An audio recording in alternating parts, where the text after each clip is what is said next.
fuata ndani ya kipindi cha siku 90 kabla ya tarehe hiyo ya ukomo. Uchaguzi huu umewekewa masharti ya kutangazwa kwenye gazeti ya serikali ili tarehe ya uteuzi na tarehe ya uchaguzi viweze kujulikana kwa umma, kuwezesha vyama vyenye nia ya kudhamini wagombea vifanye hivyo. Masharti hayo yalitekelezwa ambapo tarehe 6 mwezi wa 9 mwaka huu 2022 nilitoa tangazo kwenye gazeti la serikali na vyombo mbalimbali vya habari. Mheshimiwa Spika, nafasi zilizopo ni 9 ambazo kwa mujibu wa masharti ya mkataba wa uanzishwaji wa Jumuiya ya Afrika Mashariki, kwa mujibu wa kanuni za kudumu za Bunge na mazingira ya nchi yetu, nafasi hizo hupatikana kwa kuzingatia uwiano wa idadi ya wabunge wa vyama vinavyowasilishwa bungeni, uwakilishi wa jinsia na pande mbili za muungano, na hivyo hugawanywa kwenye makundi manne kama ifuatavyo. Kundi A ni wagombea wanawake, kundi B ni wagombea kutoka Zanzibar, kundi C ni wagombea wa vyama vya walio wachache, na kundi D ni wagombea wa Tanzania bara.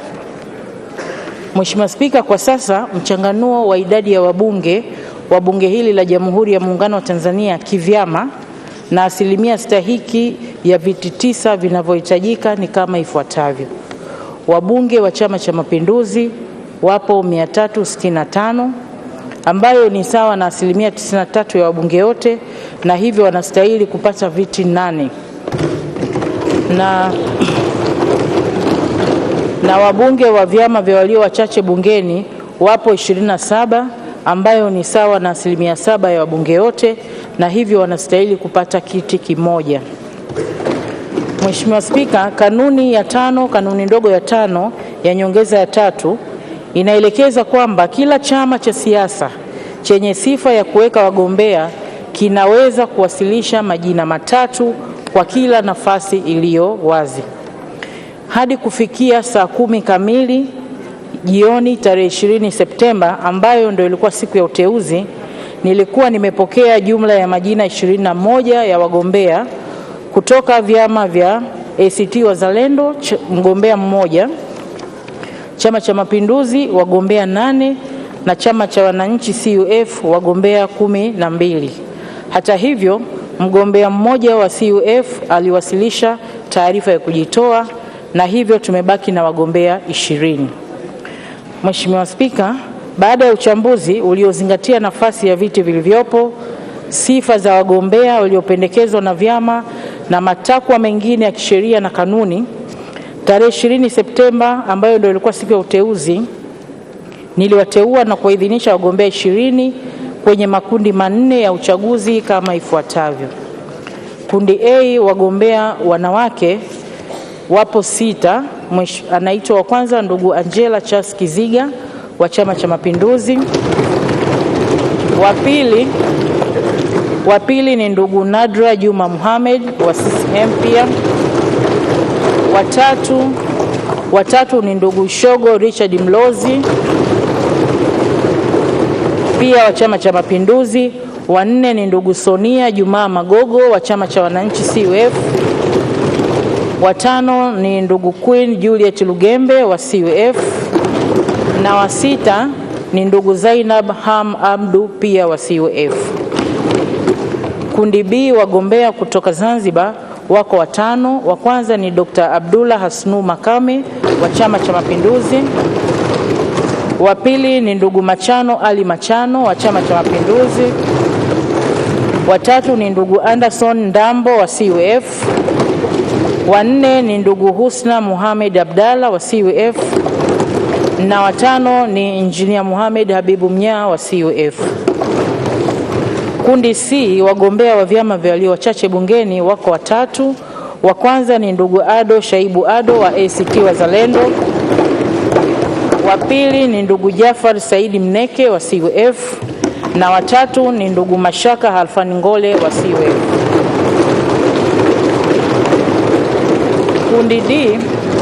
Kundi D, wagombea wa Tanzania bara wako 6. Wa kwanza ni ndugu Ansar Abubakar Kachambwa wa CCM. Wa pili ni ndugu James Kinyasi Milia wa CCM. Wa tatu ni Dr. Ngwaru Jumanne Magembe wa CCM. Wa nne ni ndugu Adui Saif Kondo wa CUF. Wa tano ni ndugu Mohamed Msham Gulangwa wa CUF. Na wa sita ni ndugu Thomas Malima pia wa CUF. Mheshimiwa Spika, kwa mujibu wa kanuni ya 10 kanuni ndogo ya pili ya nyongeza 3, kila mgombea ataruhusiwa kuingia ndani ya ukumbi wa Bunge ili kujieleza mbele ya wapiga kura ambao ni waheshimiwa wabunge kwa kutumia lugha ya Kiingereza na kujibu maswali yatakayoulizwa na wabunge kwa kadri ya idadi itakayoelekezwa na Mheshimiwa Spika. Kwa mujibu wa kanuni ya 11 kanuni ndogo ya pili na ya 3 ya nyongeza 3, baada ya wagombea kujieleza, kila mpiga kura atapewa karatasi ya kura na atapiga kura yake. Kanuni ya 11 kanuni ndogo ya 4 ya nyongeza 3 inatoa mamlaka kwa Spika kuelekeza kura ngapi zipigwe katika kila kundi. Hivyo, endapo mpiga kura atapiga kura pungufu au zaidi tofauti na maelekezo ya Spika na kama ilivyofafanuliwa katika karatasi ya kupiga kura, kura hiyo itahesabiwa kuwa imeharibika. Baada ya zoezi la kupiga kura kukamilika, kwa mamlaka aliyopewa na kanuni ya 12 kanuni ndogo ya kwanza ya nyongeza 3, Mheshimiwa Spika atateua wabunge wawili, ambapo mmoja ni wa kutoka chama tawala na mmoja kutoka chama cha kambi ya walio wachache, ili wawe mawakala wa wagombea wote kwenye zoezi la kuhesabu kura. Mheshimiwa Spika, sasa naomba tuanze zoezi letu kwa kwanza kupokea maelekezo yako kuhusu utaratibu wa kupiga kura kwa kila kundi, kisha wagombea waitwe mmoja mmoja ili kujieleza, kuulizwa maswali na taratibu nyingine zitaendelea. Mheshimiwa Spika, naomba kuwasilisha. Asante sana katibu wetu wa Bunge kwa maelezo ya ufasaha kabisa kwa namna zoezi letu litakavyoendeshwa na namna lilivyoendeshwa mpaka tumefikia siku ya leo hapa. Waheshimiwa wabunge, idadi ya kura zitakazopigwa kwa kila kundi. Waheshimiwa wabunge, baada ya kupata maelezo ya msimamizi wa uchaguzi, sasa ninatoa ufafanuzi kuhusu utaratibu wa kupiga kura kwa mujibu wa kanuni ya 11 fasili ya 4 ya nyongeza ya 3 ya kanuni za Bunge za mwaka toleo la Juni 2020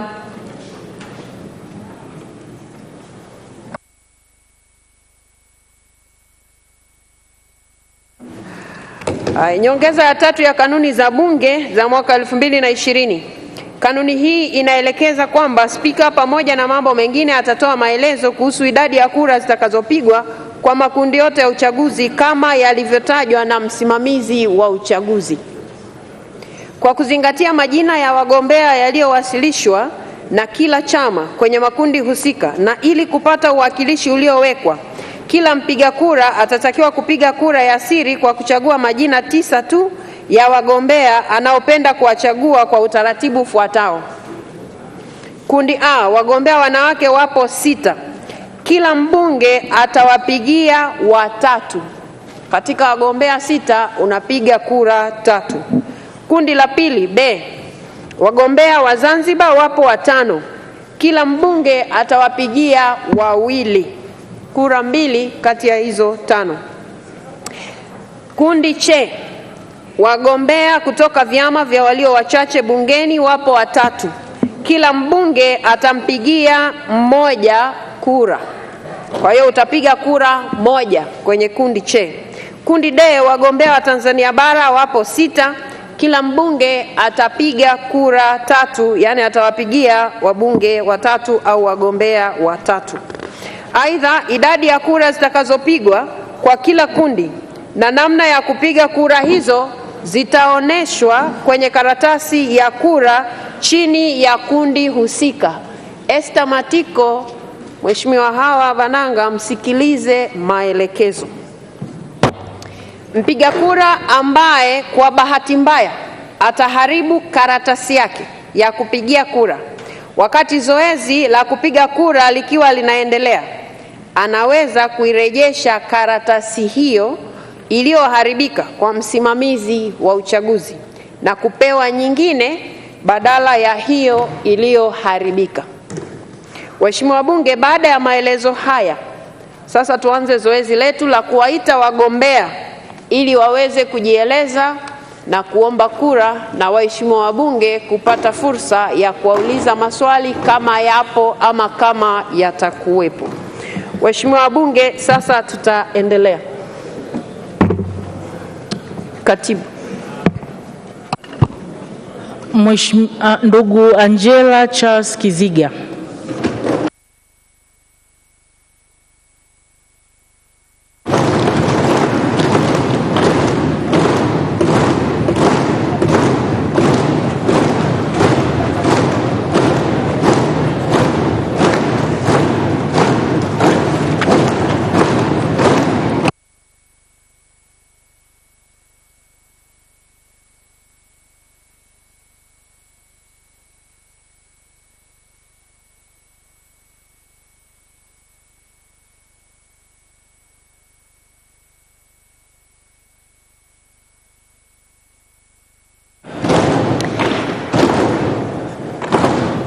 Karibu sana ndugu mgombea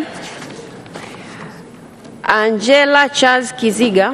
Sasa waheshimiwa wabunge, kwa sababu kanuni zetu zinatutaka tuendeshe zoezi hili kwa Kiingereza, kwa hivyo nitatoa fursa kwa mgombea wetu kujieleza kwa Kiingereza, na ninyi kama mtakuwa na maswali mtapewa fursa ya kuuliza kwa Kiingereza, na huo ndio utakuwa utaratibu.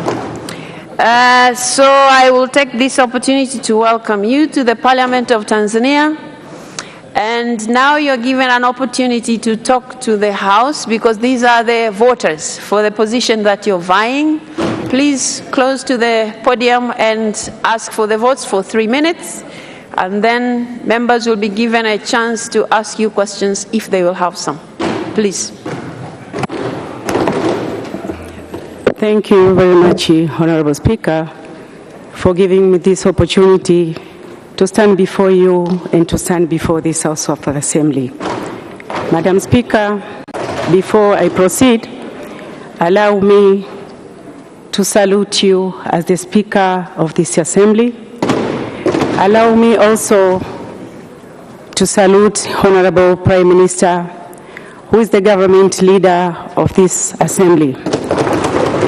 Allow me also, Honorable Speaker, to salute Honorable Ministers who are present here today and Deputy Ministers who are present here today, but for those who are available. Madam Speaker, allow me also to salute both Honorable members of this Assembly, 366 members from the ruling party Chama cha Mapinduzi, and 19 members from opposition, for those who are present today, Madam Speaker. Allow me also to recognize honorable members from ACT Wazalendo, 4 of them, but for those who are available today, and 3 members from CUF, for those who are present here. Allow me also, Honorable Speaker, to recognize Honorable Attorney General, my brother Felesh, who is also part of this Assembly. Madam Speaker, after that short recognition, allow me to salute you all in the name of Almighty God. Assalamu alaikum. Madam Speaker, allow me also to introduce myself. My name is Angela Charles Kiziga, aged of 49 years, Madam Speaker. I'm an adult, I'm matured, and I'm both matured, Madam Speaker, to stand and represent you to the East Africa Legislative Assembly. But I'm also, Madam Speaker, matured enough in diplomatic matters and also in political matters. Madam Speaker, I just want to assure you that I'm capable enough to stand and defend national interest to the East African Legislative Assembly. I want to assure you also, Madam Speaker, in this House today, that I'm multifunctional, I'm visioned, I'm committed, I'm well committed to my country, and I'll be able to stand, to defend, to protect my national interests as priority number one to the East African Legislative Assembly. Not only that, Madam Speaker, I'm also very loyal to my country. I want to assure you, Madam Speaker, that I'm well determined, and I want to assure you also this House. 2012, when I stood up here, same house, same place, I asked for your votes, Madam Speaker, in this House, and you voted for me, and I became a member of the East African Legislative Assembly. During my tenure, I was privileged to be a chairperson of a committee called Communication, Trade and Investment. I'm proud to stand before you, Honorable Speaker, in this House to inform you that the OSBP, One-Stop Border Post, that was my bill which started during my tenure, and I made sure, because it had an interest part of my country, I was managed to make sure that bill was assented by 3 members of that country during that time, Tanzania, Kenya, Uganda, and Rwanda, and it became a law, and that's why we can see today our roads are well secured, our roads are well protected.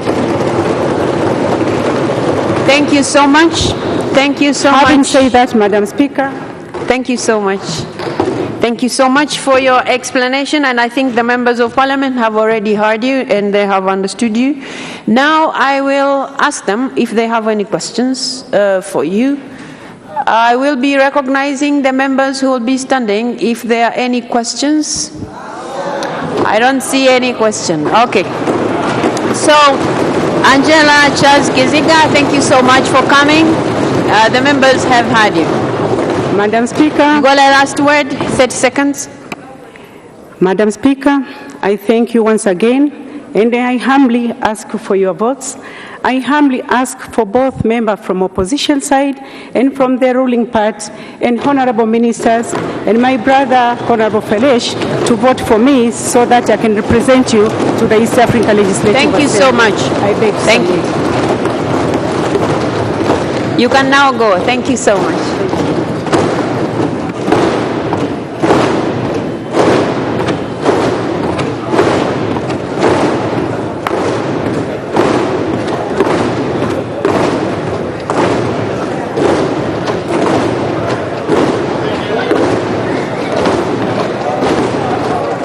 Katibu, tuendelee. Ndugu Nadra, Bunge anakuja mgombea wa pili kwenye nafasi ile ile ya wanawake. Ndugu Nadra Juma Mohamed.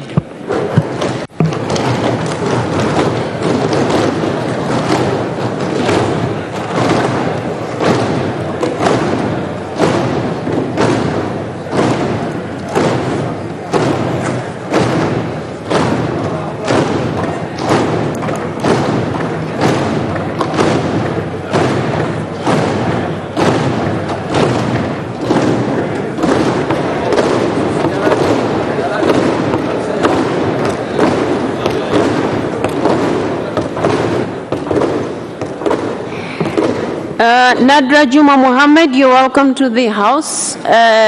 Before you are the voters who are going to listen to you as you ask for your vote. And they will also be given a chance, if they have any questions, to ask you. But right now, you're welcome. You can use your 3 minutes to talk to the members of parliament and tell them what you want to tell them. Please. Thank you.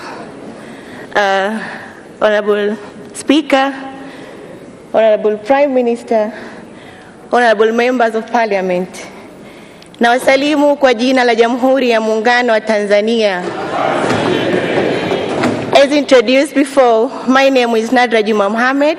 I'm a graduate from Mwalimu Nyerere Memorial Academy, where I earned my bachelor degree in Management of Social Development. Honorable Speaker, and honorable members of Parliament, I'm standing before you asking for your votes so I can represent my country in East Africa Legislative Assembly. If given the opportunity, my first priority will be to stand for the national interest, as it is something not to be compromised with. Secondly, I will be in a front line to emphasize that peace and harmony is maintained among the member states. Honorable Speaker, honorable members of Parliament, I humbly ask for your votes. Thank you.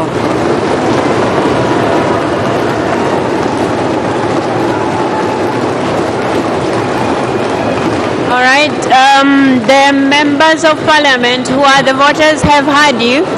Now, members of Parliament, please.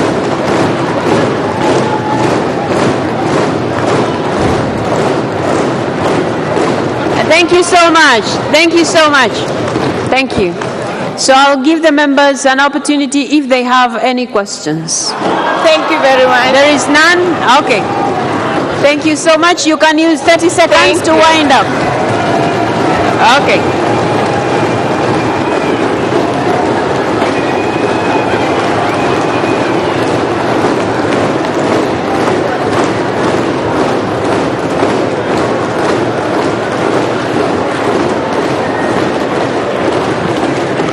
Haya, katibu ita mwingine. Ndugu Shogo Richard Mlozi.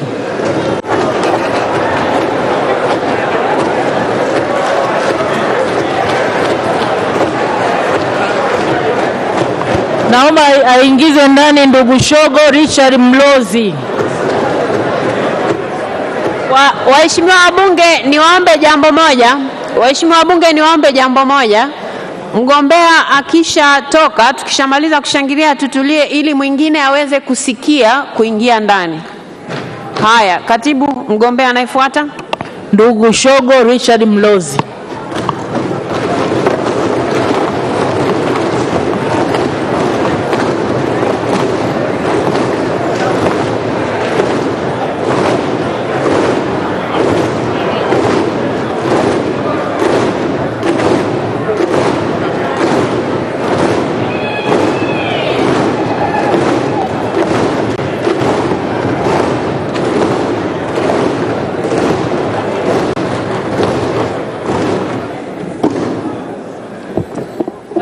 Shogo Richard Mlozi, you're welcome to the House. These are the voters who, if they are convinced with what you're going to say, they'll vote for you. So you're given 3 minutes to ask for votes from the members, and members will be given an opportunity to ask you questions, if any. Please. Right Honorable Speaker, Honorable Prime Minister, Honorable Members of Parliament, good morning. I'm very humbled to stand before you this morning. My name is Shogo Richard Mlozi. I am a candidate for the position of Member of Parliament in the East African Legislative Assembly. I'm a seasoned expert in the tourism industry. I'm a senior lecturer, and I've had the opportunity to serve in various boards. Right Honorable Speaker and members, given opportunity to serve in this position, I'll do my best to put the interest of our nation before everything.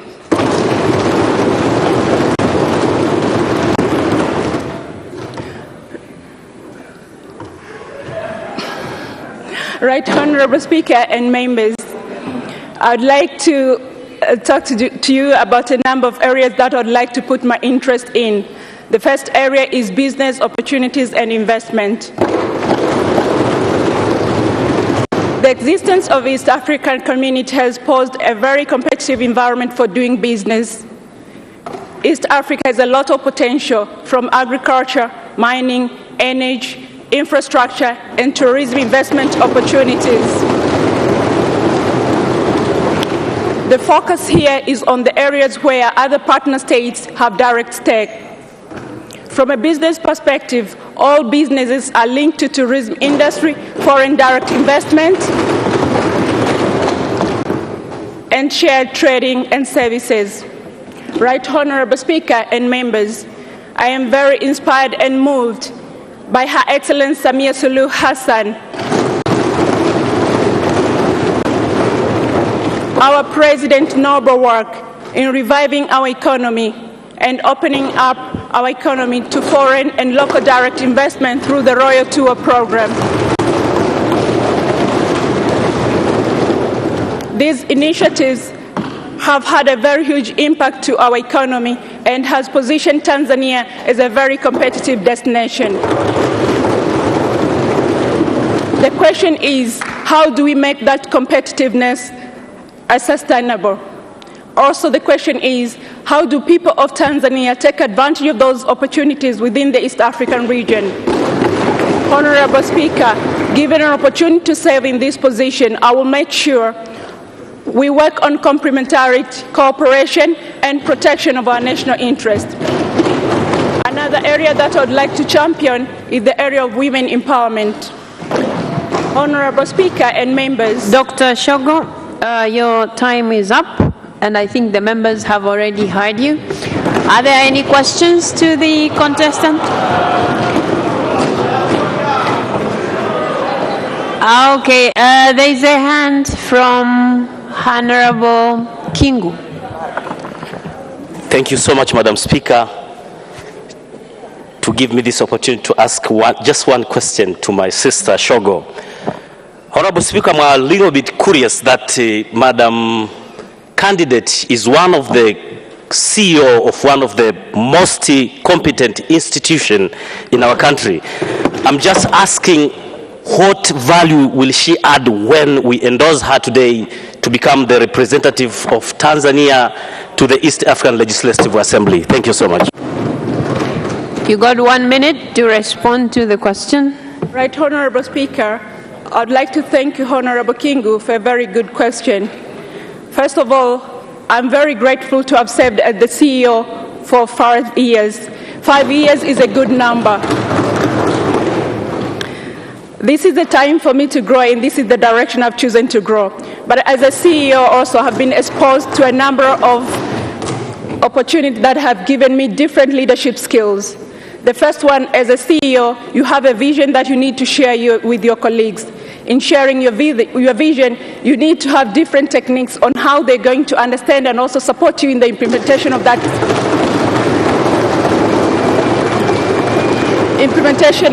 vision. In doing so, you need to have the lobbying skills, the negotiation skills, and networking skills. That's not only the case. As the CEO, you always have to make decisions which are tough. In order to make this decision, you need to be a critical thinker and to make a detailed analysis before you make any decision.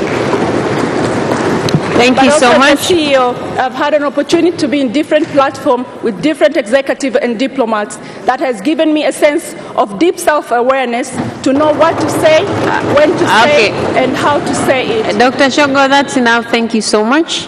Members, I don't see any other hands, so there are no more questions. So thank you so much for the explanation you have given, and I'm sure the members of Parliament have understood. And please vote for me.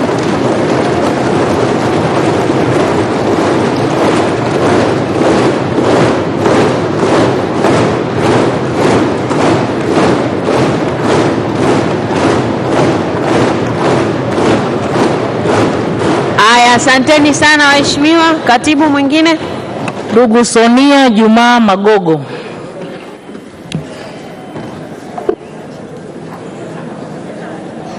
Katibu, rudia, sijui kama amesikia. Naomba eletwe ndugu Sonia Juma Magogo.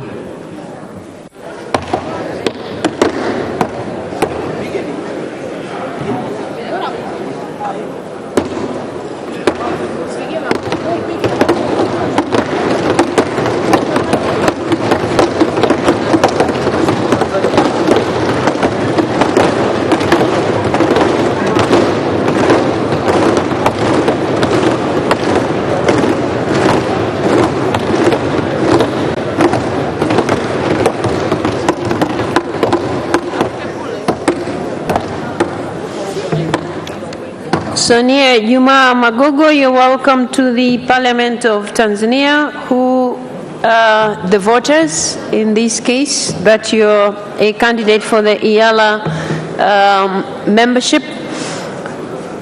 So you will be given 3 minutes to ask for votes from the members, and also the members will have an opportunity to ask you questions should they have any. Please. Thank you, Honorable Speaker,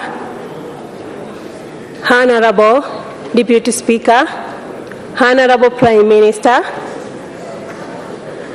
Honorable Members of Parliament, good morning. In front of you is Sonia Juma Magogo, contesting for the post in East Africa Legislative Assembly. Academically, I have a master's degree in business administration from Mzumbe University. I also have postgraduate diploma in management of foreign relations from Center of Foreign Relations, Kurasini. I also have an advanced diploma in business administration and management from CBE.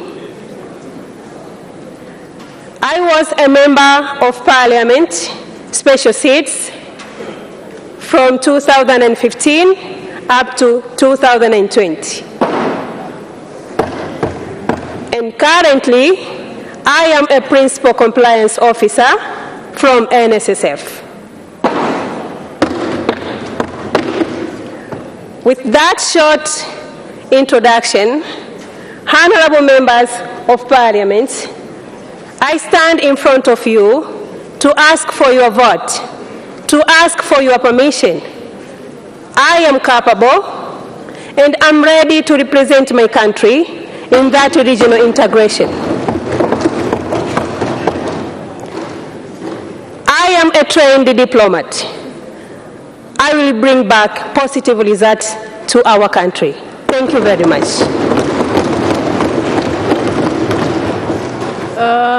Thank you so much. I think the members of Parliament have heard you. I don't see any members standing or raising their hands. So thank you so much, Sonia Magogo.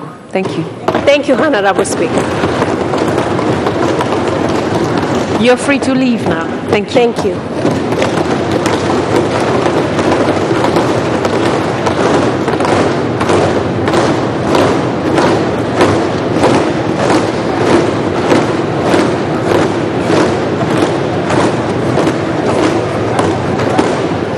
Katibu anayefuata.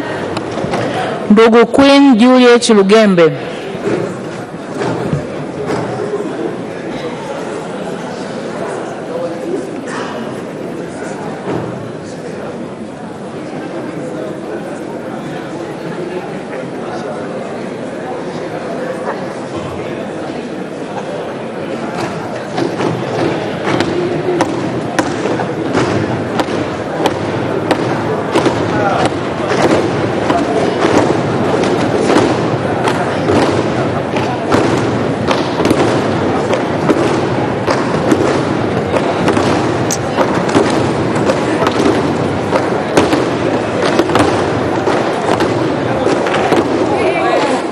Queen, this side.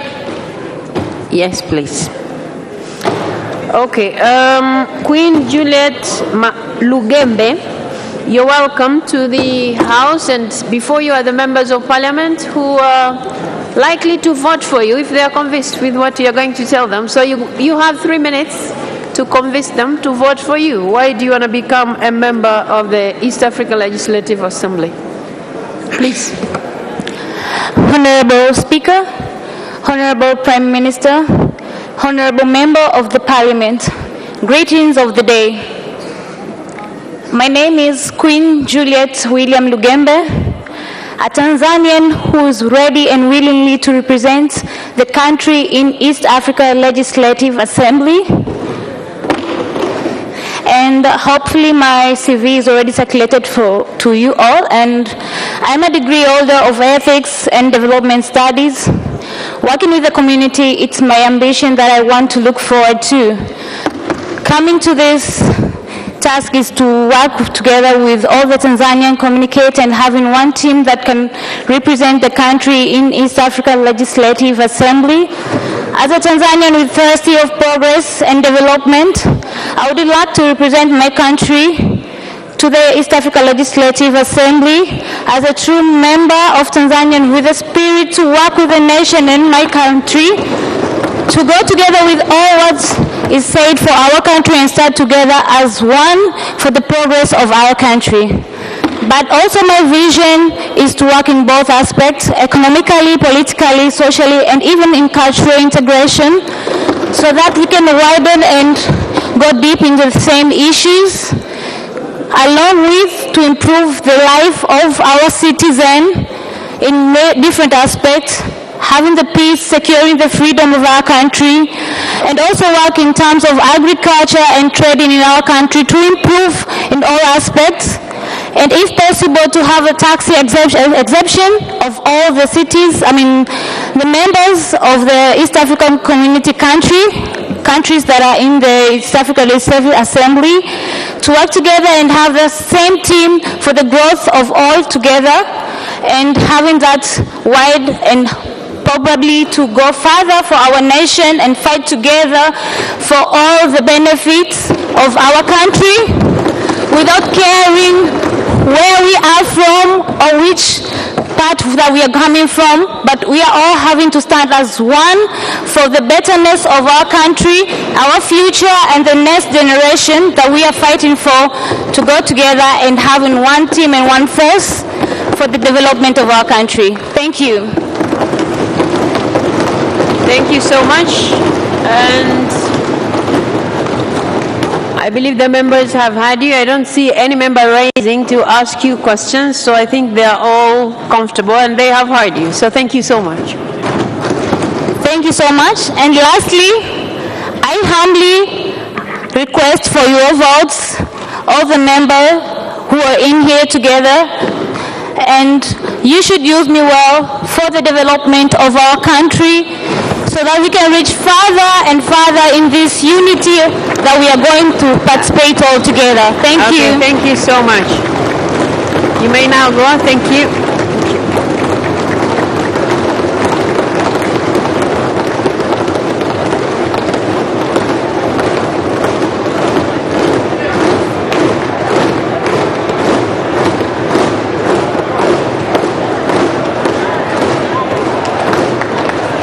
Katibu anayefuata. Ndugu Zainab Ham Abdu. Waheshimiwa wabunge, ngoja aitwe anayefuata. Waheshimiwa wabunge.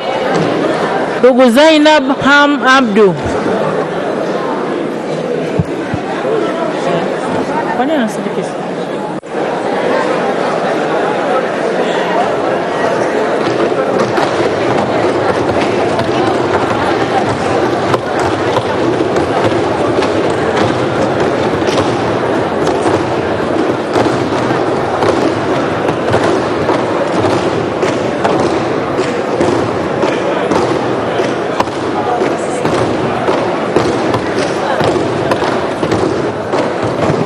Okay, so Zainab Ham Abdul, you're welcome to the Parliament of Tanzania, and these are the members of Parliament who will be voting for you, should they be convinced with what you're going to say. So you're given 3 minutes to express yourself before them, please. Thank you. Honorable Speaker, Honorable Prime Minister, honorable members of the Parliament, ladies and gentlemen, good morning. In front of you, I'm Zainab Ham Abdul, contesting for the position to become a member of East Africa Legislative Assembly representing our country. Therefore, it is my mission to stand on my feet to serve our country and the East Africa community by representing the EAC views at large, including the following, to mention but a few. Firstly, strengthening common markets and political stability among the East African countries.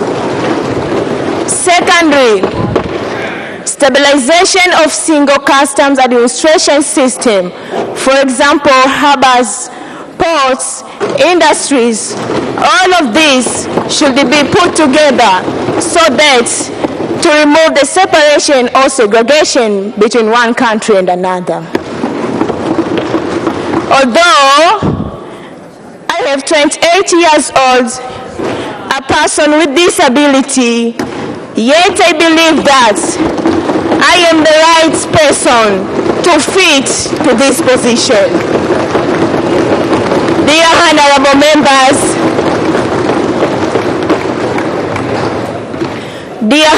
members, I kindly request for your votes so that I become a country representative in East Africa Legislative Assembly.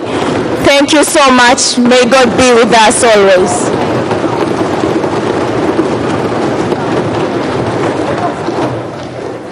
Okay, thank you so much, Zainab Ham Abdul. I don't see any member raising to ask you questions. I believe they have understood you. Yeah. You got 30 seconds to wind up, and then you may take your leave. 30 seconds. If you have anything to say, then you can go. Members of Parliament don't have any questions.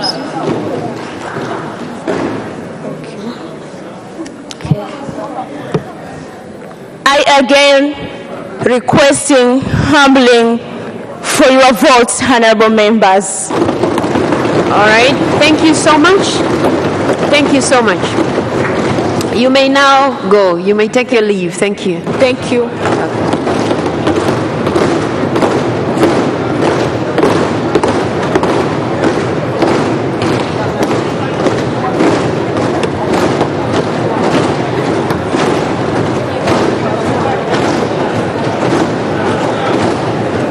Okay. Waheshimiwa wabunge, tunaelekea kwenye kundi lingine. Wagombea 6 wa wanawake wameshamaliza, na kati ya hao 6 utachagua 3. Utapiga kura 3. Tunaelekea sasa kundi B, kundi la wagombea wa Zanzibar. Katibu Dr. Abdullah Hasnu Makame.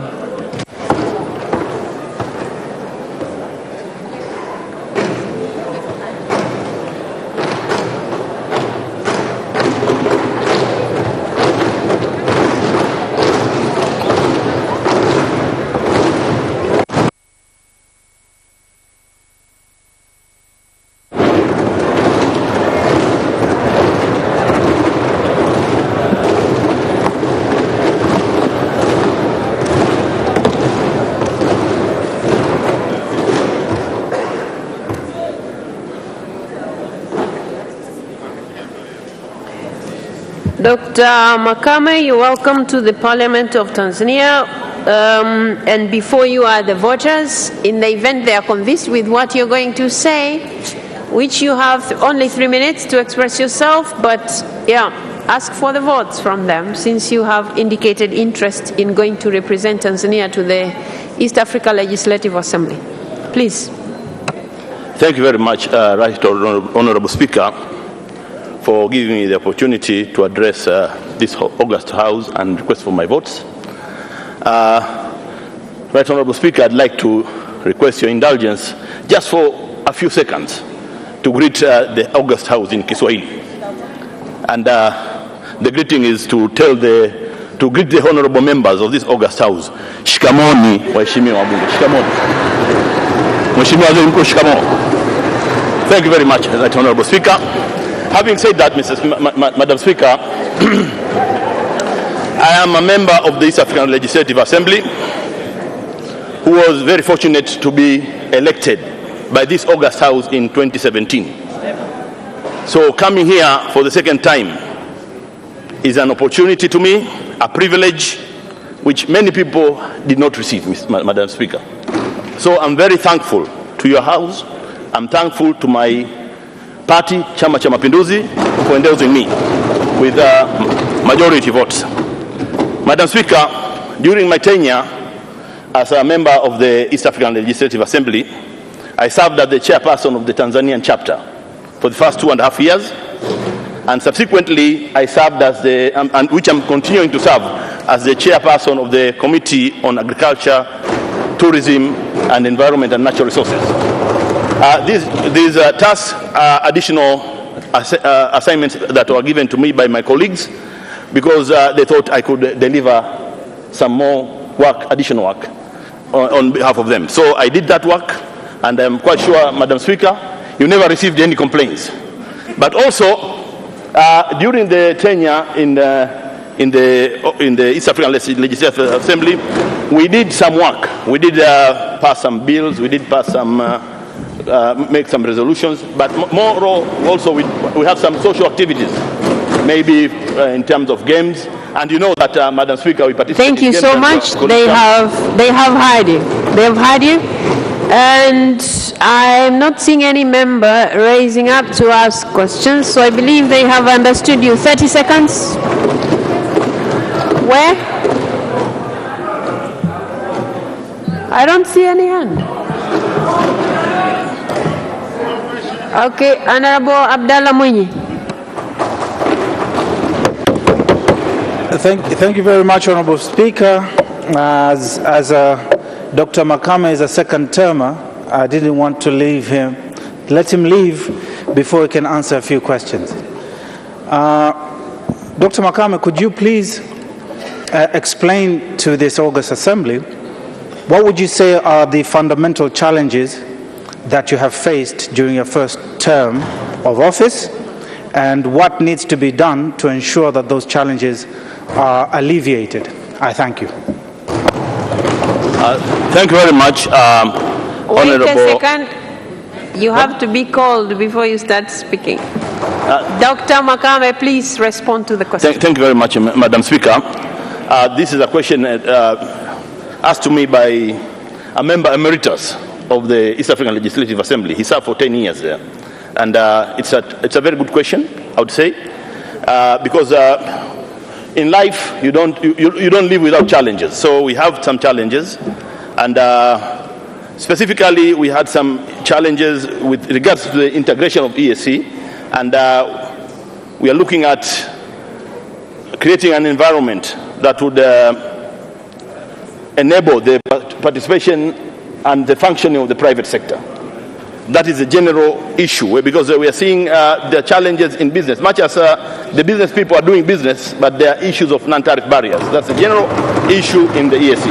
But in terms of us, also, Madam Speaker, with our the chapter, we need to have closer links with the National Assembly. I'm not saying that we don't have, but we'd like to improve the links with the National Assembly so that we have greater cooperation and report more frequently. That's, I think, the short response.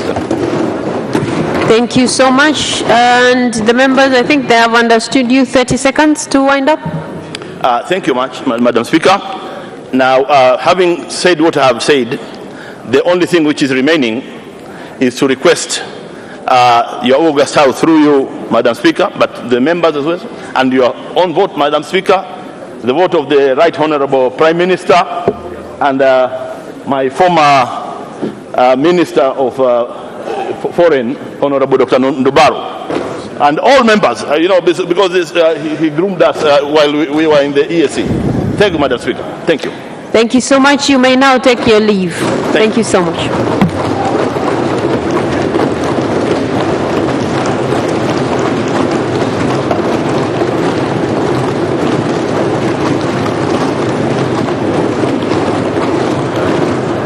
Katibu anayefuata. Ndugu Machano Ali Machano.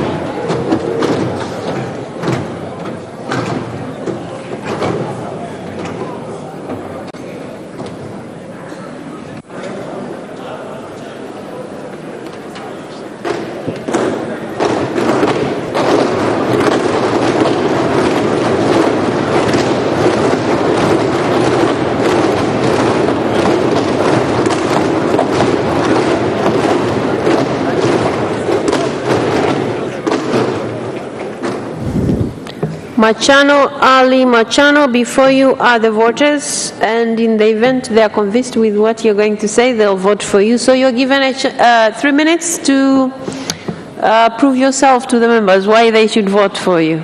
Please. Thank you very much, Honorable Speaker of the Parliament of the United Republic of Tanzania, Your Excellency Dr. Tulia Ackson, Honorable Deputy Speaker of the glorious Parliament of the United Republic of Tanzania, Your Excellency Musa Azan Zungu, Honorable Prime Minister of the United Republic of Tanzania, Your Excellency Majaliwa Kassim Majaliwa, Honorable members of the Parliament, ladies and gentlemen, Assalamu alaikum. Honorable Speaker, member of the Parliament, in front of you is Mr. Machano, Ali Machano. I'm 34 years old. Currently, I'm Legal Officer, Minister of Blue Economy and Fisheries of the Revolutionary Government of Zanzibar. I'm working at Pemba main office. Honorable Speaker, I'm here in front of you because I'm running for the member of East Africa Legislative Assembly. Honorable Speaker, I have made decision to contest this post because I want to represent my country in East Africa Legislative Assembly. In respect to that, I want to air out various opportunities available in our country to the other East African member states. In addition to that, I want to strengthen the historical relationship between Tanzania and other East African member states.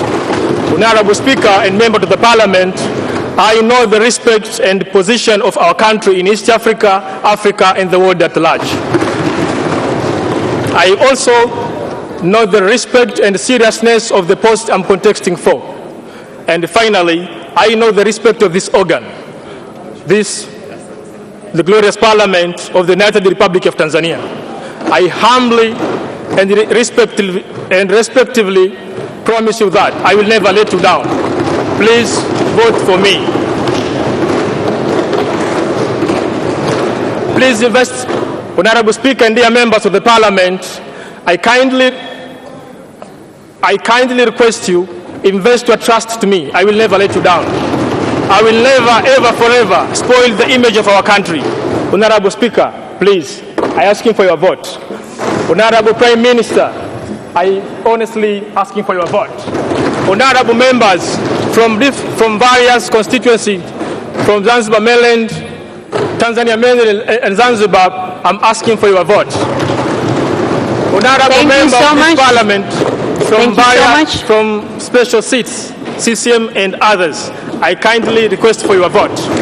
Thank you so much, Mr. Machano. Thank you so much. Thank you so much. Thank you. The members have already heard you, and I am not seeing any member raising up to ask you questions. And since you have already requested for the votes, you can use 30 seconds to wind up, and then you can leave. 30 seconds to wind up.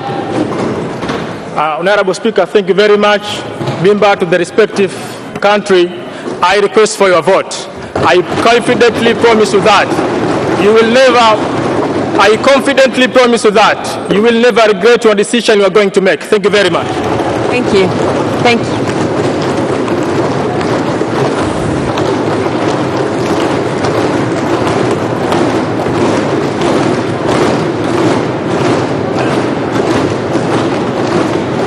Katibu anayefuata, ndugu Anderson Ndambo.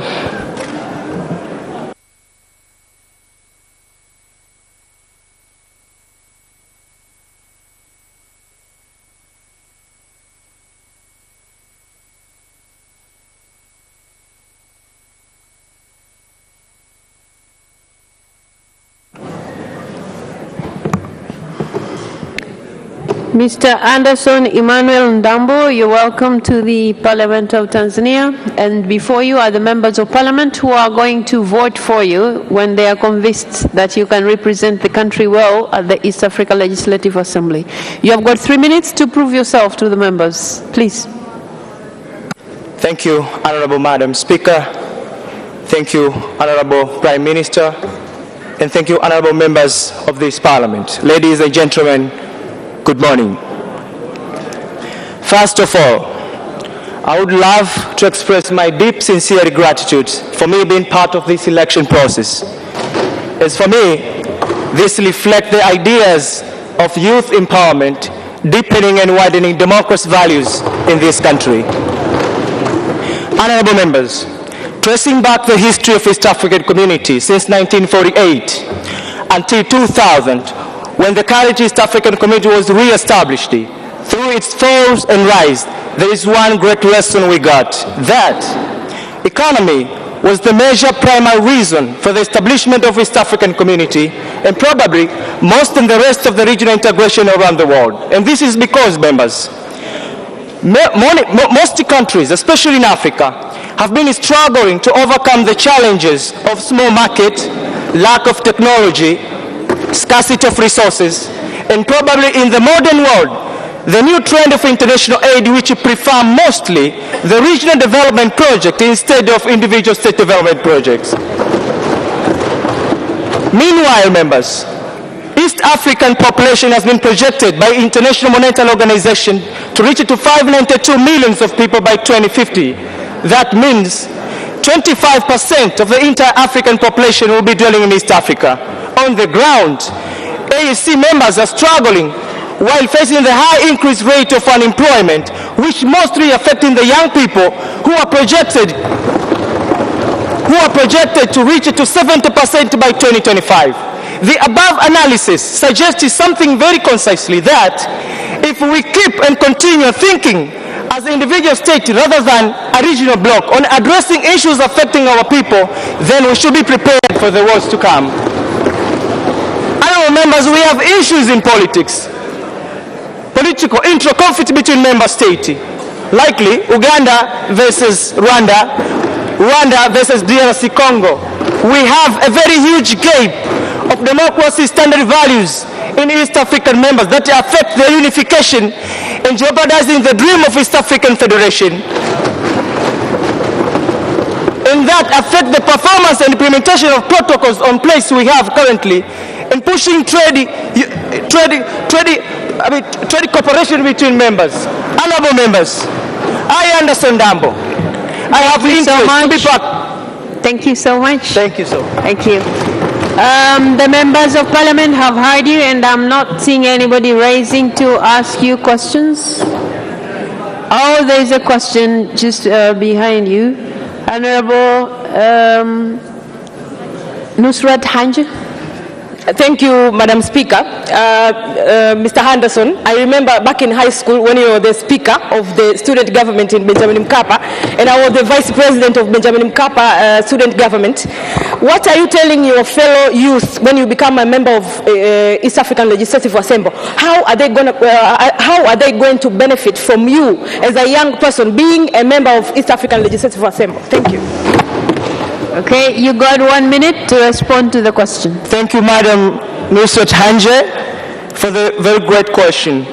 I understand the statistics shows the population of East Africa, the more we go, youth are constituting to 70% of the entire population. It means, it also, I believe, this is a very huge platform that will give me a chance to explore and push the agenda that affect the development of youth agendas that will affect it in a different aspect, economically and socially and political angles. Thank you. Thank you so much. There are no more questions, so 30 seconds to wind up, and then you may go. Again, honorable members, Anderson Dambo, my name. I believe I can be the right person. I've got capabilities to protect and promote the interest of our country for the development of East African. Please, I'm asking again to vote and elect me to be a country representative to the East African Legislative Assembly. Thank you very much. Thank you so much. You may take your leave now. You may go. Thank you so much.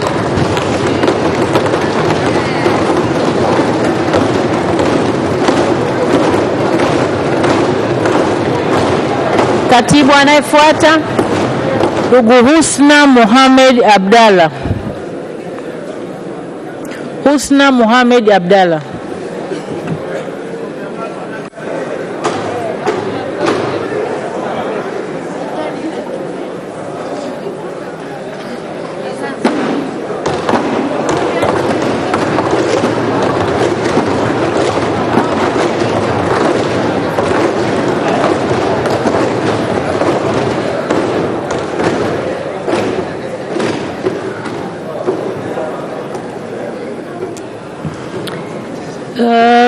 Ms. Husna Muhammad Abdallah, you're welcome to the House, whose members are going to vote for you when they're convinced with what you're going to say. So you're given 3 minutes to convince the members why they should vote for you to be a country's representative to the East Africa Legislative Assembly. Please. Thank you so much, Honorable Speaker, Honorable Prime Minister, Honorable dear members of Parliament. As I introduced by Madam Speaker, my name is Husna Muhammad Abdallah. I'm 39 years old. I am degree holder of procurement and supply management. I'm standing here as a candidate of East Africa Legislative Assembly, as we know that East Africa Legislative Assembly is the one among the organ of East Africa community which faced by some challenges, and so we have to select the smart person who have the ability to solve that challenges, and I ensure you that I am a smart. Honorable Speaker,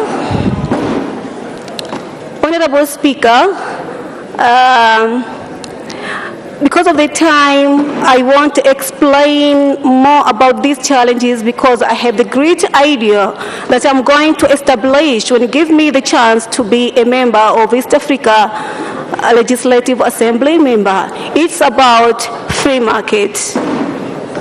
Honorable Speaker, this time, I think time is enough for Africans to send our money abroad unless they are manufacturers.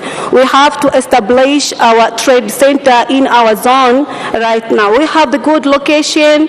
Unlike West Africa, East Africa can receive directly from manufacturers. So we have good location. We have the port. We have the opportunity to control the business within all Central Africa countries and East Africa countries and almost of the countries among a whole Africa continent. Thank you so much, Husna. Thank you. The members of Parliament have heard you, and I'm not seeing anybody raising to ask you questions. So you got 30 seconds to wind up, and then you can leave. You're given 30 seconds to wind up, and then you can go. Thank you so much. I'm asking you kindly your vote for Husna Muhammad Abdallah. Thank you. Okay, thank you so much. You may now go. Thank you.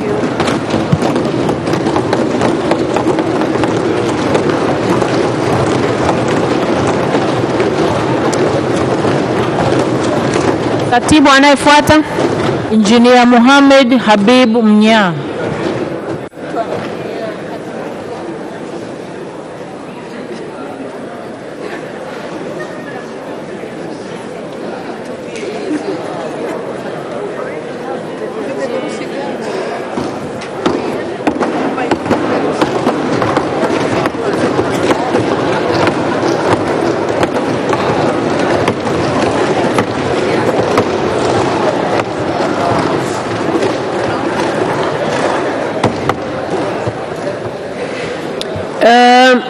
Mohamed Habib Mnya, you're welcome to the Parliament of the United Republic of Tanzania. And before you are the voters, so if they're convinced, they'll vote for you. So you're given 3 minutes to convince them why they should vote for you. Please. Right Honorable Madam Speaker, Right Honorable Prime Minister, honorable members of this august House, ladies and gentlemen, good morning.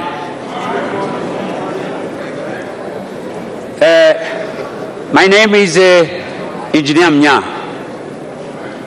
At the moment, I'm a member of IALA 4, who is completing my tenure by 17th December this year.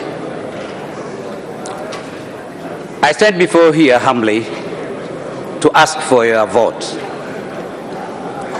I'm contesting for the second time for the two main reasons. One, that if you elect me to be there for the second time, I'll be increasing the institutional memory from the members of United Republic.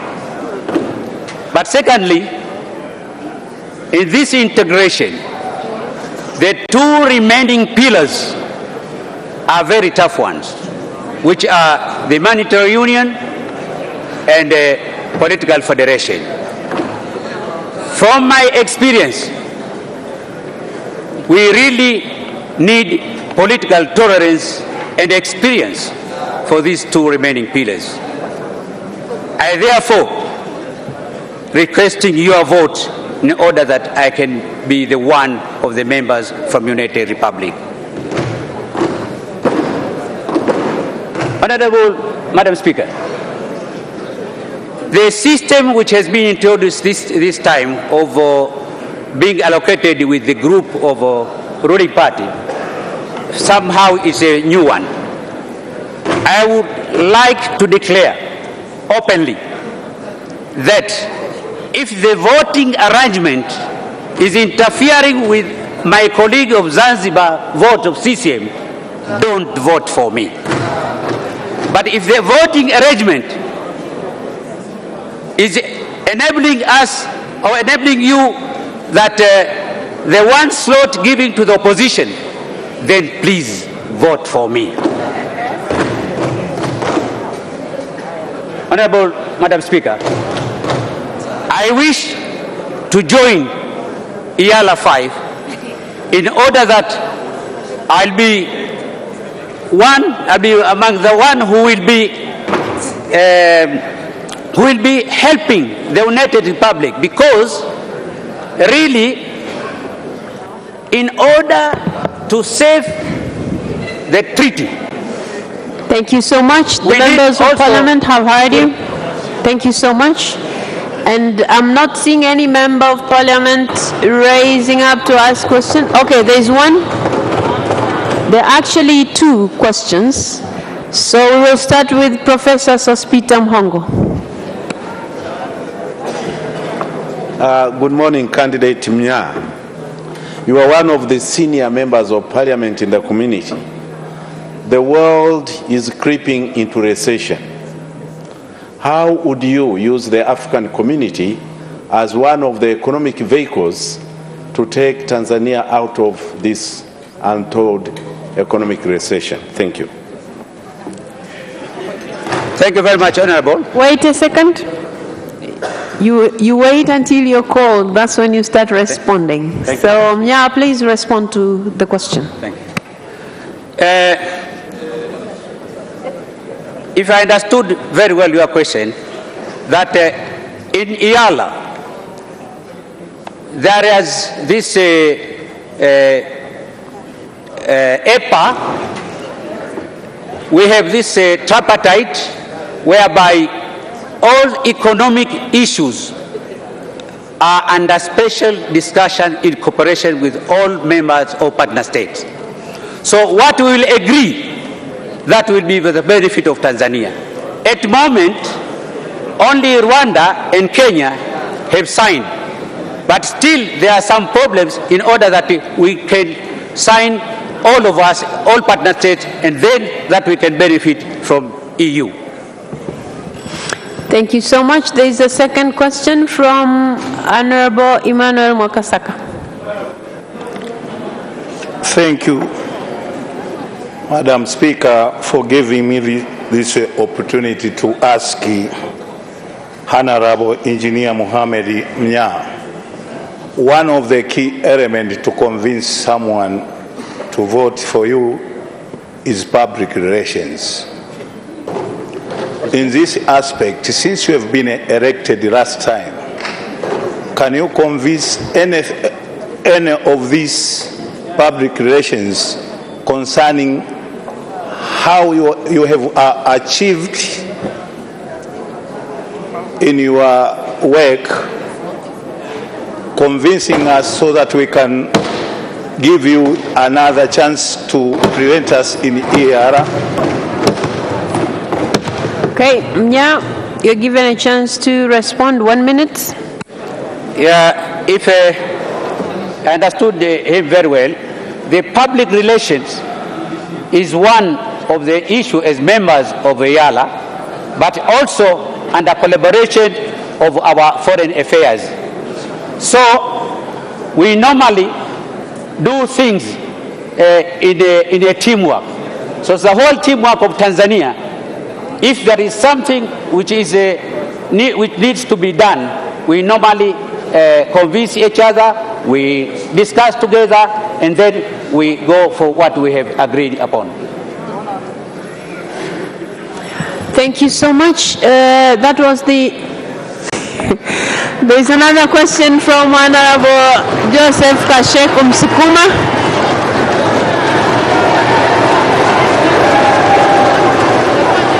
Thank you. Thank you, Madam Speaker, for giving me this chance. Mr. Mnya, I want to ask you one question. Where are you? What did you do? What did you do for the last 5 years?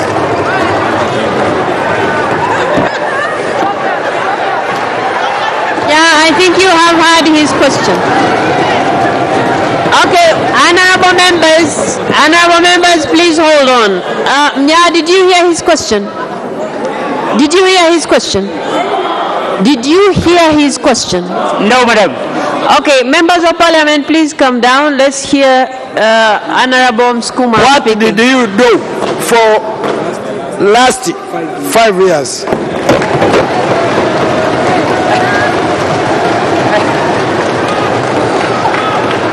Okay, so okay, I'll help you. He's asking, what did you do for the past 5 years? That's his question.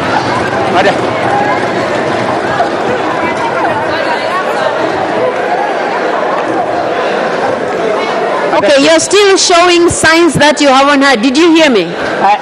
Can you okay, members of parliament, let's give him a chance to respond. Members of parliament, let's give him a chance to respond. Okay, let me repeat his question. Please listen to me. He's asking, what did you do for the past 5 years? That is his question. Thank you very much. Well, for the past 5 years, the main work of the Legislative Assembly, their works in committees, their work in the Assembly. We have passed a lot of bills. We have done a lot of oversight. There are a lot of things. Even I have passed some motions. So there are a lot which I have done for the last 5 years. And all other things, it depends on the group of other colleagues. There was one very crucial bill from one member of the Kenya, private bill, whereby we managed to stop, because it was very bad bill from our country economically, it would destroy our customs. So one of the things which we denied together, those are the things which we did. Okay, thank you so much. There are no more questions. Now you're given 30 seconds to wind up. Then you may leave. Thank you, Madam Speaker. I'm standing before here humbly to ask for a vote. But I'm repeating again, if those votes are interfering with my colleague vote of CCM Zanzibar, don't vote for me. But if those votes are enabling you to vote for the one slot of opposition, please vote for me. I thank you very much. Thank you so much. You may take your leave now. Katibu, waheshimiwa Bunge, tunaelekea kundi la 3, kundi la wagombea wa vyama vya walio wachache bungeni, na hapa tunao watatu. Katibu. Ndugu Ado Shaibu Ado.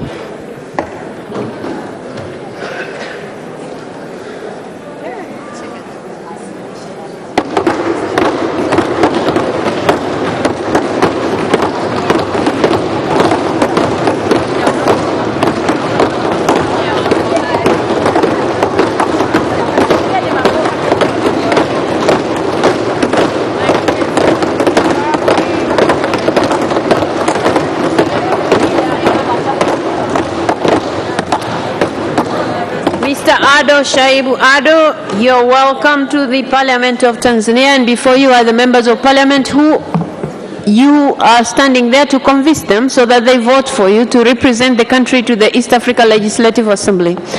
And in that respect, you're given 3 minutes to do just that. Please.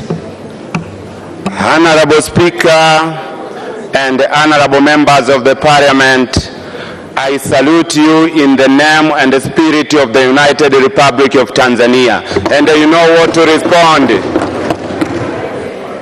As introduced, my name is Ado Shaibu Ado. I am humbly standing before you, honorable members, to kindly request for your votes so that I can represent our beloved country, Tanzania, in the East African Legislative Assembly.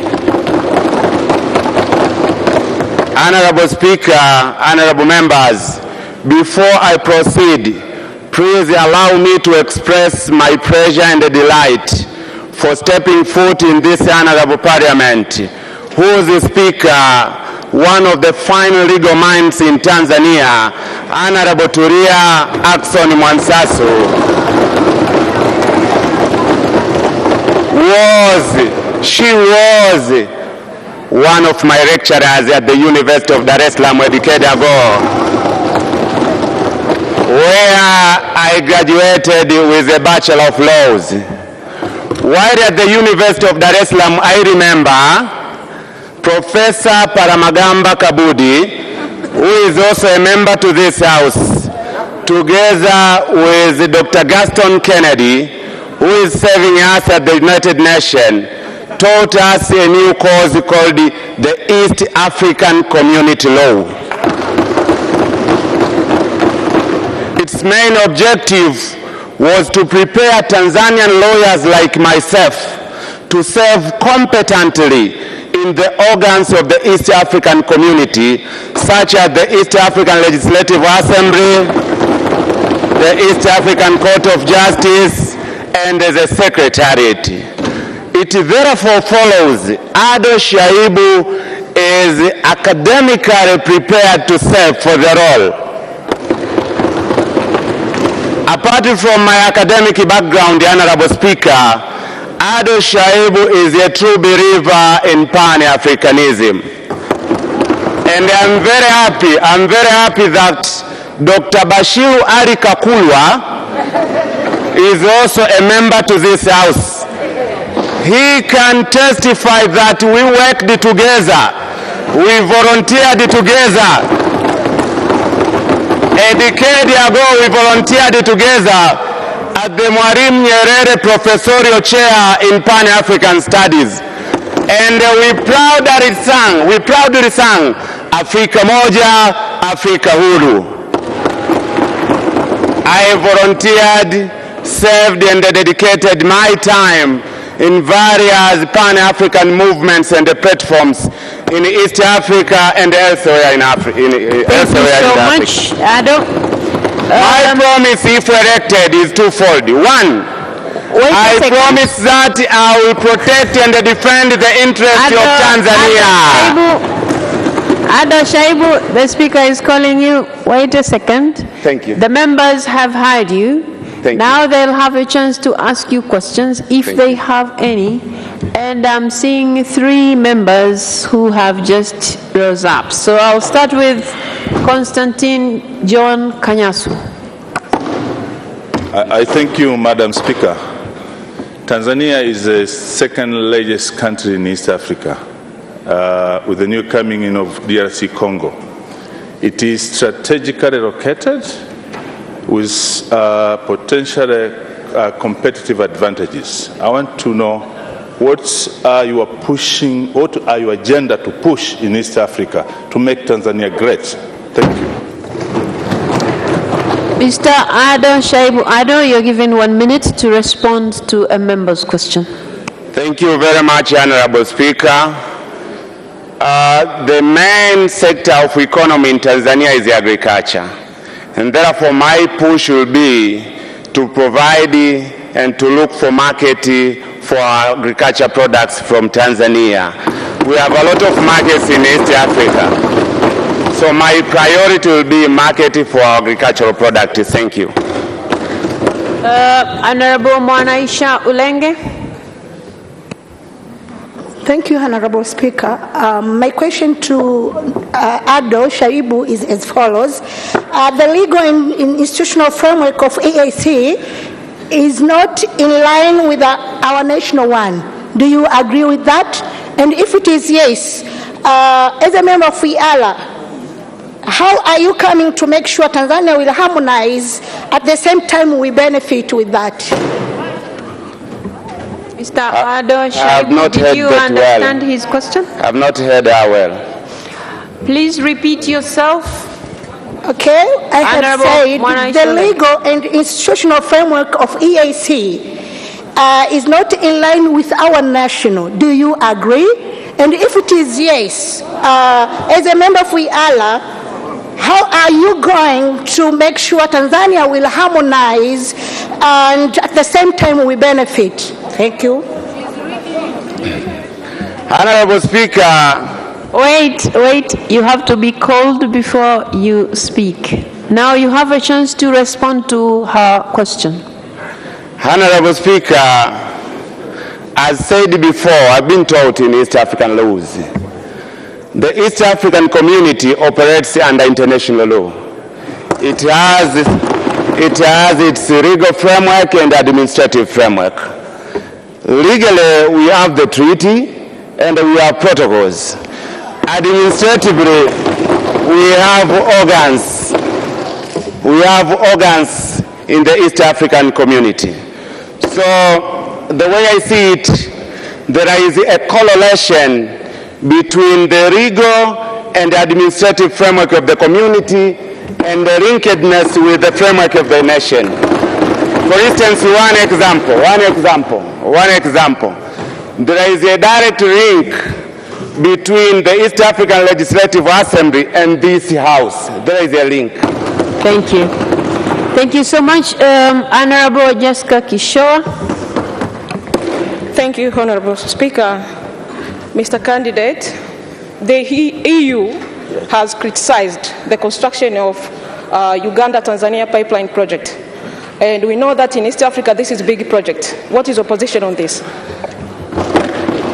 I am sorry, members. I'm going to rule that out as a question for the candidate. So I will let another member speak because that will be the third question. So, Honorable Juma, I think. I thank you very much, the Right Honorable Speaker, for giving me this opportunity. I have I would like to pose one question to the Honorable contestant. At times there occur contradiction between the jurisdictions of the member states and the ambience of the law establishing East African Legislative Assembly. When that happens, what would be your useful wisdom? Come again? I don't see a properly. I'm sorry. Okay. Properly. Okay. No problem. Just hold on. Can you please repeat yourself? I would like to pose one question to the Honorable contestant.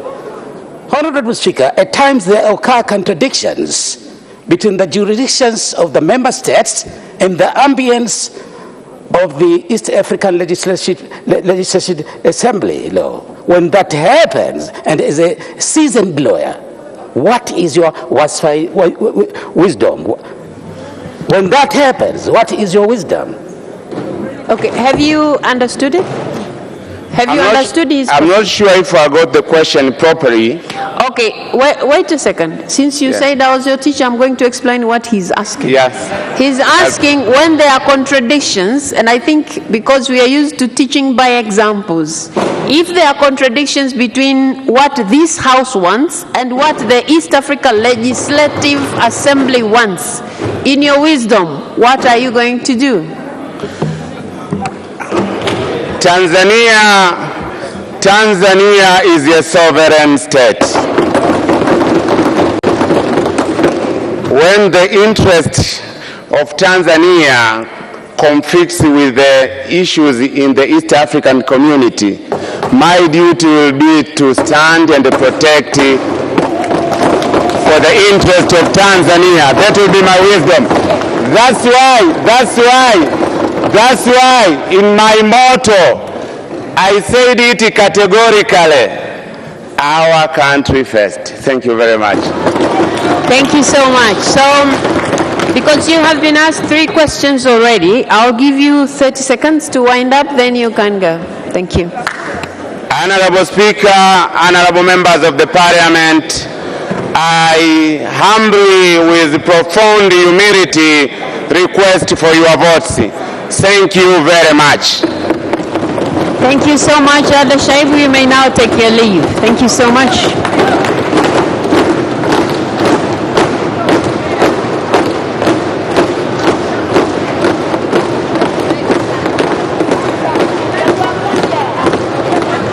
Katibu anayefuata. Jafar Saidi Mneke. Anayefuata ni ndugu Jafar Saidi Mneke.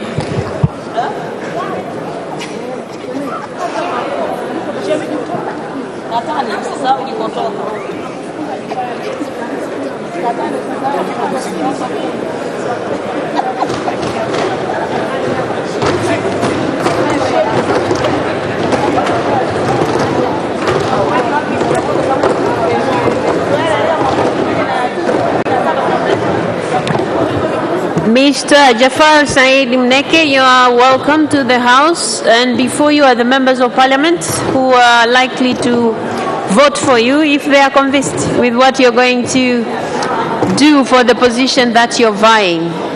And you're given 3 minutes to convince them, please. Okay.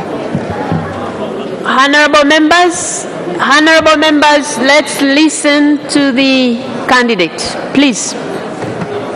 Honorable Speaker, Dr. Tulia Ackson,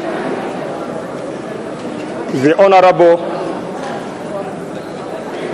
Prime Minister Kassim Majaliwa, the Honorable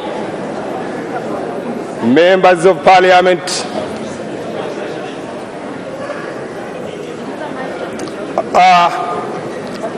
my name is Mneke Jafar Saidi, a member and a leader of the Civic United Front Kafu Chama cha Wananchi, a director of Foreign Affairs Policy in the Parliament of the Civic United Front. Also, I am a deputy chairman of a technical committee of the TCD, Tanzania Center for Democracy. Honorable Speaker, please allow me to thank Her Excellency Head of the State, Mama Samia Suluhu Hassan, for her good governance and the wonderful achievement in a very short time of her leadership. Honorable Speaker, also allow me in a precise way to thank Almighty God who gave me this opportunity to be here in front of you today. Without God, I couldn't be here this morning. Honorable Speaker, I'm a candidate of Oyala. I humbly request you to vote for me. If you will vote for me to be a member of Oyala, I'm going to capitalize on 3 issues. The first issue which I'm... Thank you so much. The bell has rung already. I'm going to let members who have questions, and I don't see any raising, so it means they have all understood you. And now you're given 30 seconds to wind up, then you can go. Thank you so much. Okay. Honorable members of Parliament, the first issue I'm going to deal with is the national agenda. I'm going to send it for national agenda. The second one, I'm going to to stand for cooperation, economic cooperation in the political among the partner states. And the third issue, I'm going to stand for gender mainstreaming. I need to see women participating in economic and political issues. We have an example here. Madam Tulia Aksoni, Speaker of this Parliament, is leading well the Parliament. We have example of Samia Suluhu Hassan leading our country well. So women you can afford and read in a very good manner. Thank you so much, Mr. Jafar Said Mneke. Thank you so much. You may now take your leave. Okay, thanks. Thank you.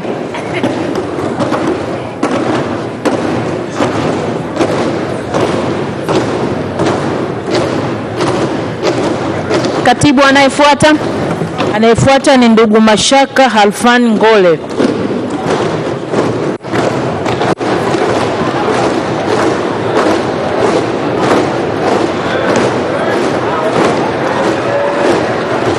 Mheshimiwa Mkumbo, unamchanganya mgombea.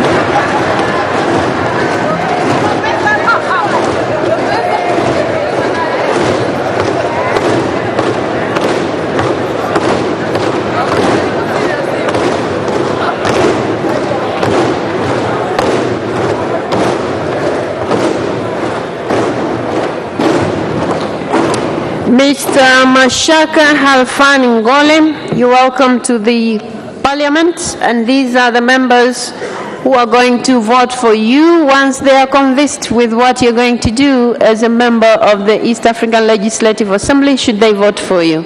So you're given 3 minutes to convince the House why they should vote for you. Please. Thank you, Honorable Speaker. Honorable Speaker, Dr. Tulia Ackson, Honorable Kassim Majaliwa, Prime Minister of the United Republic of Tanzania, Honorable Ministers, Deputy Ministers, and the members of the Parliament present in this House.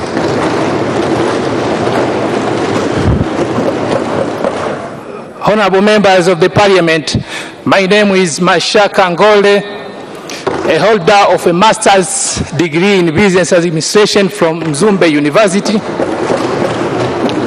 a holder of a first degree of law from Zanzibar University,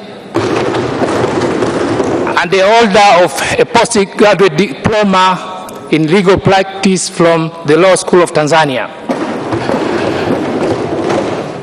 Honorable members of the Parliament, I am also an advocate of the High Court and the courts below there too, and I've been practicing law for almost 10 years now. And therefore, I am conversant with the law-making process, which is a primary obligation of the East African Legislative Assembly.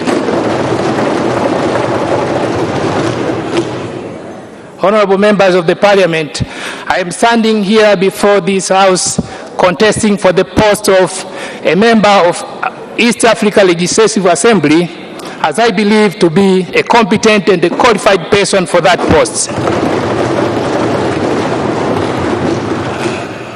Honorable members of the Parliament, I pledge with my commitment that once I am elected a member of the Parliament, I will stand and defend the interests of our country on any matters presented to the East African Legislative Assembly.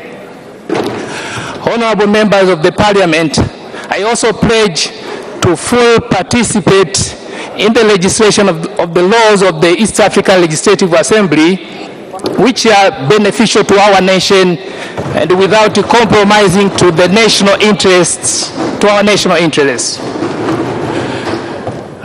Honorable members of the Parliament, lastly but not least, I commend all the efforts and the leadership of our President, Her Excellency Samia Suluhu Hassan,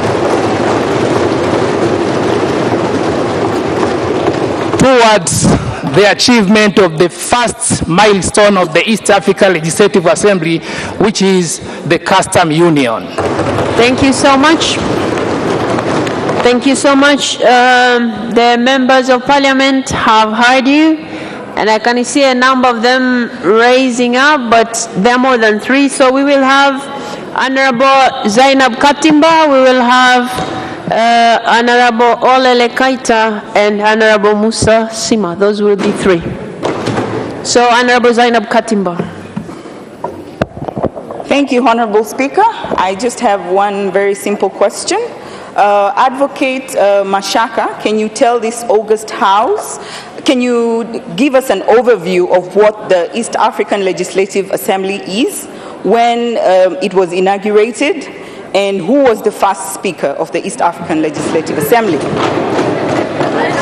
Well, I will let you respond to the first question and overrule the 2 questions. The question asking about the first speaker and when it was inaugurated. So respond to the first one. Thank you, Honorable Speaker. Thank you, member, for the question. Honorable Speaker, the East Africa Legislative Assembly is an arm of the East African community. Its purpose is to legislate laws. It was inaugurated in the November 2001.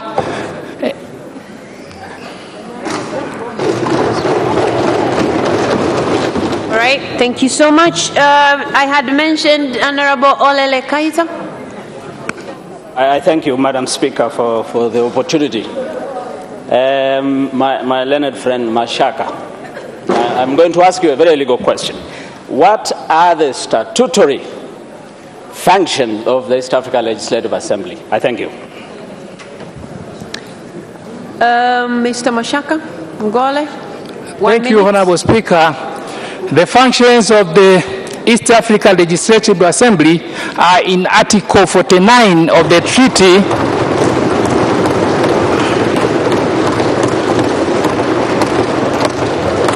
treaty which established the East African Community. Honorable members of the Parliament, the primary objectives or functions of the East Africa Legislative Assembly, first is to legislate the laws applicable within the East African Community. Second is to debate and approve budget for the East African Community. The other functions are to approve the audit report and other reports submitted to the East African Legislative Assembly and other matters presented before the East Africa Legislative Assembly. Okay, thank you so much. And we also had, I had also mentioned Honorable Musa Sima. Thank you very much, Madam Speaker. Mr. Mashaka, you told us that you will defend our national interest. Can you tell us how? Mr. Mashaka Angola, you have 1 minute to respond to the question. Thank you, Honorable Speaker. In the Parliament, in participating to the Parliament of the East Africa Legislative Assembly, my role is to defend the interests of my country. Therefore, I will ensure all matters presented before the East Africa Legislative Assembly are well scrutinized so as to make sure that no national interest is compromised.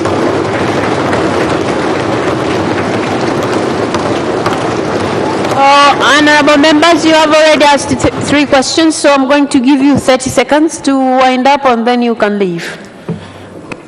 Honorable Speaker, honorable members of the Parliament, I urge you to vote for me.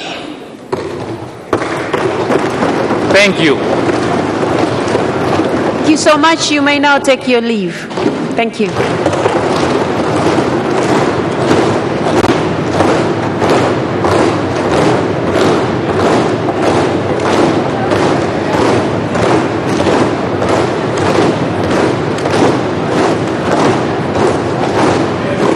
Waheshimiwa wabunge, tunaenda sasa kwenye kundi la mwisho, kundi la 4, kundi la wagombea wa Tanzania bara. Katibu. Ndugu Ansar Abubakar Kachwambwa.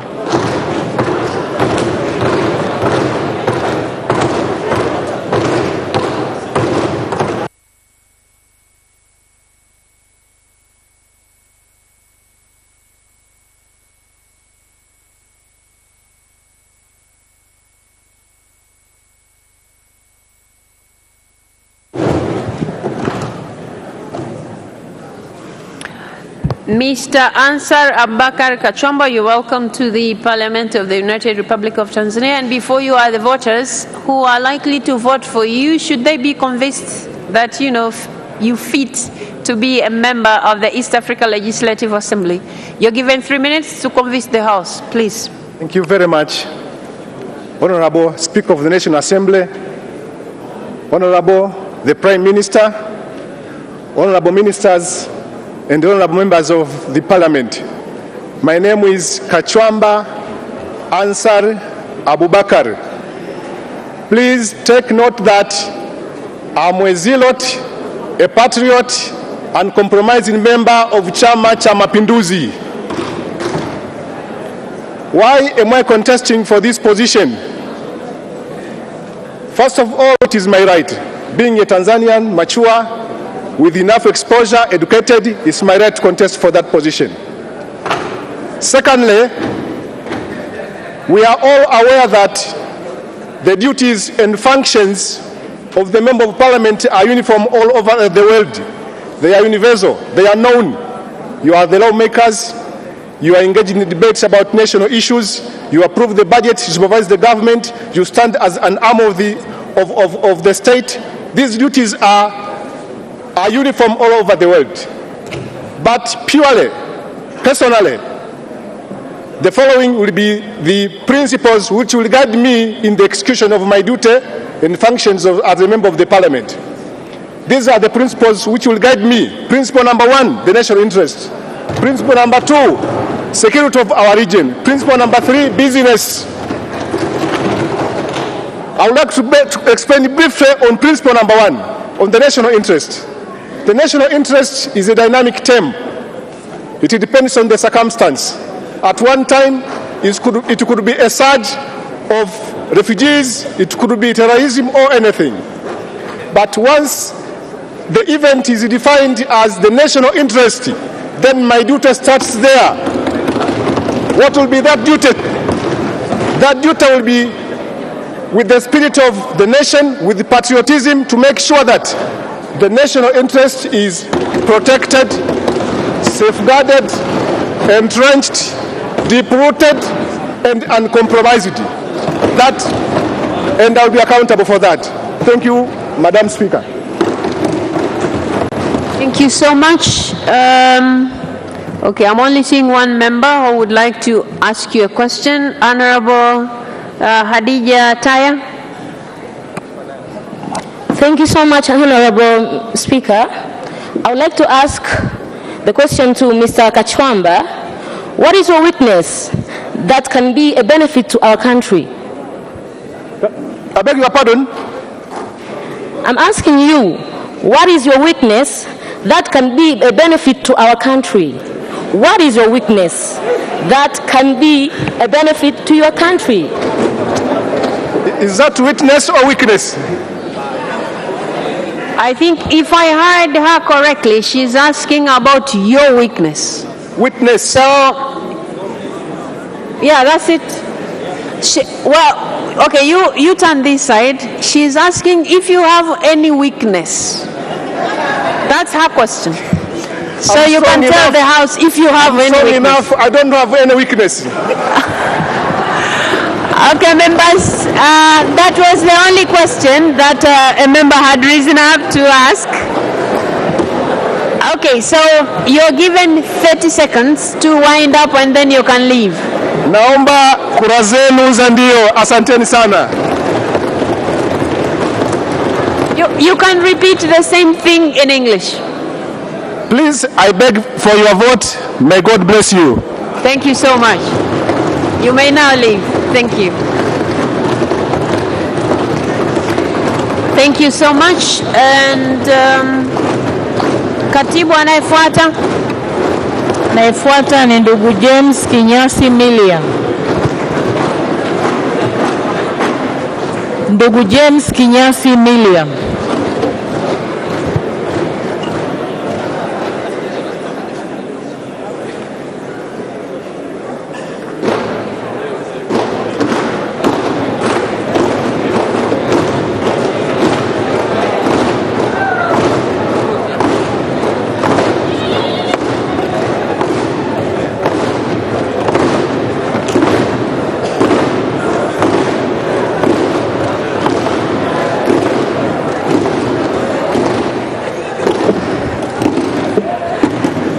Mr. James Kinyasi Milia, you're welcome to the Parliament. And before you are the voters who you have to convince that you're capable and able to go represent the country at the East African Legislative Assembly. So you're given 3 minutes to convince the House. Please, you have the floor. Honorable Speaker, Honorable Prime Minister, distinguished members of Parliament, good afternoon. My name is James Milia. I happen to be a lawyer, an advocate of the High Court of Tanzania. I happen to be a lawyer. Wait a second. When you're speaking, it's usually not easy to be static, right, but you have to try, pull a little bit the mic, and then address the House. Thank you. May I start? Honorable Speaker, Honorable Prime Minister, distinguished members of Parliament, good afternoon. My name is James Milia. I'm a lawyer by training. I hold a master's degree from the University of Pretoria and the American University in Cairo. Honorable Speaker, may I, at this juncture, thank God, thank the leadership of CCM, and thank all of you, because it's for you that I'm a candidate today. Honorable Speaker,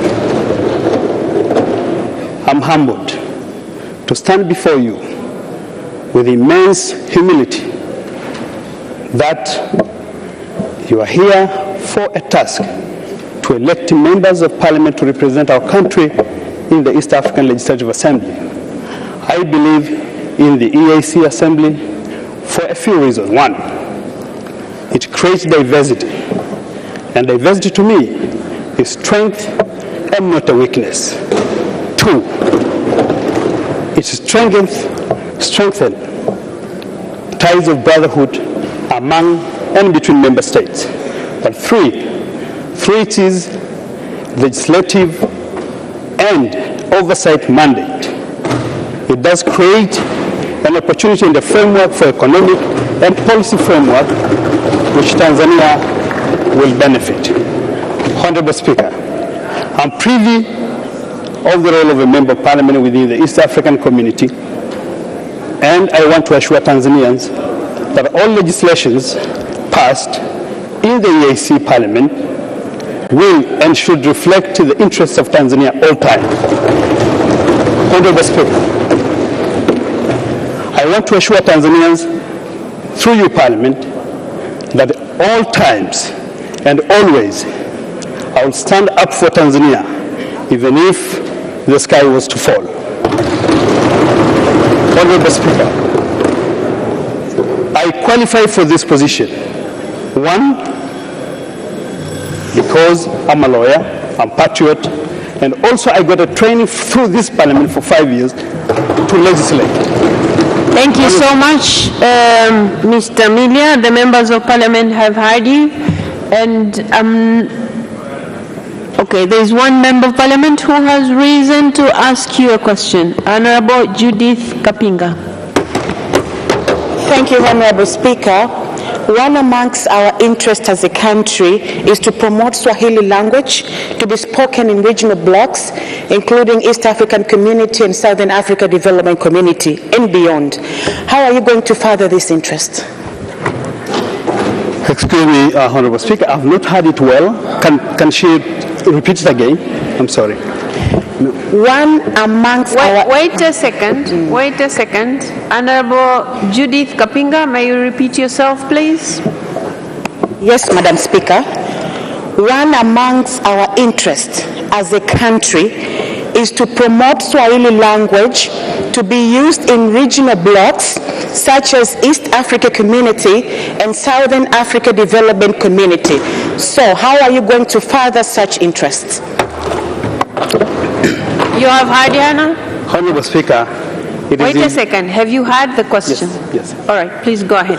Honorable Speaker, I thank you for the question. It's a great question, but one has to understand that I'm going to the East African Legislative Assembly not really to represent my own personal views. If my country and the Foreign Affairs Ministry agrees that this is what you're going to present to other nations, if they say it's Swahili today, Swahili tomorrow, I'm good to go. And I'll stand for that.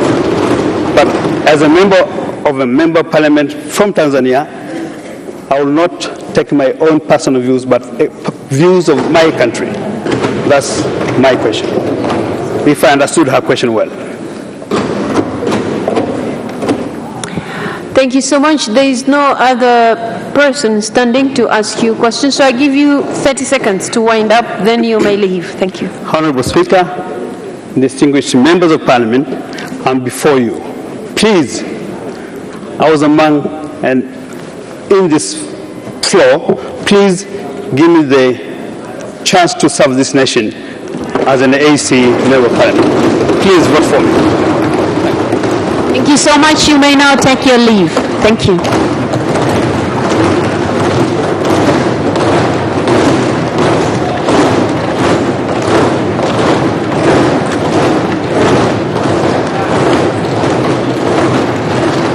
Katibu anayefuata.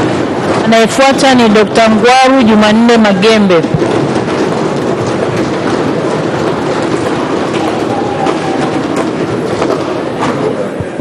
Dr. Ngwaru Jumanne Magembe.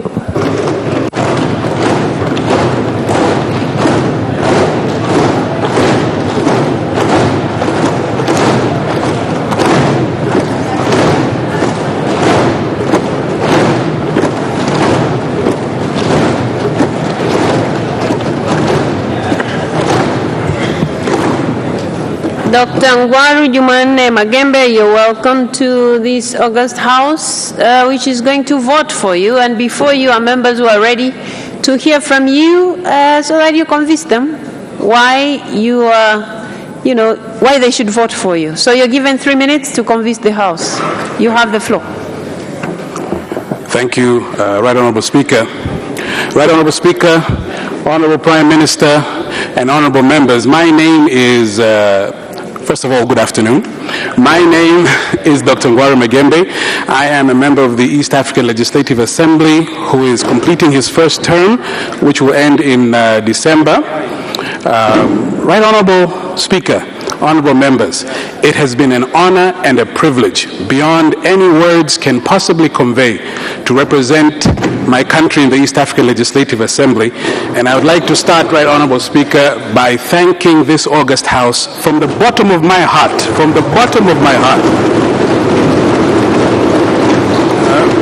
for the 5 years that they gave me trust to serve in the East African Legislative Assembly. I have been working tirelessly to repay that trust. I have been the most vocal member who defends our country, who promotes our country, who is tough on oversight to make sure that the taxpayers' money of the United Republic of Tanzania do not go to waste or are used negligently. Therefore, stand before you, Right Honorable Speaker and honorable members, to ask for another 5-year term. If I'm given another 5-year term, Right Honorable Speaker, I have a few priorities. The first priority will be to ensure that the private sector of Tanzania benefits from the common market. As you know, Right Honorable Speaker, since 2016, our country has been recording a trade balance surplus, meaning that we are exporting into the region more than we are importing. It will be my duty to make sure that the countries that we are exporting to, I will advocate that we will remove all of the non-tariff barriers, the NTBs, things like unnecessary tax measures, unnecessary product health standards, and so forth. Secondly, I will continue to be tough on the issue of execution of the budget to ensure that the contributions from my country and the other 7 countries to the EAC budget are used judiciously and diligently. Thirdly, Right Honorable Speaker, I would like to promise the honorable members that I will continue to give them feedback, continue to be close to them, because, honorable members, without you, there can be no me. Bila nyinyi. Thank you so much. Hamna mimi. Thank you so much. There is only one member standing to ask you. Oh, there are two. So we have Honorable Jerry Sla, followed by Honorable Kigwangala. Thank you, Honorable Speaker, or rather, Right Honorable Speaker, for giving me this opportunity to ask one question to Honorable Dr. Ngwaru Jumanne Magembe. I'm quite impressed, not only for your strong and credible presentation you just presented to us, but also for your pronounced academic qualification to a young age. And I'd like to ask you one question. When you are elected to represent us on 2017, East African Community had 5 member states by then. Currently, we are aware that South Sudan and Congo have joined the East African Community, and with the current government investment in infrastructure, be it the standard gauge and the port project, which will increase the haulage of goods in this country, how are you going to cement our footprint as the member of the East African Community on the biggest market of trade in the Congo as the new member of the East African Community? Thank you. Dr. Ngwaru, please, you have 1 minute to respond. Thank you, Right Honorable Speaker. That's a very good question. In truth, we are competing with the Northern Corridor from Mombasa through Nairobi, Kampala, and then down towards the Congo.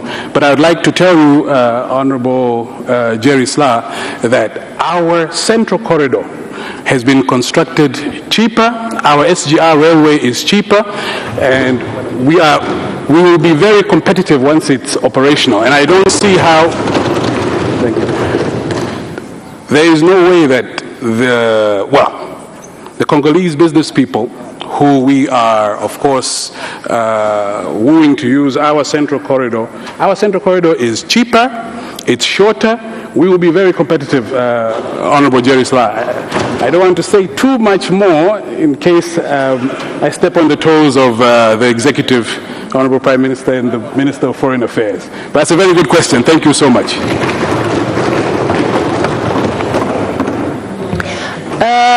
Honorable Dr. Kigwangala. Oh, sorry, I also forgot, because the candidate has only 1 minute to respond, so you have to try and be brief to your questions. Please. Thank you, Right Honorable Speaker.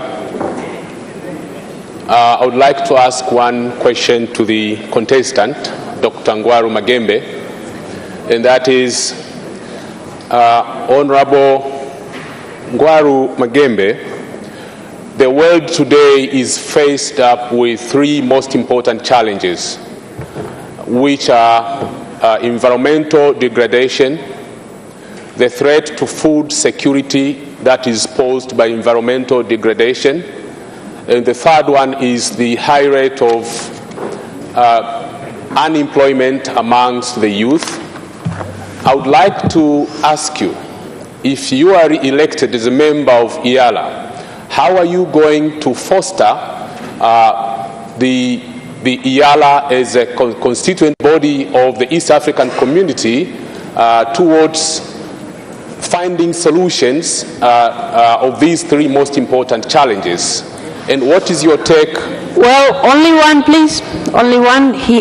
He has only 1 minute to respond, and you have already asked environmental issues and youth unemployment. So I don't know which one of the 2 should he address, because he has only 1 minute. Only one issue. So which one between the 2, environmental degradation or unemployment? No, that's just a background. But the question is, what? You have already asked him. Come on, you have already asked him. Okay. Because you have asked him how he's going to, so when you began with how, that's the question. Okay. So I'm sure he has gotten it. I will rephrase it.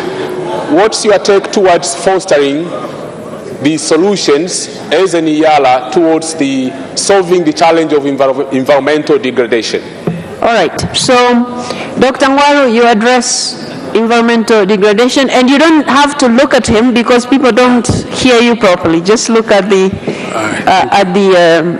your mic. Thank you. Thank you, Right Honorable Speaker. That is another very good question. I believe one could write a doctoral thesis just to answer that question. But in short, environmental degradation is a real issue. And if re-elected, this is an area which I'm sure that I could form a bill that would help. Thank you. I could form a bill, and the bill would help to decrease environmental degradation within the 7 partner states.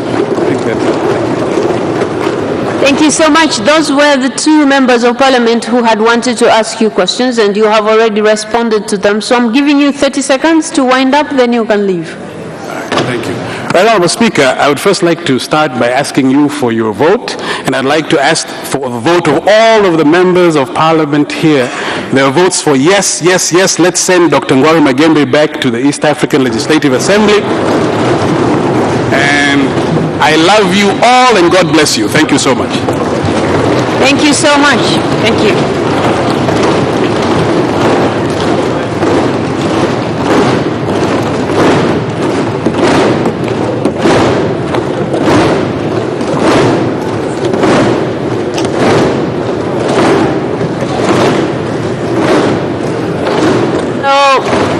Members, Waheshimiwa wabunge. Waheshimiwa wabunge, kwa kutumia kanuni ya 34 na fasili ndogo zinazofuata hapo, tutaendelea na hii shughuli mpaka tumalize. Kwa hivyo katibu, endelea kuita waliosalia. Anayefuata ni ndugu Adui Saif Kondo.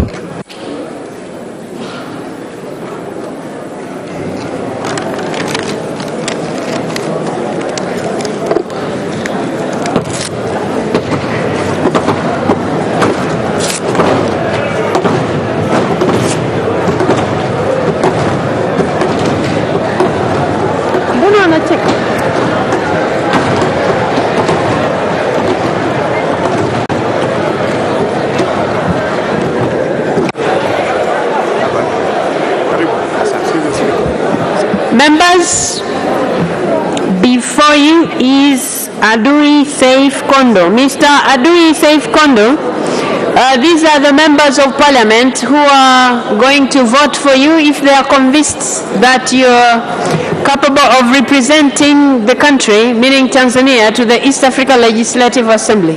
So you are given 3 minutes to explain about, yourself, and so convince the members to vote for you. So you have the floor. 3 minutes.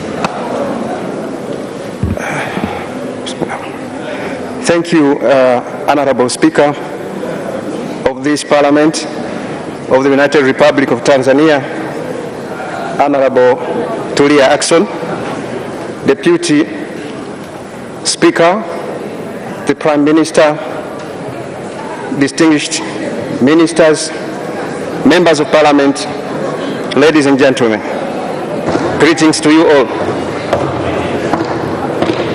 My name is Adui Saif Kondo. I was born 60 years ago, and I'm here asking for your votes to enable me become a member of Parliament in the East African Legislative Assembly. Educationally, I have a master's degree in sociology. It was found in the University of Dar es Salaam.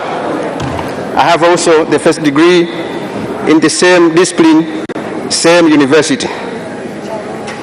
Regarding my work experience, I'm advocacy officer by nature, because I've been working for the marginalized groups right from the moment when I finished my schooling. I started working with the Dogodogo Center Street Children Trust, and then ended by working in Under the Same Sun. As you are all aware, that from the beginning, from between of the 2000 decade in Tanzania, there happened some bad things to people with albinism in Tanzania. This was way back 2007, when we heard for the first time in Tanzania a person with albinism has been killed in Sengerema. Thereafter, murder and bad activities towards people with albinism was so common. So Under the Same Sun was formed in 2008, and it was formally launched here to do what we call public education on albinism. I was the teacher who went through this country educating the public on albinism. And as you can see, there is safety and security of persons with albinism. So my intention, if you allow me to go to the EALA, I want to do the same at the capacity of East Africa, because such practices against persons with albinism and people with disability in general are happening almost in every corner of the continent of Africa. Thank you so much. There is no member of parliament rising up to ask you a question, so I'll give you 30 seconds to wind up, then you can take your leave, please. I beg your pardon, I didn't hear. I'm saying the members of parliament have understood you and they have no questions. So I am giving you 30 seconds to wind up, then you can go. Thank you. Thank you, Your Excellency Speaker, the High Table, members of parliament, ladies and gentlemen.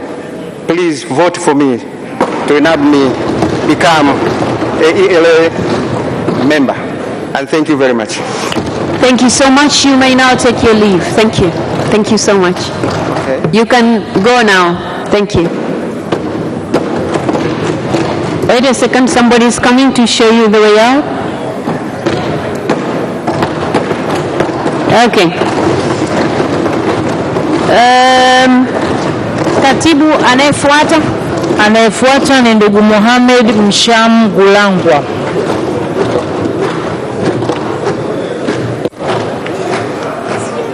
Ndugu Mohamed Msham Gulangwa.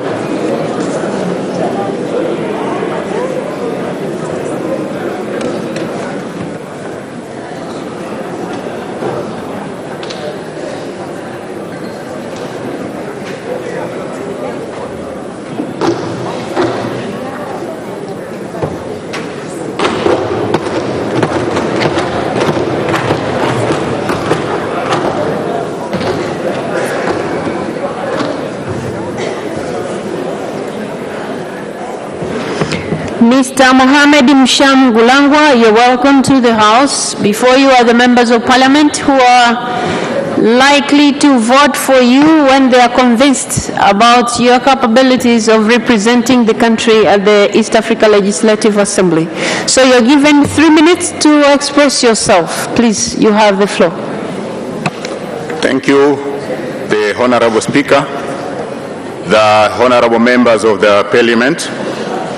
Before you is Engineer Mohamed Msham Gulangwa, possessing a master's degree in engineering management from the University of Dar es Salaam, also holding an MBA degree from the Open University of Tanzania,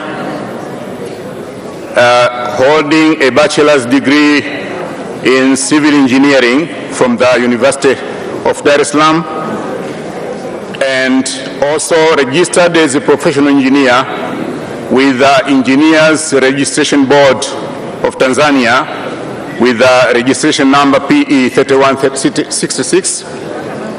Standing before you, I request for your votes to represent the nation in the East African Legislative Assembly. The Honorable Speaker and the members of Parliament, I humbly request for your votes. Okay. There is one member of parliament who has just risen up to ask you one question. Honorable Manai Shaulenge. assume now you are the member of WEALA. What is your two main agenda that will foster economic development, considering of the geographical advantage and the resources that Tanzania have? Yes, Mr. Mohamed Mshangulangwa, you have 1 minute to respond. The Honorable Speaker, the members of Parliament, being a representative of the nation in the Assembly, I'll be led by the instructions from the nation because I'll be representing the same. So what I'll be doing there, I have passed through the core values of the EAC, and I know that team spirit, accountability, transparency, and professionalism will be leading me. So as a representative, I'll be obtaining the instructions and the directions from the nation. So there was only one member who was interested in asking a question, so I'm giving you, there's somebody else? Honorable Contestant Charles. Thank you, Madam Speaker, for the chance. I just want to ask one question to Mr. Candidate. As we know, for now, Congo DRC have joined to East African community, and one of among the national interests is to make sure we reach the Congo market. So, Mr. Candidate, when we give you the chance, what are you going to make sure that our country will reach Congo market compared to another East African countries? As I responded to the first question. Wait a second. Mr. Ngulangwa, you have to be called first before you speak, before you address the House. Speaker. So now you have the floor. You have the floor. Yeah, the Honorable Speaker, the Honorable members of the Parliament. As I said before when I was introducing myself, I have the MBA in from the Open University of Tanzania, and I also have the other capacities as explained earlier. Being a representative, it doesn't mean that I'm going to represent my party there, but I'll be representing the nation. So I'll be doing what the nation will be is directing me, and also the nation will be expecting from me. Thank you so much. Those were the questions from members of Parliament.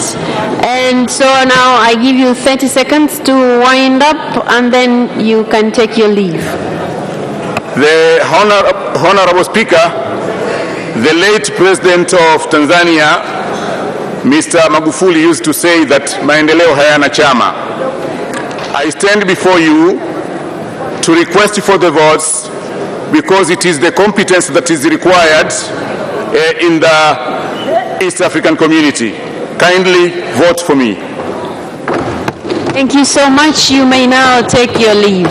Thank you.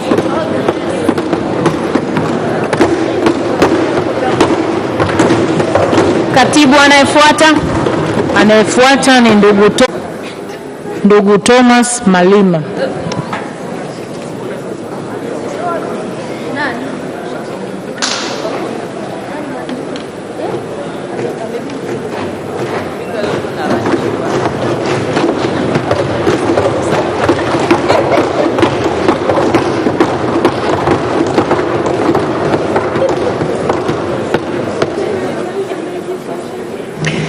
Mr. Thomas Malima, before you are the members of Parliament of Tanzania, and they would like to hear from you why they should elect you to be a country's representative to the East Africa Legislative Assembly. So you have 3 minutes to express yourself and convince the House. Please, you have the floor. Thank you, Honorable Speaker. Thank you, Prime Minister, and the other honorable members of this honorable Parliament of Tanzania.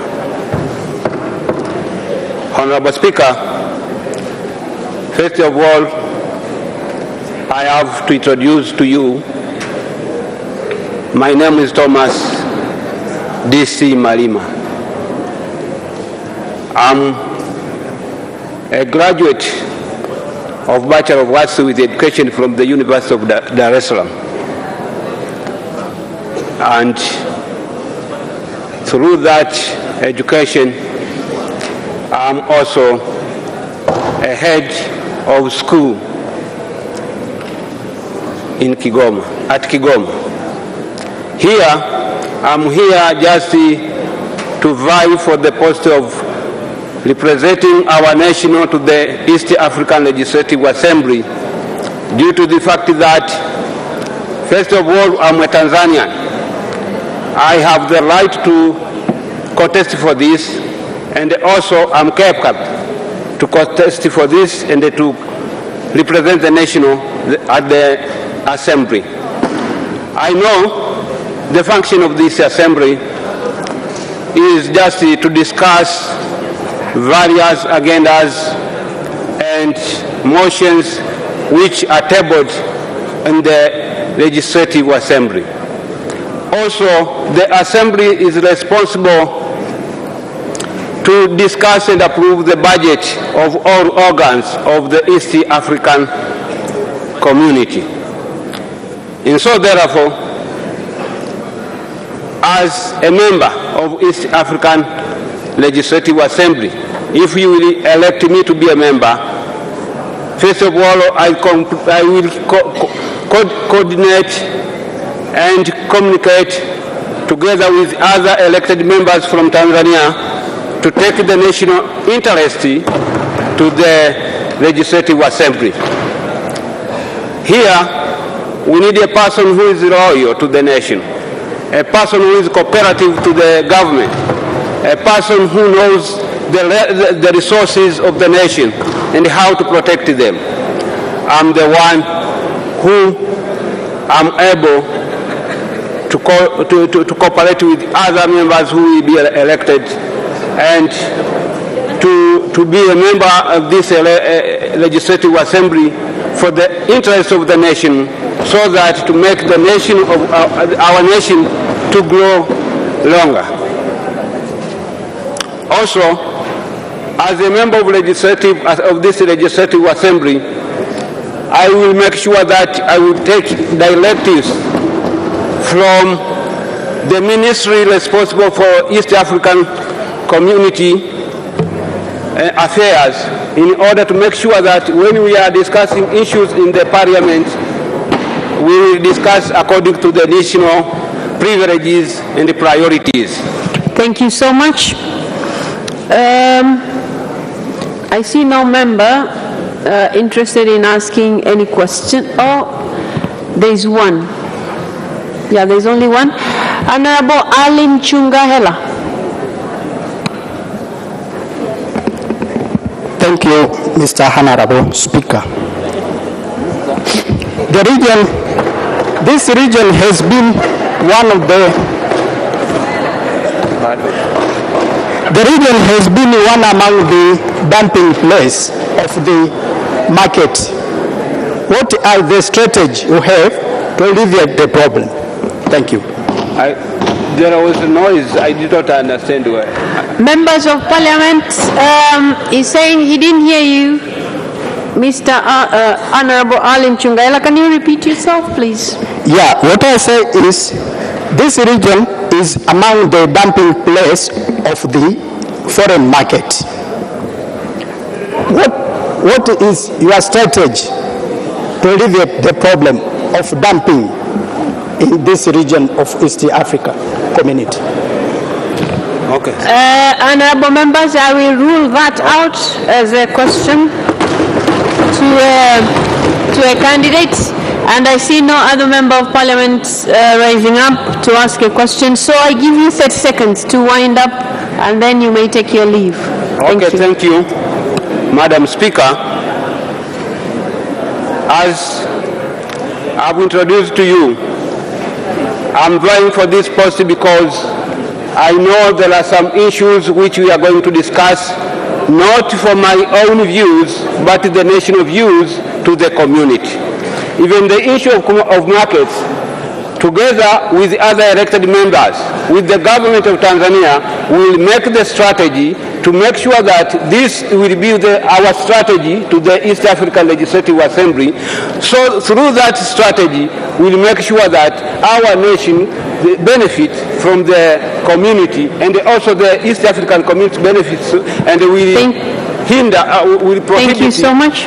the dumping commodities from other countries, not from Thank you so much, Mr. Malima. East Africa.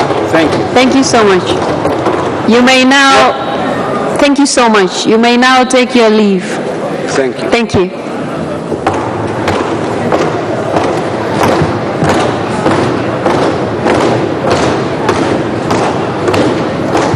Waheshimiwa wabunge, huyu ndio alikuwa mgombea wa mwisho kuja kujieleza mbele yetu.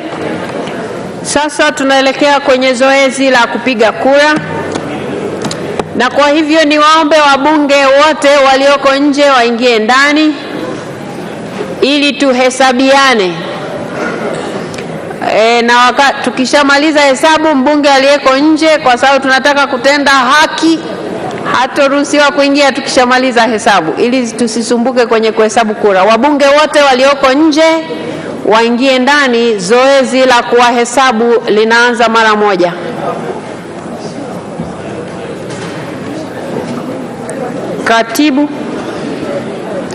Katibu, na tunahitaji kujua ni wangapi, lakini wakati tunaendelea na hilo, waheshimiwa wabunge, tuwe watulivu kidogo wakati tunaendelea kuwasubiri wenzetu walio nje na waona wanaendelea kuingia, ili tupate hesabu yetu kamili kabla tujaanza kupiga kura.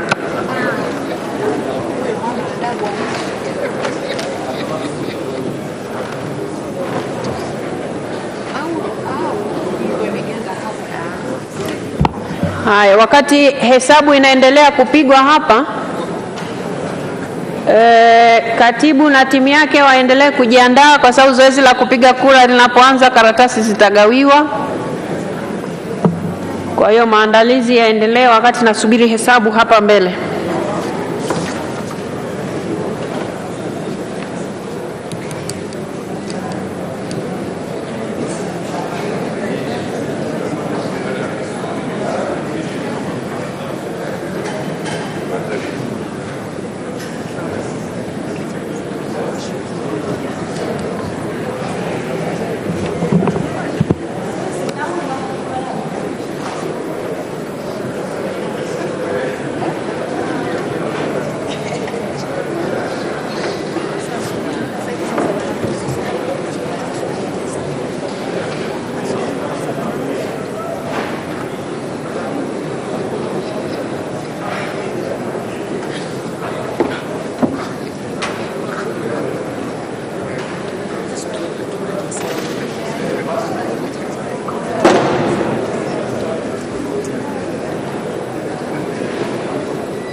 Haya, waheshimiwa Wabunge, sasa milango hiyo haitafunguliwa. Nimeshaletewa orodha hapa, sio orodha, nimeletewa idadi ya wabunge waliopo.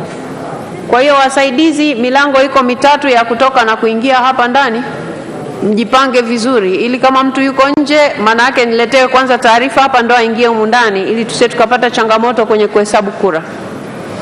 Wasaidizi mjipange kabisa milangoni. Asanteni sana. Waheshimiwa wabunge, idadi ya wabunge tuliopo tayari kwa ajili ya kupiga kura ni 300. Wabunge tumehesabiwa na tuko 300. Kwa hiyo zoezi la kupiga kura litaanza sasa. Katibu na timu yako, tunahitaji sasa makaratasi yaanze kugawiwa. Tuko wabunge 300. Kama kuna mbunge anaongezeka asiingie kabla sijapewa taarifa hapa mbele.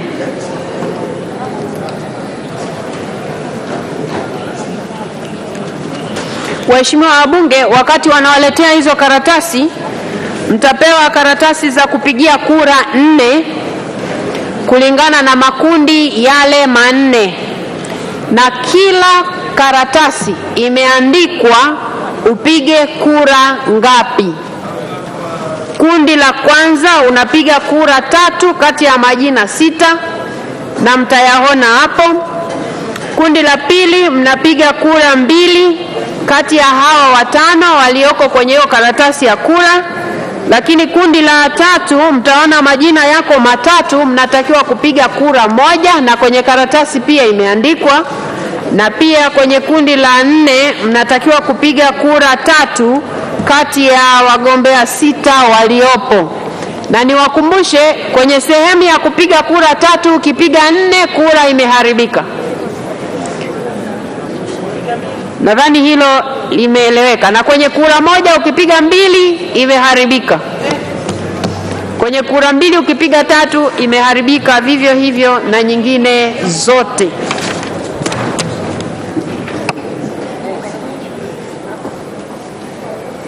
Wasaidizi sasa mtawanyike tayari kwa kugawa kura.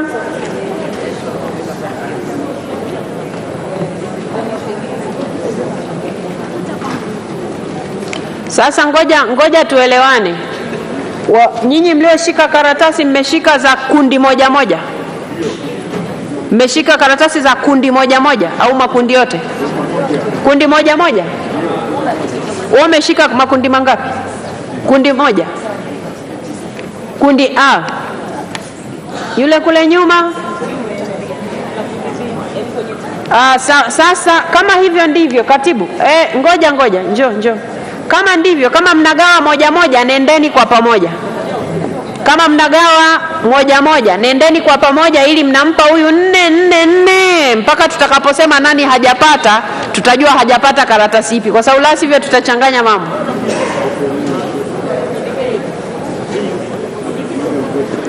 Hebu njoo, usichukue hiyo karatasi yache tu, haina neno. Njoo huku mbele.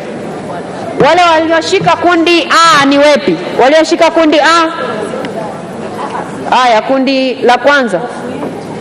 Jamani, mwe mnanisikiliza huku. Wewe na wewe umeshika ya kwanza? Huyu wewe? Sogea nyuma kidogo, si wewe? Sogea wewe, mpanda. Sasa mfuatane kwa mtindo huo. Ngoja anzieni hapa kwa Mheshimiwa Sanga. Mpeni, hakikisheni anapata karatasi 4 za makundi yote, mnaenda namna hiyo. Kwa sababu mkitawanyika hatutajua mnaenda kugawa kura namna gani. Sijui nimeeleweka? Yaani anapopita A, anapita na B, anapita na mwingine. Kwa hiyo mwingine anzie pale kwa waziri mkuu. Kwa waziri mkuu A, B, C, D pale. Kwa hiyo mnaenda kwa makundi namna hiyo.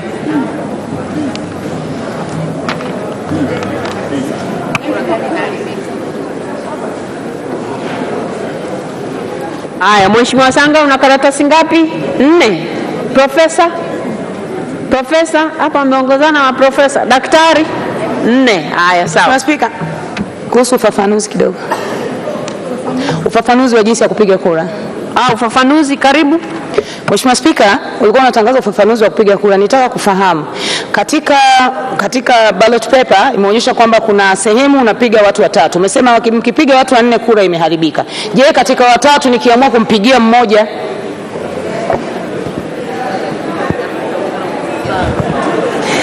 Sawa, sasa masharti tuliyoweka kwenye hizi karatasi za kura na masharti aliyokuwa ameyasoma katibu mapema. Karatasi inaelekeza hivi, kwa mfano kundi A inasema piga kura 3 tu kwa kundi hili. Weka alama ya vema. Weka alama ya vema. Sasa kwa sababu imesema piga kura 3, haijasema piga angalau. Piga kura 3. Usianze hapa na mtaka mmoja tu, kwa sababu zinatakiwa 3 ndio hesabu zetu ziende vizuri. Wewe nani ambaye hujamsikia hapa mpaka upige kura pungufu jamani? Si mmesikia wagombea hapa jamani? Yani wewe ukose 3 kati ya hawa, kweli haiwezekani.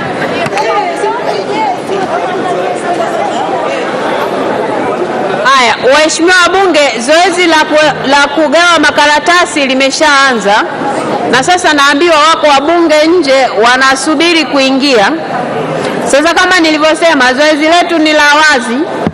Nataka kujua wako wangapi, upande huu wako wangapi?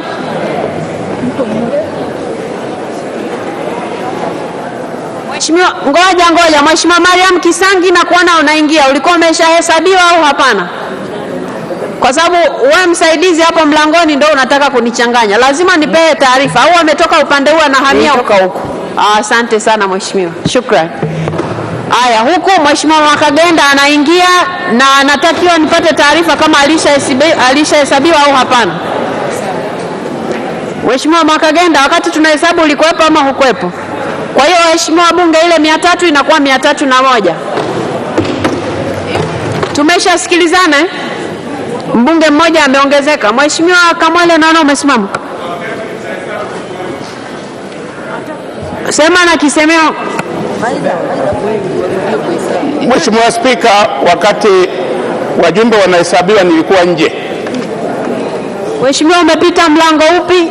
Maana isije kuwa walikuhesabu alafu hapa nikaongeza idadi, isije ikaleta changamoto. Umepita upande upi? Upande huu. Upande huu? Ndio. Haya, kwa hiyo 302.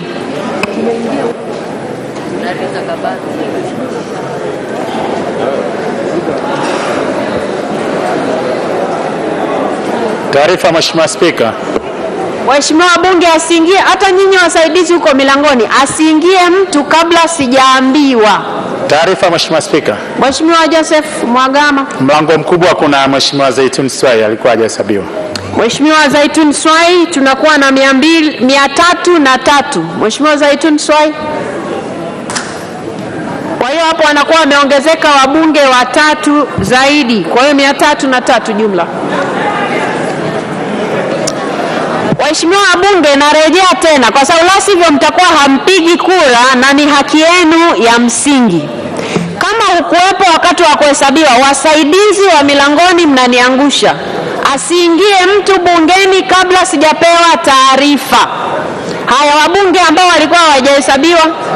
Naona Mheshimiwa Rita Kabati umesimama. Umepita mlango upi? Msaidizi hapo mlangoni, unahitaji msaidizi mwenzio aongezeke, maana unaingiza watu wengi sana na huniambii. Haya, namuona Mheshimiwa Catherine Magige, Mheshimiwa Rita Kabati, Mheshimiwa Bona Kalua, Mheshimiwa Mary Masanja. Hao ni wabunge 4 wameongezeka. Kwa hiyo tunakuwa na 307. Msaidizi uliyeko upande huu, mbunge asiingie kabla sijapewa taarifa. Nadhani hilo limeeleweka.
Ngoja sindi hapa.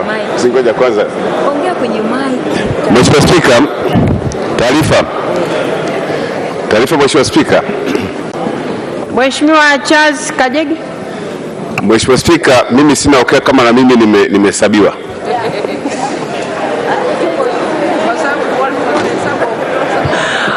Waheshimiwa wabunge. Waheshimiwa wabunge, sawa. Sasa ili zoezi naona linakuwa gumu kama mtu anasema hajui ama anajua. Hakuna neno, tusiwe na wasiwasi. Hapa na idadi ya 307, lakini nimeshaagiza wasaidizi wahesabu tena sasa hivi.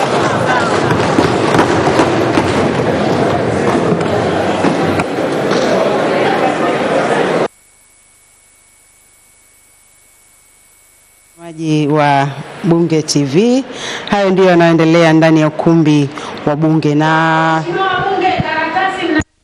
kupiga kura hakujatangazwa bado. Naona kuna watu mmeanza kuweka tiki huko.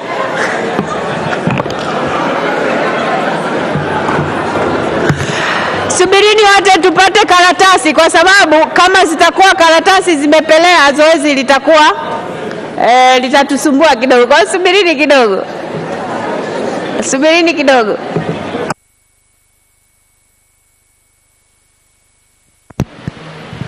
Wakati zoezi la ugawaji karatasi, ambapo hadi sasa idadi inaonyesha wabunge walioko ndani ya ukumbi wa bunge ni wabunge 307, na wakati huo huo zoezi la kuhesabu wabunge walioko ndani likiendelea.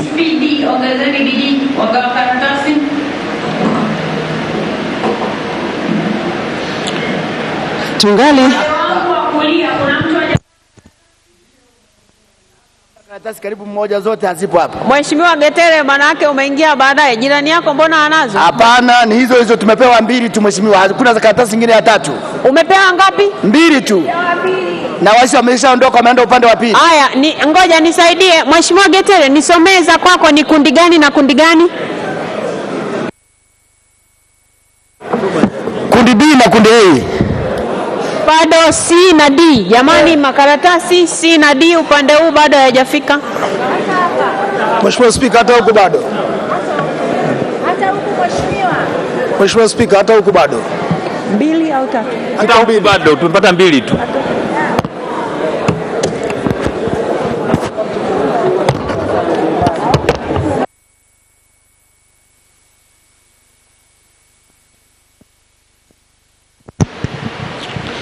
Tunaendelea kuangalia, kuyatazama. Ngoja, twende vizuri. Nyinyi mnaogawa makaratasi nisikilizeni. Mtu ambaye ana kundi C na D, hebu anyoshe mkono. C na D. Sio wabunge wanaogawa karatasi C na D. Nani wanazo? Wewe mwenye C hapo katikati. Wewe unaongea na Mheshimiwa Neema Mgaya. Una kundi gani? Njoo umalizie kwanza huko. Mwenye D, mwenye kundi D. Nyinyi wasaidizi wa katibu, mwenye kundi D, mmoja arejee huku. Malizeni kwanza upande huu. Maliza hapa, alafu fuata panavyofuata. Rudi hapa. Rudi hapa. Anzia hapa. Haya, kule nyuma nani hana 4?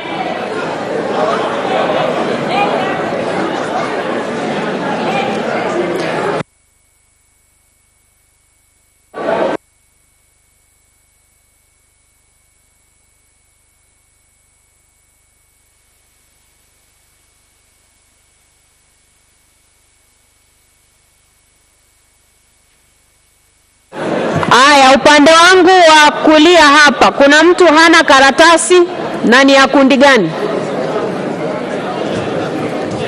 C huna. Huyo wa nyuma yako ana nini? Haya, C yule pale akupe. Kuna mtu hana hapo mbele.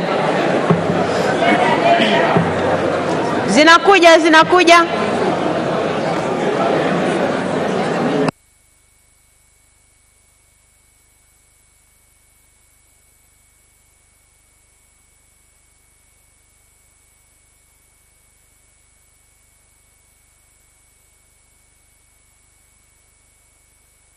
Bunge TV, kinachoendelea ni zoezi la ugawaji karatasi kwa ajili ya zoezi muhimu la upigaji kura.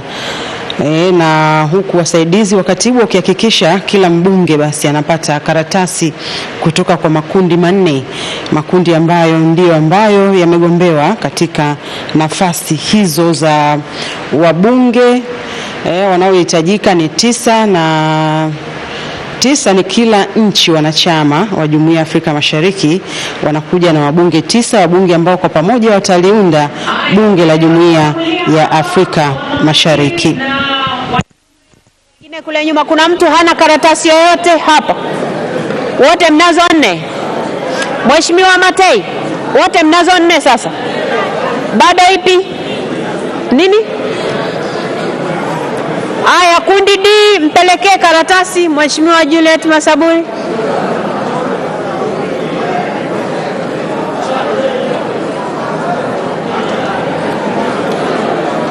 Aya, waheshimiwa bunge mlio nyuma ya Mheshimiwa Waziri Mkuu, kila mtu ana karatasi 4. Jamani, mnaojibu hamko nyuma ya Mheshimiwa Waziri Mkuu. Nyinyi wote mnazo hapo? Mheshimiwa B hatuna huku.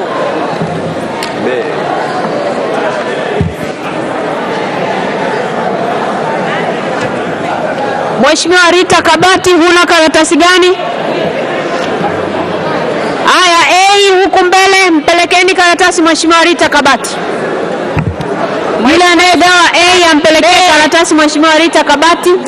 Mheshimiwa Spika, B hatuna hapa. B. Nani anayezungumza?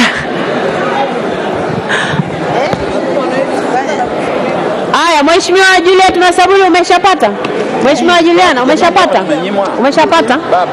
Mheshimiwa Rita Kabati bado. Kundi A.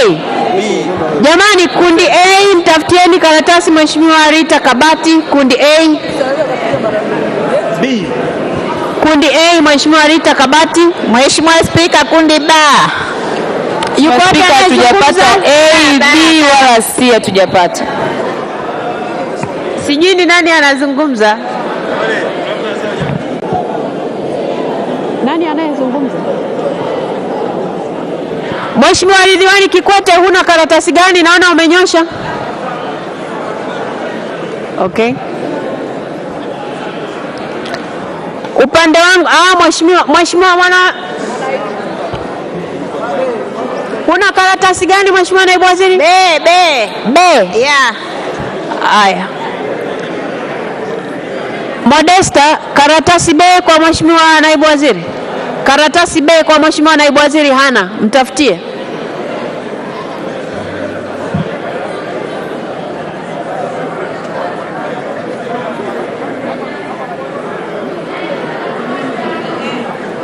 Haya, upande wangu wa kulia Mheshimiwa Mkuchika, una karatasi 4? Una karatasi 4? Upande wangu wa kulia kuna mtu ana karatasi pungufu ya 4? Hakuna.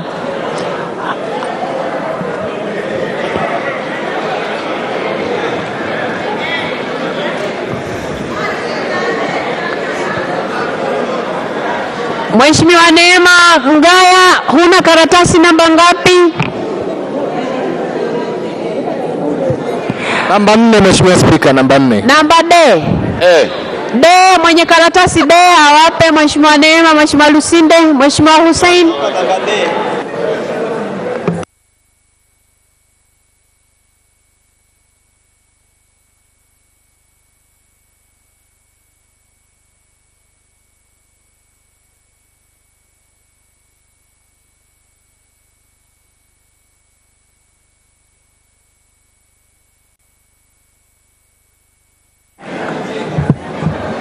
Kizingiti, nasubiri idadi ya wabunge walioko humu ndani ili nimruhusu Mheshimiwa Rose aingie.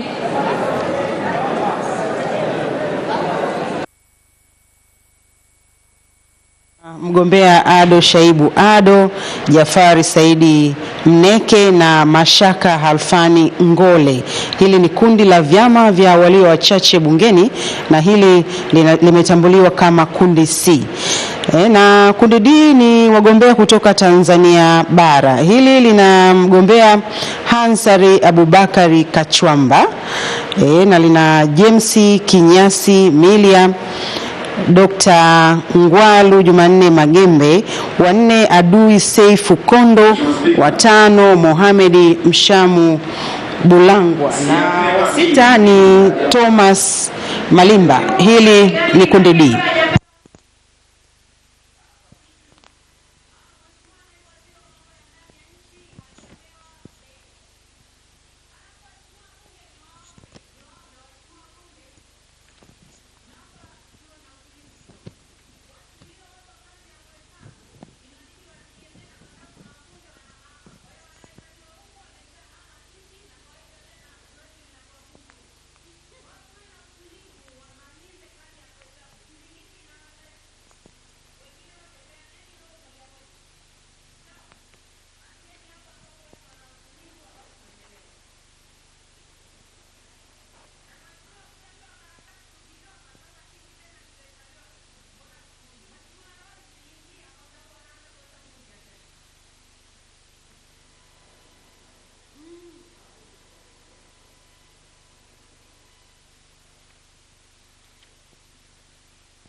Zoezi la ugawaji karatasi likiendelea ndani ya ukumbi wa Bunge, ambapo wasaidizi wakiendelea kugawa karatasi na kuhakikisha kila mbunge anapata karatasi kutoka katika makundi yote manne.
Zoezi la kukusanya kura likiendelea ndani ya ukumbi wa Bunge. Hili likiendelea, tujikumbushe sifa za mtu kuchaguliwa kuwa mbunge wa Bunge la Jumuiya ya Afrika Mashariki, sifa ambazo zimeainishwa katika ibara ya 50 kifungu cha pili, ambapo ni na kwanza kabisa, ili mtu achaguliwe katika nafasi hiyo awe raia wa nchi mwanachama husika. B, awe na vigezo vya kumwezesha kuchaguliwa kuwa mbunge katika bunge la nchi yake kwa mujibu wa katiba ya nchi husika. Usipoteze kura yako. Na C, asiwe waziri katika nchi mwanachama. Mheshimiwa Bunge, baada ya uhakiki wa bunge kwa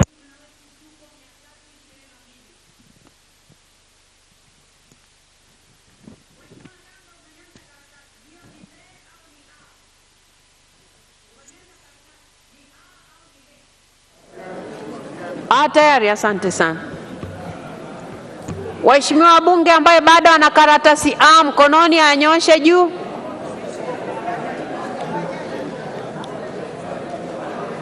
Haya, kundi A mnao kusanya karatasi, ongezeni mwendo.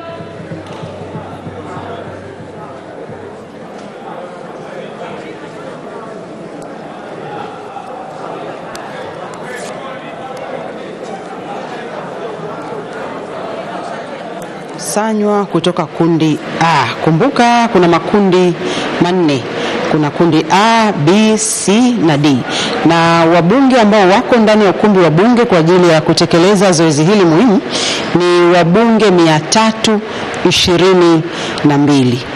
Tunaendelea kuzipitia sifa za mtu kuchaguliwa kuwa mbunge wa Bunge la Afrika Mashariki, na tumekwisha kitizama sifa ya kwanza, ya pili, na sasa tunaendelea na sifa ya tatu, kwamba ili uweze kuchaguliwa kuwa mbunge wa Bunge la Jumuiya ya Afrika Mashariki usiwe waziri katika nchi mwanachama.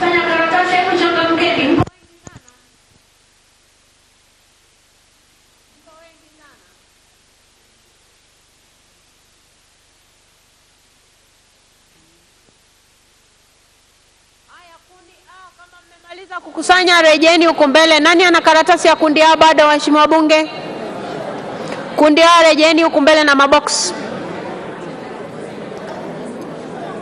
Kule nyuma Modesta, kuna mtu hajapiga kura au shida iko wapi?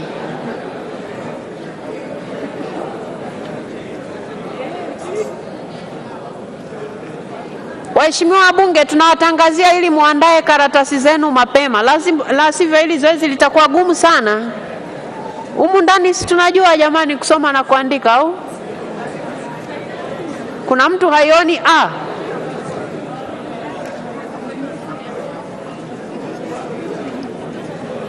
Aya, tafadhali kusanyeni hizo kura zote kwenye box moja, kundi A.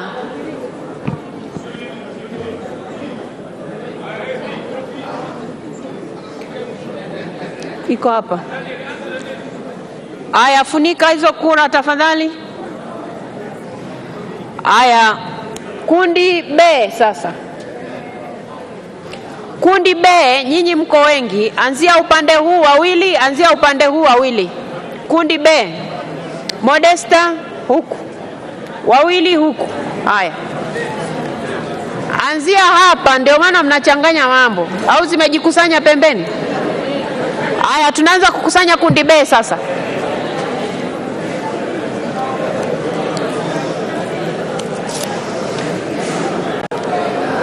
Waheshimiwa bunge, ushauri, kwa sababu kura ni siri na umeifunga, mpe mtu wa pembeni kuliko kumfanya mtumishi azunguluke kwenye viti. Kura ni siri na umeifunga, mpe mtu wa pembeni ili wapite kwenye hayo maeneo ya kupita.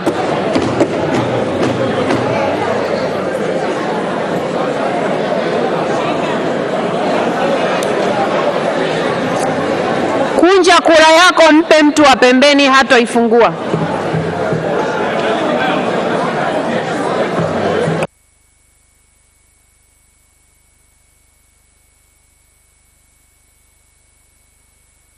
Kusanya kura lipo kundi B, yakiwa yamesalia kundi C na kundi D, nasi tunaendelea kuzitazama. Wabunge ambao bado hawajakusanya kundi B, haya zipelekeni pembeni. Zipelekeni pembeni. Upande anaopita mhudumu ndio peleka upande huo.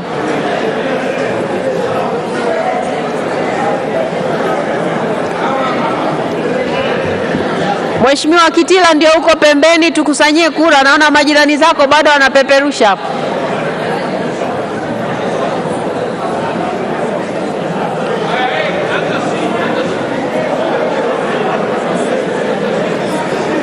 Msichanganye mambo, si hatujaanza. Wenye karatasi B wanyoshe juu. Karatasi B. Haya B, rejeni huku mbele kama mmemaliza kukusanya faster. B, rejeni huku mbele na maboksi. Waheshimiwa wabunge, andaeni kura C, kundi C. Andaeni kura C na pelekeni pembeni. Andaeni kura C na peleka kwa mbunge aliyeko pembeni. Haya, tunaenda vile vile kundi C sasa. Kundi C, anzia huku, wengine wawili waanzie huku. Nenda kwenye zile za katikati pale.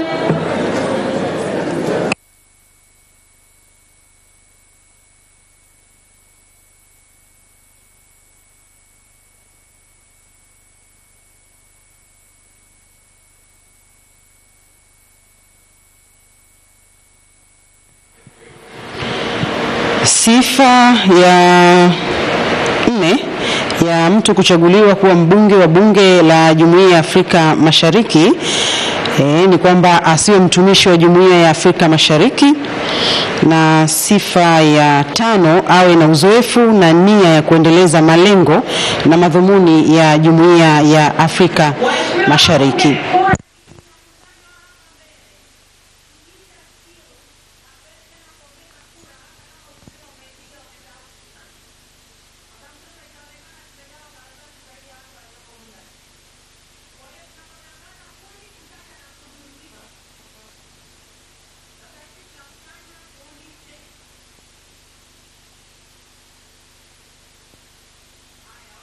Meshamaliza kukusanya hizo, waanze kujiandaa kukusanya kundi D.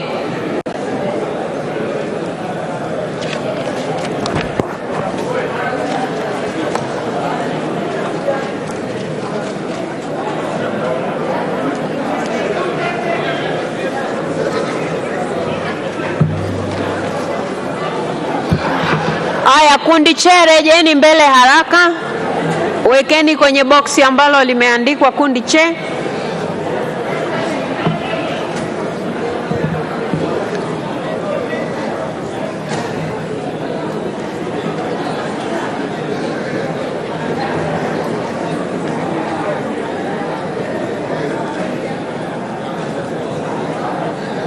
Haya, anzeni kukusanya kundi D. Waheshimiwa wabunge, peleka kwa mbunge aliyeko pembeni. Kundi D zinaanza kukusanywa sasa.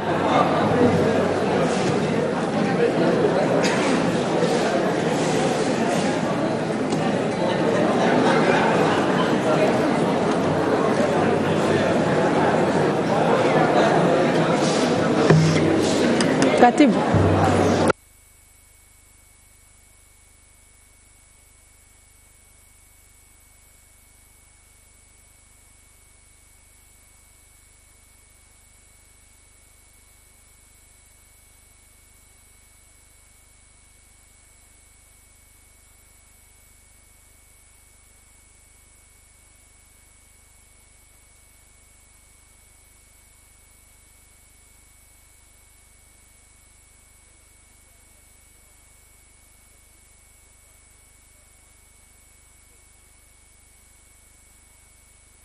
Tazama sifa 4 na sasa tunaitazama sifa ya 5.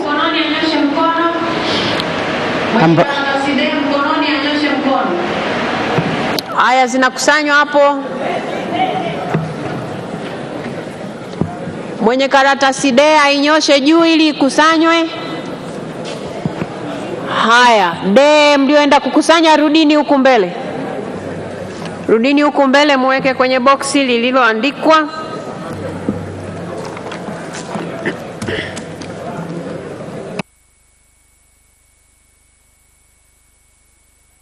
Moja ya kifungu cha kwanza ya mkataba, muda wa ubunge katika Bunge la Afrika Mashariki ni miaka 5, ambapo mbunge anaweza kuchaguliwa tena kwa kipindi kingine cha miaka 5.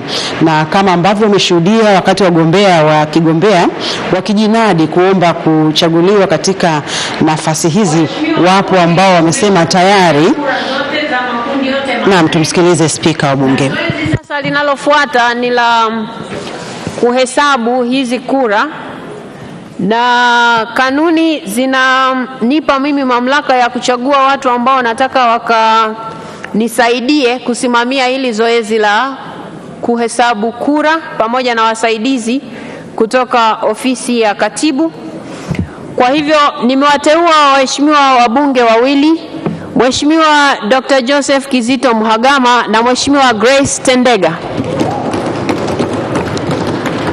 Kwa hiyo waheshimiwa wabunge wawili hawa wataenda kutazama hilo zoezi la kuhesabu kura, na wataongozana na hawa wengine ambao wanaenda kuhesabu. Katibu, kwa namna mlivyojipanga sasa,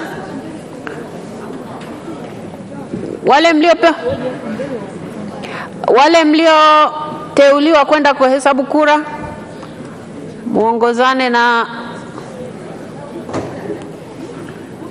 Aya, asante sana.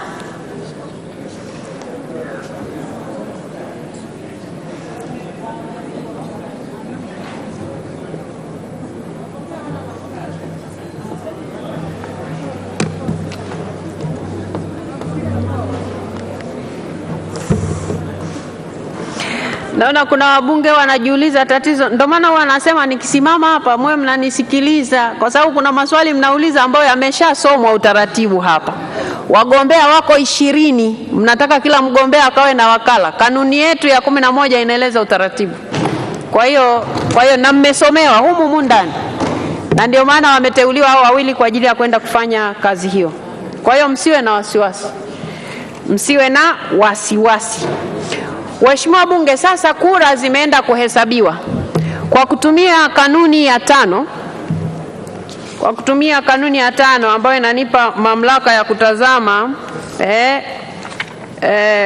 uendeshaji bora wa bunge na mambo nayo. Na sasa hapa tuna ratiba mbele yetu, na wagombea kama mlivyoona wako 20. Kwa kila mtu lazima ahesabiwe kura zake, zoezi ambalo litachukua muda kidogo. Sasa kwa kutazama ratiba yetu, tuna ratiba manake baada ya uchaguzi bado kuna mambo mengine yanapaswa kuendelea.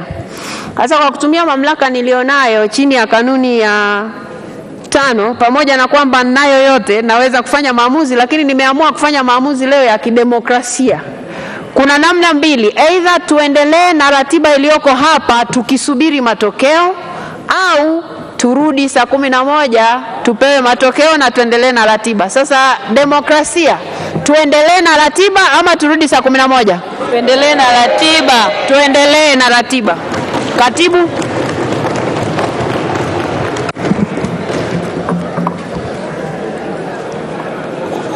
Hoja za serikali, miswada ya sheria ya serikali, mswada wa sheria ya marekebisho ya sheria mbalimbali za fedha wa mwaka 2022, the Written Laws Financial Provisions Amendment Bill 2022, kusomwa mara ya pili.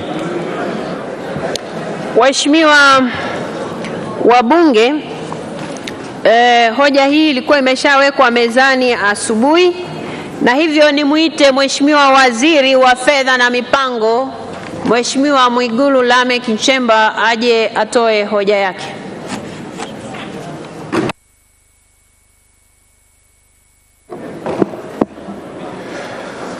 Mheshimiwa Spika, naomba kutoa hoja kwamba mswada wa marekebisho ya sheria mbalimbali za fedha mwaka 2022, the Written Laws Financial Provision Amendment Act 2022, pamoja na marekebisho yake sasa usomwe kwa mara ya pili.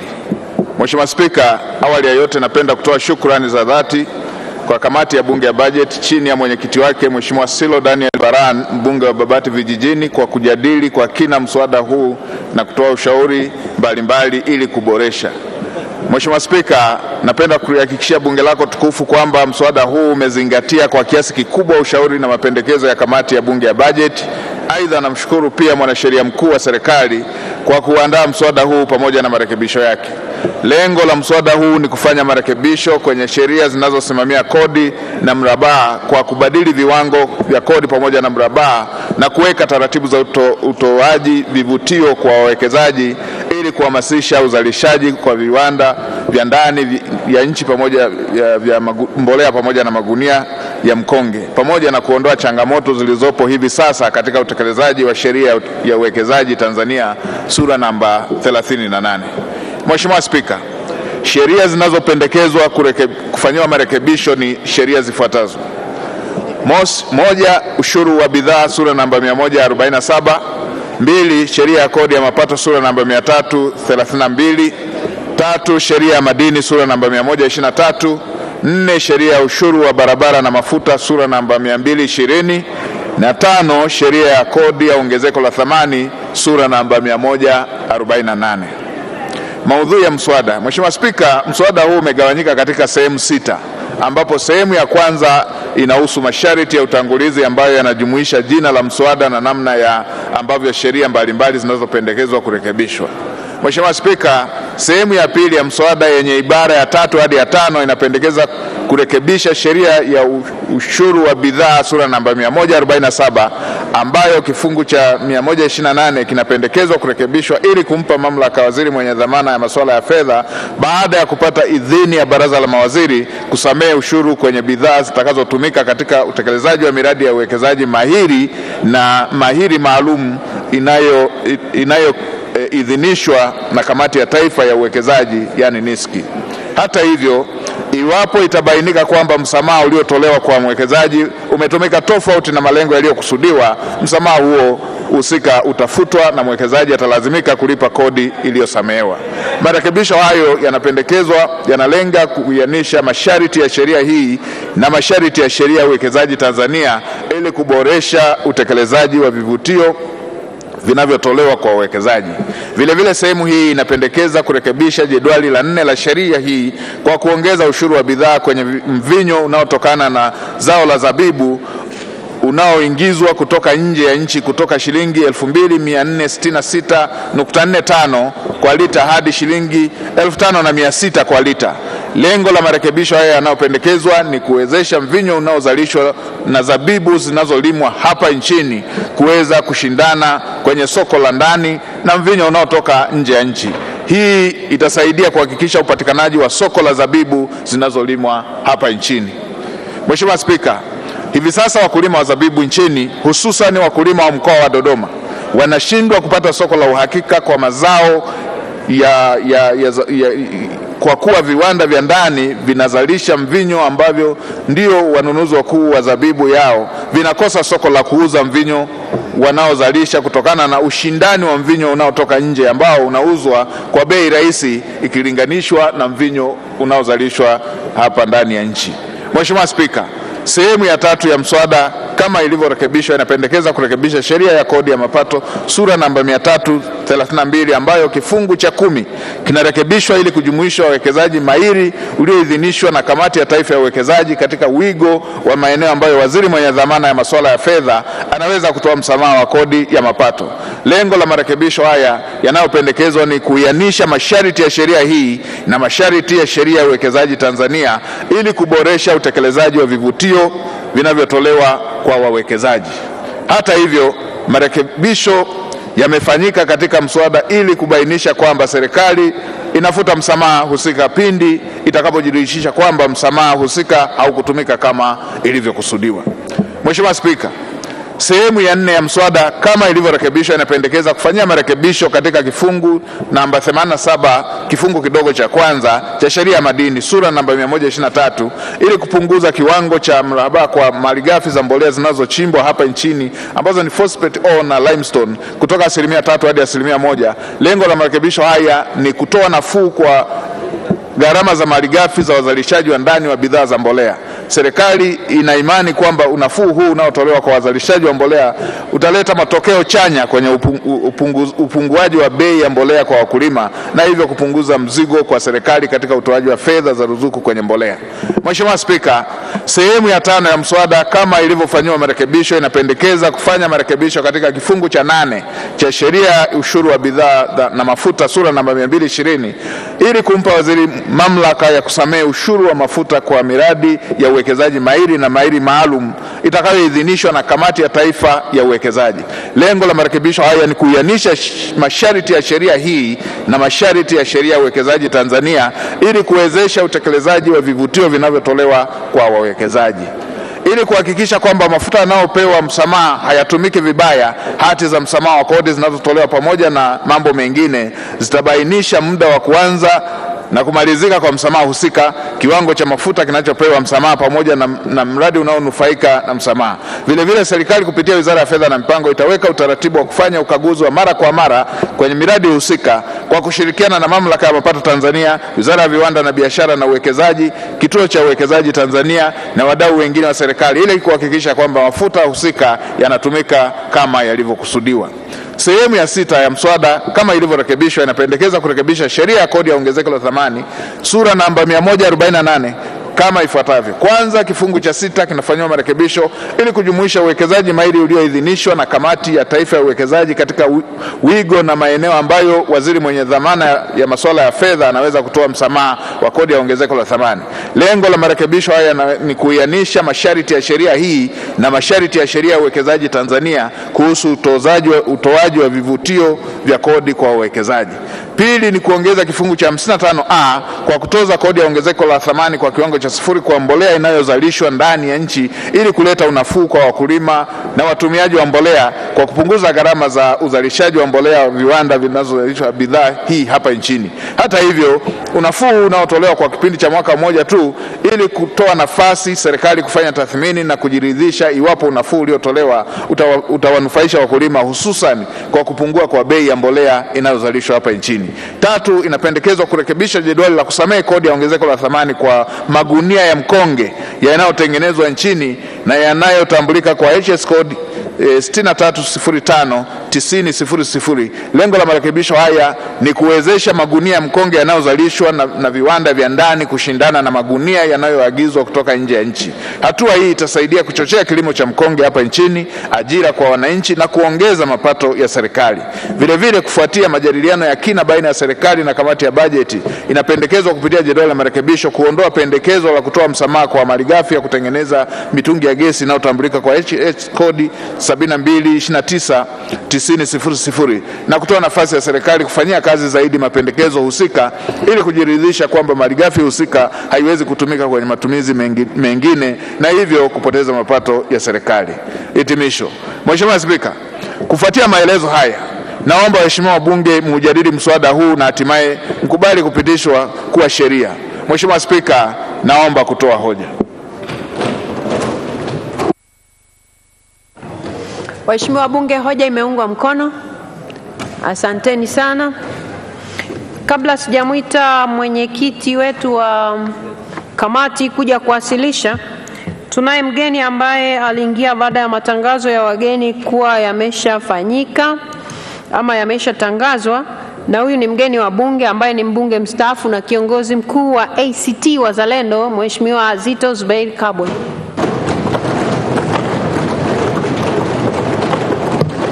Sijui amekaa upande gani, niliambiwa ameingia humu ndani. Karibu sana.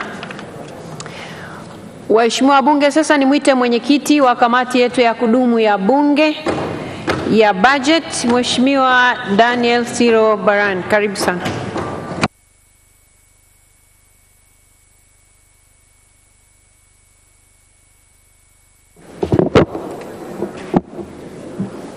Mheshimiwa Spika, kwa mujibu wa kanuni ya 99 fasili ya kwanza B ya kanuni za kudumu za Bunge toleo la Juni 2020, naomba kutoa maoni na ushauri wa kamati ya kudumu ya Bunge ya bajeti kuhusu mswada wa marekebisho ya sheria mbalimbali za fedha namba 13 wa mwaka 2022, yani the Written Laws Financial Provisions Amendment Act 2022. Mheshimiwa Spika, tarehe 19 Septemba 2022, Naibu Waziri wa Fedha na Mipango aliwasilisha bungeni mapendekezo ya serikali kuhusu mswada wa mabadiliko ya sheria za fedha namba 13, na baada ya kuwasilisha mswada huo, Mheshimiwa Spika uliagiza kamati ya kudumu ya Bunge ya bajeti kuchambua mswada huo ili baadaye maoni yake yawasilishwe bungeni.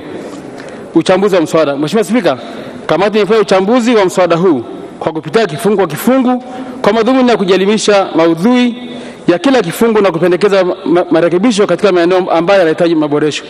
Baada ya kujiridhisha na maudhui ya mswada, tarehe 21 Septemba 2022, kamati ilifanya majadiliano ya kina na Waziri wa Fedha na Mipango, Waziri wa Kilimo, Naibu Waziri wa Uwekezaji, Viwanda na Biashara pamoja na watendaji wa wizara. Aidha, kamati pia ilikutana na wadau kwa ajili ya kupokea mapendekezo na maoni yao juu ya marekebisho yanayopendekezwa. Wadau waliofika kwenye kamati ni Aliko Vintage. Mheshimiwa Spika, naomba taarifa yote ya kamati ingie katika kumbukumbu rasmi za Bunge, yani Hansard. Madhumuni ya mswada. Mheshimiwa Spika, mswada huu una madhumuni makubwa matatu kama ifuatavyo. Moja ni kuchochea uzalishaji wa mbolea nchini ili zipatikane kwa bei nafuu. Pili, kutoa vivutio maalum kwa miradi kimkakati na miradi mahiri ili kuchochea uwekezaji kwenye miradi mikubwa ili kuleta mapinduzi ya kiuchumi. Na tatu, kuchochea uzalishaji wa ndani hasa wa bidhaa za magunia na mvinyo ili kuchochea kilimo cha mazao ya zabibu na katani. Mheshimiwa Spika, kwa kutazama madhumuni haya ya mswada huo, nitoe pongezi kwa Mheshimiwa Samia Suluhu Hassan, Rais wa Jamhuri ya Muungano wa Tanzania, kwa kuonyesha nia ya dhati ya kuvutia wawekezaji na kutekeleza miradi mikubwa itakayoleta mapinduzi ya kiuchumi. Kamati naamini kwamba kwa masharti yaliyoko kwenye mswada huu, Mheshimiwa Rais atakuwa ameonyesha kwa vitendo namna bora ya kutanzua vikwazo vitakavyokwamisha utekelezaji wa miradi ya kimkakati. Maoni ya kamati kuhusu mswada wa marekebisho ya sheria mbalimbali za fedha namba 13 wa mwaka 2022. Mheshimiwa Spika, mswada huu unafanya mabadiliko katika sheria 5 za kodi ambazo ni sheria ya ushuru wa bidhaa sura 147, sheria ya kodi ya mapato sura 332, sheria ya madini sura ya 123, sheria ya ushuru wa mafuta sura 220 na sheria ya kodi ya ongezeko la thamani yani VAT sura 148. Baada ya majadiliano ya kina baina ya kamati na serikali, kamati ina maoni na mapendekezo yafuatayo. Kuhusu sheria ya ushuru wa bidhaa sura 147.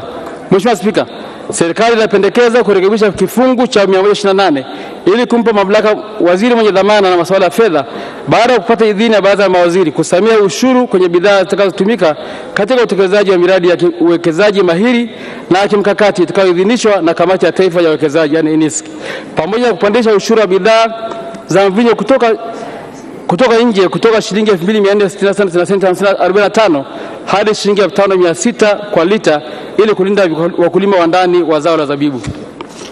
Mheshimiwa Spika, kamati ilibaini kuwa nchi za jirani zinatoza kati ya shilingi 5000 hadi 5500 kwa lita ya mvinyo unaotoka nje. Hivyo hatua hii inahuisha viwango vinavyotozwa katika nchi wanachama wa Afrika Mashariki. Aidha, hatua hii inaleta usawa wa kiushindani kati ya wazalishaji wa zao la zabibu nchini dhidi ya mataifa mengine ambayo yameendelea sana katika uzalishaji wa zao hili. Hivyo kamati inakubaliana na pendekezo hili ambalo lina nia njema ya kusaidia na kuinua viwanda vya ndani na kuwa shindani. Hata hivyo, kamati inashauri serikali kuhakikisha inasimamia ubora wa mvinyo unaozalishwa ndani ya nchi pamoja na kuchochea kilimo cha aina mbalimbali za zabibu ili kuhakikisha kwamba malighafi hii muhimu kwa utengenezaji wa mvinyo yanapatikana ndani ya nchi.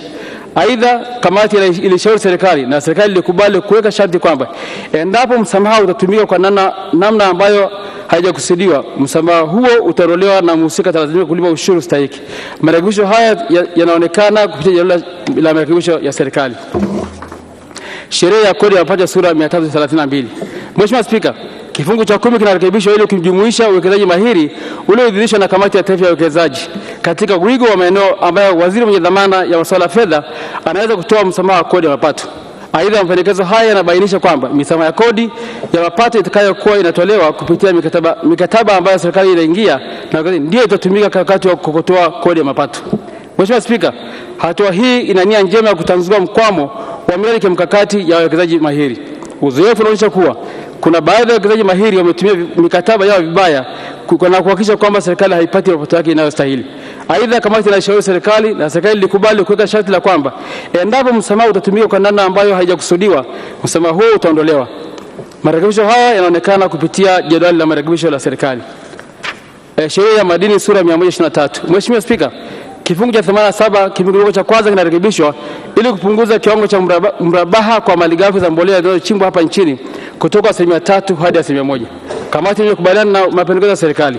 Hata hivyo, imeishauri serikali hatua hii iwe ni ya mwaka moja ili kuangalia endapo inatimiza malengo yaliyokusudiwa. Aidha, kwa kuwa sekta ya mbolea imepata msamaha kwenye kodi ya ongezeko la thamani kwa kutoza kwa kiwango cha 0%, na pili kupunguzia mrabaha, ni vyema sasa serikali ikaweka utaratibu wa kupanga bei elekezi kwa mbolea inayozalishwa ndani ili kuhakikisha kwamba mbolea hii inamfikia mkulima kwa bei nafuu. Endapo suala la bei litaachiwa kwa wamiliki wa viwanda, ni wazi kwamba wana manufaa haya hayatamfikia mkulima na badala yake ya wazalishaji watajitengenezea faida ya kupindika, yani supernormal profit. Mheshimiwa Spika, kamati ilishauri serikali na ikakubali kuongeza madini ya chokaa yanayotumika kwa ajili ya kuzalisha mbolea nayo kutoza mrabaha wa 1% ili pia viwanda vinavyotumia madini hayo navyo kunufaika na punguzo hilo. Lengo la msingi ni kuongeza uzalishaji wa mbolea ndani ya nchi na kupunguza bei kwa wakulima. Sheria ya ushuru wa mafuta ya barabara. Mheshimiwa Spika, kifungu cha 8 kinarekebishwa ili kumpa waziri mamlaka ya kusamehe ushuru wa mafuta kwa miradi ya wekezaji mahiri na mahiri maalum itakayoidhinishwa na kamati ya NISC. Uzoefu unaonyesha kwamba kama kuna moja ya msamaha ambao umetumika vibaya ni msamaha wa ushuru wa mafuta. Hivyo kutokana na uzoefu huo, kamati inaishauri serikali masuala yafuatayo. Kwanza, kuwepo na muda maalum wa kusamehe ushuru kwenye mafuta baada ya mradi kukamilika. Pili, kwa kuwa mfumo wa kuagiza mafuta ni wa pamoja, lazima kuwe na namna ama kutofautisha kwa vinasaba au uzaji wake ili kuondoa mwanya wa matumizi mabaya. Tatu, kuweka mfumo wa usimamizi ili kuzuia mafuta yaliyokuwa yatumika kwa ajili ya miradi kutumika katika shughuli tofauti. 4, inashauriwa pia kwamba sharti la kuondoa msamaha lilopo katika kanuni za sheria hii litekelezwe endapo itaonekana msamaha umetumika vibaya. Mheshimiwa Spika, ushauri huu wa kamati ni kuhakikisha kwamba msamaha huu usije ukasababisha uuzaji holela wa mafuta hapa nchini, yani dumping. Aidha, kamati ilishauri serikali na serikali ikubali kuweka sharti la kwamba endapo msamaha utatumika kwa namna ambayo haijakusudiwa, msamaha huo utaondolewa na mhusika atalazimika kulipa ushuru stahiki. Marekebisho hayo yanaonekana kupitia jedwali la marekebisho ya serikali. Sheria ya kodi ya ongezeko la thamani, yani VAT. Mheshimiwa Spika, kifungu cha 6 kinafanywa marekebisho ili kujumuisha uwekezaji mahiri ulioidhinishwa na kamati ya kitaifa ya uwekezaji, ambapo waziri mwenye dhamana ya masuala ya fedha anaweza kutoa msamaha wa kodi ya ongezeko la thamani.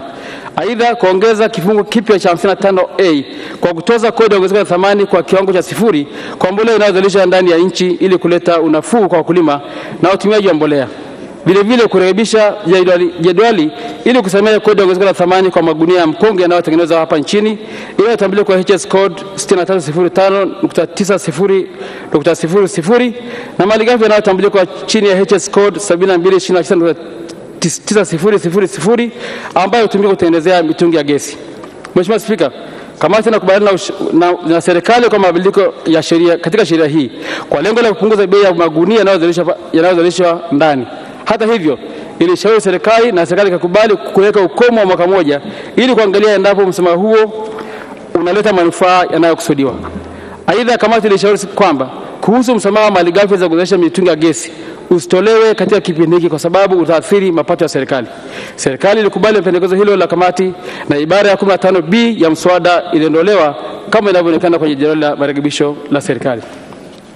Maoni na pendekezo ya jumla. Mheshimiwa Spika, masuala mengine yaliyojadiliwa katika kamati wakati wa kupisha mswada wa sheria ya fedha ni kama yafuatavyo: kufanya tathmini na utafiti ya faida na hasara ya misamaha ya kodi ambayo inatolewa na serikali. Mheshimiwa Spika, kamati inashauri serikali kuhakikisha kuwa inajiridhisha na misamaha ya kodi pamoja na vivutio vingine vinavyolenga kuvutia uwekezaji nchini. Kujiridhisha kwa hatua hizo ni kuhakikisha kuwa inaleta matokeo tarajiwa na sio kuipotezea serikali mapato. Aidha, kuwepo na usimamizi mzuri wa misamaha inayotolewa na serikali kwa wawekezaji mahiri pamoja na kimkakati. Misamaha ya kodi kwa pato la taifa, yani tax exemption against GDP. Mheshimiwa Spika, misamaha ya kodi ni hatua ya sera za mapato ambayo huwa na malengo mbalimbali kama vile kuchochea uzalishaji, kupunguza gharama za huduma au bidhaa, kugawanya rasilimali na kuchochea ukuaji wa sekta. Hata hivyo, malengo tuliyojiwekea katika mpango wa miaka mitano, misamaha haitakiwi kuzidi 1% ya pato la taifa. Hivyo ni wakati sasa kwa serikali kufanya tathmini ya kina ya misamaha yote ya kodi iliyotolewa na kuona endapo misamaha hiyo imefikia malengo yaliyokusudiwa. Serikali kuimarisha vitengo vya utafiti wa sera za mapato ili kuiwezesha serikali kuwa na taarifa za uhakika pindi inapoandaa sera za mapato. Mheshimiwa Spika, kuna haja ya msingi ya kuimarisha vitengo vya utafiti wa sera za mapato na hasa kodi kwa kuvitengea rasilimali watu na fedha za kutosha ili vitekeleze majukumu yake kikamilifu. Kamati inaamini mabadiliko yanayofanywa mara kwa mara katika sheria za kodi ni kutokana na kutokuwa na utafiti wa kutosha wa kina katika sera za mapato. Hitimisho. Mheshimiwa Spika, naomba kutumia fursa hii kwanza kukushukuru wewe Mheshimiwa Spika kwa kunipa fursa hii ili niweze kuwasilisha maoni ya kamati kuhusu mswada wa mabadiliko ya sheria za fedha namba 13 wa mwaka 2022 mbele ya bunge lako tukufu. Pili, nimshukuru Mheshimiwa Musa Azan Zungu, mbunge naibu spika, kwa ushirikiano wake. Aidha, napenda kumshukuru Mheshimiwa Dr. Miguru Lameck Nchemba, mbunge waziri wa fedha na mipango, Mheshimiwa Hassan Chande, mbunge naibu waziri wa fedha na mipango, Mheshimiwa Hussein Bashe, mbunge waziri wa kilimo, Mheshimiwa Exaud Kigahe, mbunge naibu waziri wa uwekezaji, viwanda na biashara, ofisi ya mwanasheria mkuu wa serikali na ofisi ya mwandishi wa sheria wa bunge kwa ushirikiano wao kwa kamati.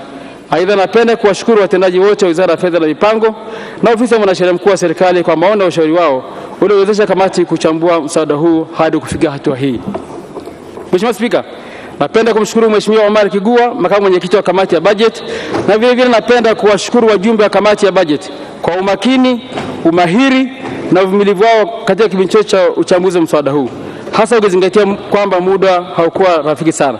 Naomba orodha yao ya majina ya wajumbe hao yaingia katika kumbukumbu rasmi za bunge, yani Hansard. Mheshimiwa Spika, kwa namna ya pekee naomba kumshukuru katibu wa bunge Bi Nenelo Mwihambi NDC pamoja na watendaji wote wa ofisi ya bunge kwa kuiwezesha kamati kutekeleza majukumu yake ipasavyo. Aidha, napenda kuishukuru sekretarieti ya kamati ya budget ikiongozwa na ndugu Michael Kadebe ambaye ni mkurugenzi wa idara ya budget kwa kuratibu shughuli za kamati pamoja na kutoa ushauri wa kitaalamu na hatimaye kukamilika kwa taarifa hii kwa wakati. Mheshimiwa Spika, naomba kuwasilisha na naunga mkono hoja.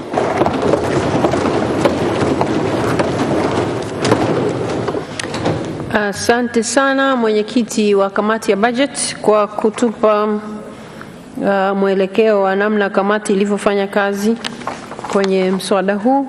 Waheshimiwa wabunge, nayo orodha hapa ya wabunge ambao wameomba kuchangia kwenye hoja hii.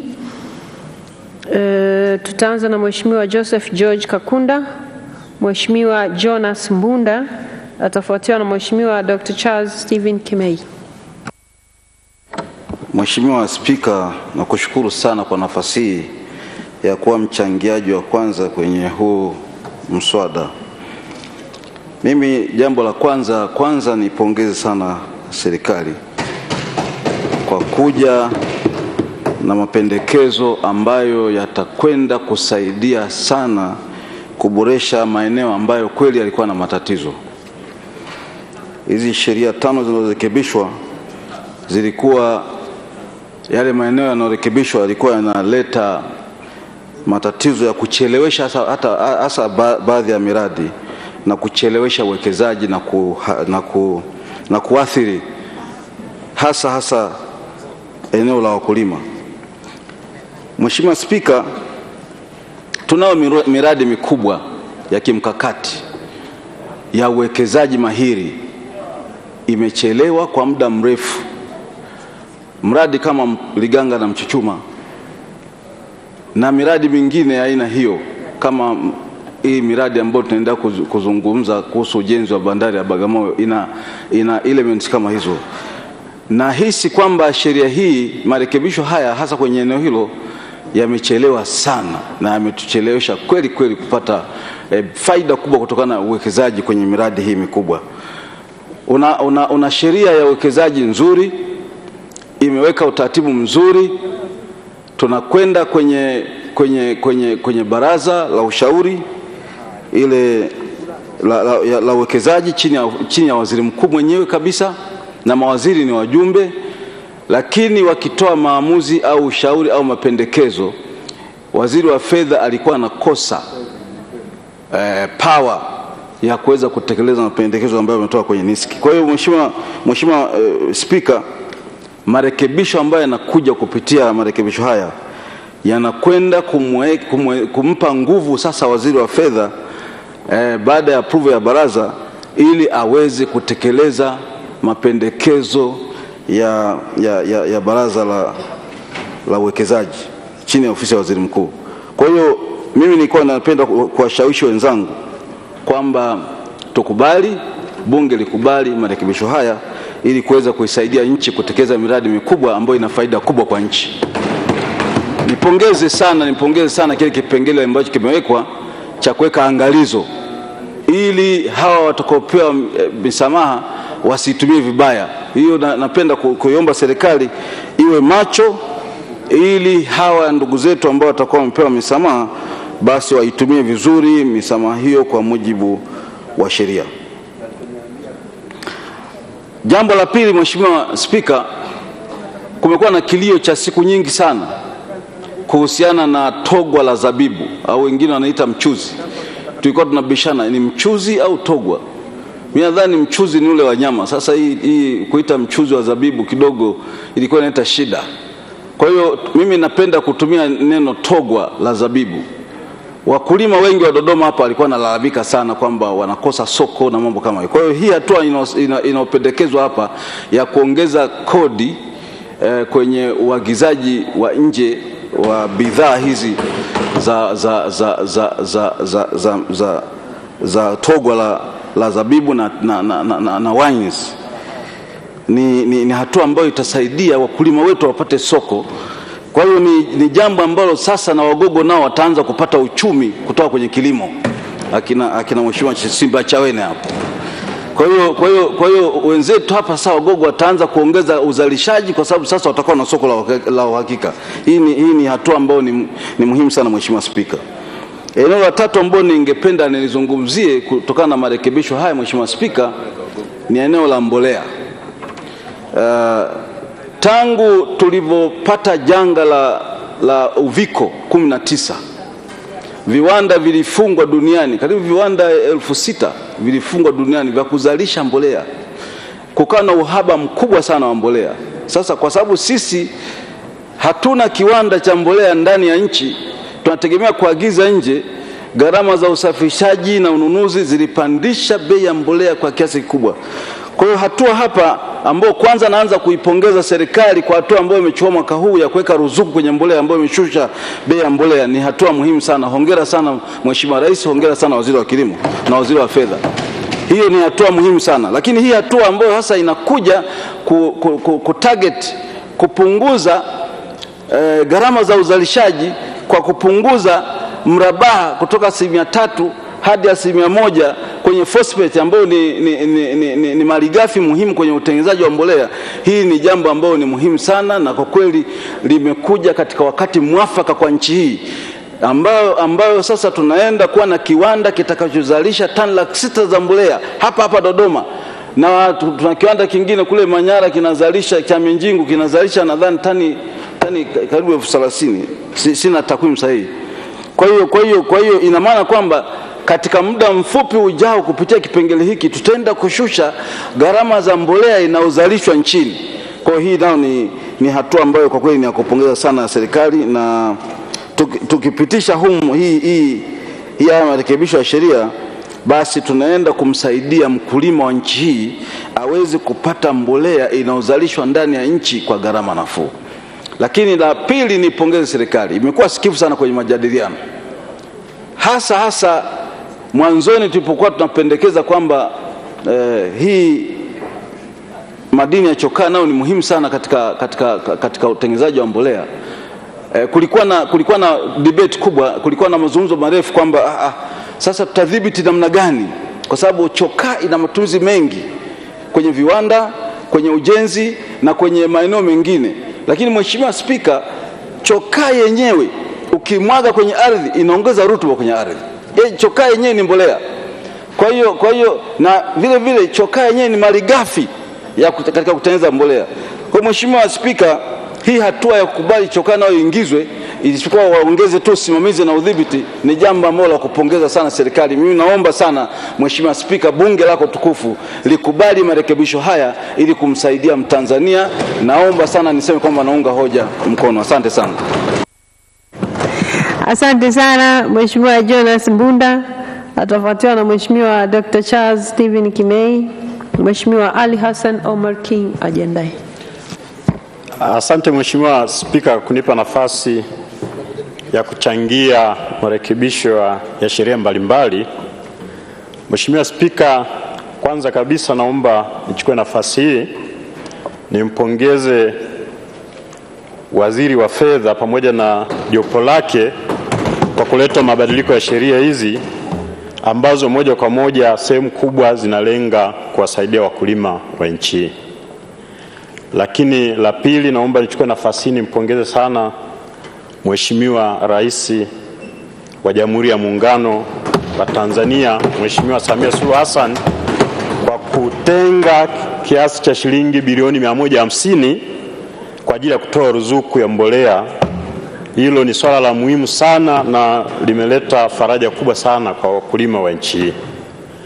Mheshimiwa Spika, nitachangia miswada hii hasa kwenye maeneo ambayo yanagusa wakulima. Eneo la kwanza, serikali imeleta mapendekezo ya kubadilisha mswada wa sheria sura namba 123 kipengele cha 87(1) ambacho kimependekeza kupunguza miraba ya ushuru kwenye malighafi mbalimbali ambazo zinatumika kwa ajili ya kutengeneza mbolea. Swala hilo ni la muhimu sana. Jambo la kwanza ni lile eneo sikivu la serikali la kuhakikisha kwamba wakulima wetu wananufaika na kilimo katika nchi yetu. Lakini swala la pili ni jambo la msingi ambalo litavutia wawekezaji wa viwanda mbalimbali vya mbolea katika nchi yetu. Kwenye swala hili la kupunguza miraba kutoka 3% mpaka 1%, ni swala la msingi sana kwa sababu litasaidia kupunguza gharama mbalimbali za uzalishaji wa mbolea. Na kama mlivyoona kwamba kwa mwaka huu uliopita ilikuwa ni changamoto kubwa sana kwa wakulima. Kwa hiyo tunaona kabisa wazo hili la serikali litasaidia kuleta manufaa makubwa sana kwa wananchi katika nchi hii. Lakini pamoja na kuunga mkono hoja hii ya serikali, nilikuwa naomba nitoe ushauri ufuatao. Ushauri wa kwanza, niombe serikali sasa, kama wabunge wenzangu wataunga mkono na tukapitisha sheria hii, serikali iweze kusimamia kwa karibu sana ili tuweze kupata matokeo chanya na tuone kabisa punguzo hili limewasaidia wakulima. Lakini ushauri mwingine, kama patakuwa na uwezekano, serikali angalie uwezekano wa kutoa bei elekezi za mbolea kwa wakulima wetu. Mheshimiwa Spika, mabadiliko hayo tungeomba yahusishe madini zote ambazo zitatumika kwa ajili ya kutengeneza mbolea. Kwa maelekezo ambayo yametolewa kupitia mswada huu kwenye upande wa phosphate, lakini vile vile chokaa ambayo itasaidia sana kurekebisha hali ya udongo katika maeneo mbalimbali ili wakulima waweze kutumia kiasi cha mbolea kidogo sana baada ya udongo kurekebishwa. Mheshimiwa Spika, kama nilivyosema awali, hoja yangu italenga hasa kwa maeneo ambayo yanamnufaisha mkulima. Hoja ya pili, nakuja kwenye ushuru wa ongezeko la thamani. Wakulima wa mazao mbalimbali, ukichukulia mfano kahawa, korosho na mazao mengine, kwa muda mrefu walikuwa wakilipa gharama kubwa sana ya magunia katika kuhifadhia hayo mazao mbalimbali.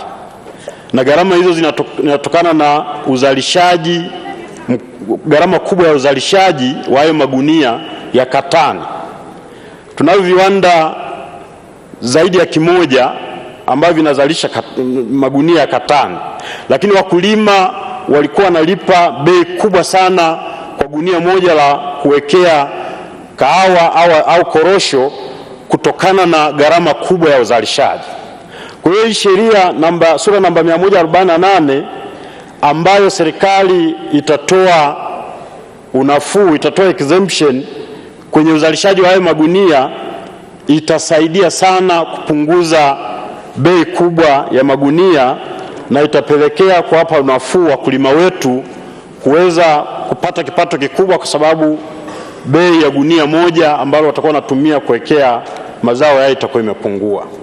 Hiyo nayo itaendelea kuleta faraja kwa wakulima na itaendelea kuleta hamasa kubwa sana ya wakulima kuona kwamba mazao ambayo wanalima yanawasaidia kwenye masuala ya maisha. Mheshimiwa Spika, swala la mwisho naomba nichangie kwenye jedwali la 4 linalohusu mapendekezo ya serikali ya kuongeza ushuru wa mvinyo kutoka shilingi 2,466 na senti 45 kwa lita hadi shilingi 5,600 kwa lita. Hiyo itasaidia sana kupunguza bidhaa zinazotokana na mvinyo kuingia nchini na itasaidia sana kulinda soko la wakulima wa zao hili la zabibu, ili kuweza kuwapa hamasa kubwa zaidi ya kuendelea kujali kilimo chao na kuwafanya waridhike na hali halisi ya kilimo. Lakini pamoja na hilo, nilikuwa naomba nishauri serikali kuzingatia mambo yafuatayo. Swala la kwanza, serikali isimamie sasa ubora wa uzalishaji wa mvinyo ambao tunazalisha ndani ya nchi, ili kuhakikisha kwamba tunaingia kwenye ushindani kwenye soko la mvinyo. Lakini swala la pili, baada ya kupitisha sheria hii, serikali iangalie kama mvinyo unaozalishwa nchini utaweza kutosheleza mahitaji ya viwanda vyetu vinavyozalisha bidhaa za mvinyo hapa nchini. Mheshimiwa Spika, nakushukuru sana kunipa nafasi. Naomba niunge hoja kwa miswada hii. Asante sana. Asante sana. Mheshimiwa Dr. Charles Stephen Kimeya atafuatiwa na Mheshimiwa Ali Hassan Omar King. Mheshimiwa Cecilia Daniel Pareso ajendaye. Mheshimiwa Spika, nakushukuru sana kwa fursa hii, na nianze pia kwa kujiunga na wenzangu kumshukuru na kumpongeza sana Mheshimiwa Rais wetu anayeongoza serikali ya awamu ya 6 kwa kuanza kuchukua hatua madhubuti na za kimkakati za kuongeza uwekezaji na kasi ya uwekezaji katika uchumi wetu. Kwa vile mimi naona kwamba mswada huu una maudhui ya kimkakati kabisa, na sio tu kwamba tunaona kwamba kuna kupunguza hapa na pale, lakini utaona kwamba ni mswada au ni marekebisho ambayo yanaenda kumpa Mheshimiwa Waziri wa Fedha uwezo wa kufanya maamuzi ya haraka ili kuweza kuruhusu miradi ile mahiri na ya kimkakati kuanza hapa nchini upesi bila kusubiri bureaucracy ya kupeleka kwenye bunge, kwa sababu sheria za kikodi mara nyingi zinahitaji zirudi huku bungeni, na naamini kwamba Mheshimiwa Rais ameruhusu mswada huu uje ili uweze kufupisha ule mchakato wa mwekezaji kuweza kufika na kuanza mradi wake. Mheshimiwa Spika, kwa sisi tunaofahamu ni kwamba wawekezaji wote na miradi mingi inakuwa na mahitaji tofauti tofauti ili iweze kuonyesha kwamba itakuwa na faida katika kipindi ambacho yule mwekezaji amejiwekea, na bila yale masharti au zile athari ambazo yeye anaziona kwenye mradi ule hazijawa address kwa namna ambapo yeye na bodi zake kama ziko nje ya nchi au ziko hapa nchini, basi inakuwa vigumu sana kuchukua hatua ile ya kuanza kutekeleza mradi. Na mara nyingi watapita kwenye maeneo mbalimbali, wataanza TIC, wataenda kwenye ambao baadaye wataishia hata kwenye National Investment Sharing Council, ile kamati ya uwekezaji ya taifa, lakini kama hawana uhakika kwamba yale wanayojadili, yale walioahidiwa na taasisi hizi hayatatekelezwa haraka, lazima pengine aje bungeni yaulizwe maswali mengi, pengine yasipite, basi inakuwa ni vigumu sana miradi ile kuanza. Na mimi naamini kwamba hili mkakati wake unatokana na hilo kwamba sasa waziri wa fedha, na niseme kwamba sio waziri tu wa fedha, na tumeridhika sana kule kwenye kamati yetu kuona kwamba waziri wa fedha atatekeleza haya baada pia kupitia kwenye cabinet kwa maeneo fulani, lakini ni mikakati, ni miradi ile ambayo imepita kwenye kamati ya taifa ya uwekezaji ambayo inasimamiwa na Mheshimiwa Waziri Mkuu, na sio tu waziri mkuu, lakini pia ndani yake kuna watu ambao ni mahiri, ni watu ambao ni wazalendo, ambao tunajua kwamba wanaongoza taasisi ambazo zinaelewa masuala ya uwekezaji kwa mapana kama vile Benki Kuu na wengine. Kwa hiyo naamini tutakwenda mbali. Lakini pia Mheshimiwa Spika, tunajua kabisa kwamba tena tumeambiwa kuna Marekani mmoja, congressman mmoja kule Marekani ambaye amekuwa ametrend sana, na wengi wameona kwamba anatoa changamoto kwamba ukweli tatizo kubwa la uwekezaji huku nchini linatokana na kodi nyingi, na kodi kubwa zile corporate tax, ukienda kwenye VAT juu na nini. Mimi nakubaliana naye kwa namna fulani kwamba kusema kweli tusipoangalia vizuri na tusipoweza kutreat kila mwekezaji kwa namna fulani ambayo kinampa uhakika kwamba zile gharama zinaweza zikapunguzwa, zikafanya hivi kwa kupunguza VAT kwa muda fulani, tutakaa muda mrefu bila kuona uwekezaji ukiongezeka. Na huu uwekezaji unashindaniwa, kila nchi inashindania uwekezaji kwa sababu inajulikana kwamba capital ni scarce. Duniani mitaji haiko tu ovyo ovyo, mitaji inashindaniwa na nchi mbalimbali na chumi mbalimbali, na kila nchi inajaribu kutoa kwa namna fulani vivutio ambavyo vinaweza kuwezesha wawekezaji wakaingia. Kuna nchi nyingine sasa hivi zimeanza, na natumaini ni nadharia mpya ambayo inakuja kwamba the only way ya kuongeza tax base bila kuongeza kiwango, yani kuongeza government revenue bila kuongeza viwango vya kodi, ni kuongeza uzalishaji. Kuongeza uzalishaji. Sasa kama hatuwezi kuongeza uzalishaji kwa namna hii ya kwamba tunavutia wawekezaji, kitu ambacho hatuna, uzalishaji ambao haupo, lakini tukiwavutia watakuja, tukawapa dispensations fulani, tukawapa misamaha fulani kwa kipindi ambacho kinakubalika, hao wawekezaji wakaja wakaongeza uzalishaji, tukaanza kuvuna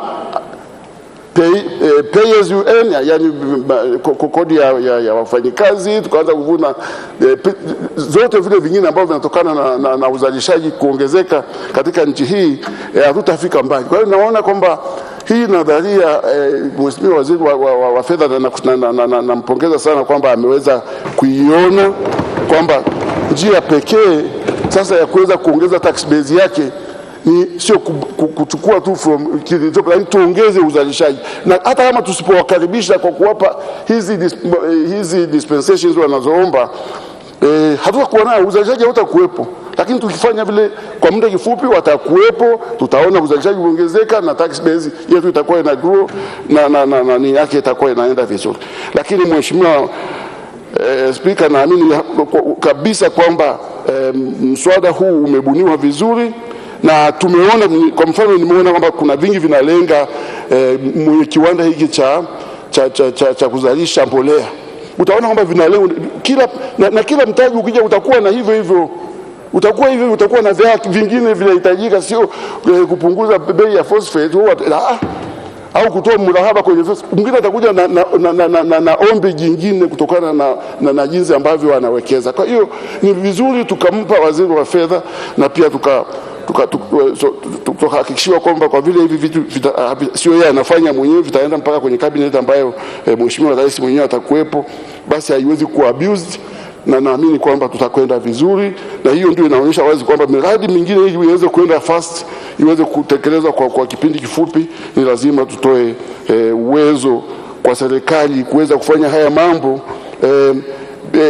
bila kupoteza muda mrefu sana. Lakini pia nachelea kusema kwamba naungana na kamati, nilikuwepo, na nashukuru kwamba kamati imeshauri pia kwamba kwa baadhi ya misamaha inayotolewa iwe inachapishwa na serikali kwenye gazeti, ili watu wajue kwamba katika kipindi hiki serikali imetoa misamaha hii, na watu wataona maudhui kwa sababu gani hizo zimetolewa, na hakuna mtu atakayelalamika kwamba kuna misamaha ambayo imetoka kienyeji.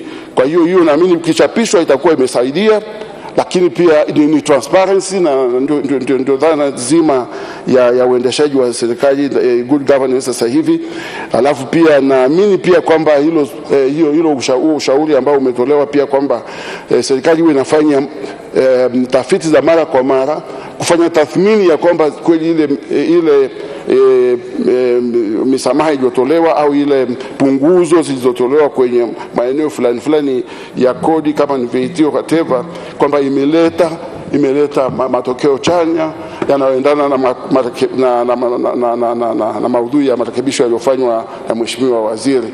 Lakini naamini pia kamati imeshauri pia kwamba kuwe na time frame ya hiyo dakika moja Mheshimiwa, malizia. Utoaji wa time frame iwepo, wakati unapotoa ile misamaha ijulikane pia inaisha ndani ya utekelezaji wa mradi na pia ndani ya muda mfupi baada ya mradi kutekelezwa na namna hiyo. Kwa hiyo nashukuru Mheshimiwa Spika, nashukuru sana kwa fursa hiyo. Nataka niseme kwamba naunga mkono hoja iliyotolewa na Mheshimiwa Waziri ya kurekebisha hizi sheria, lakini pia naomba wabunge wenzangu waweze kuona maudhui haya kwa uchanya wake ili waweze kupitisha hoja hii ya Mheshimiwa Waziri wa Fedha.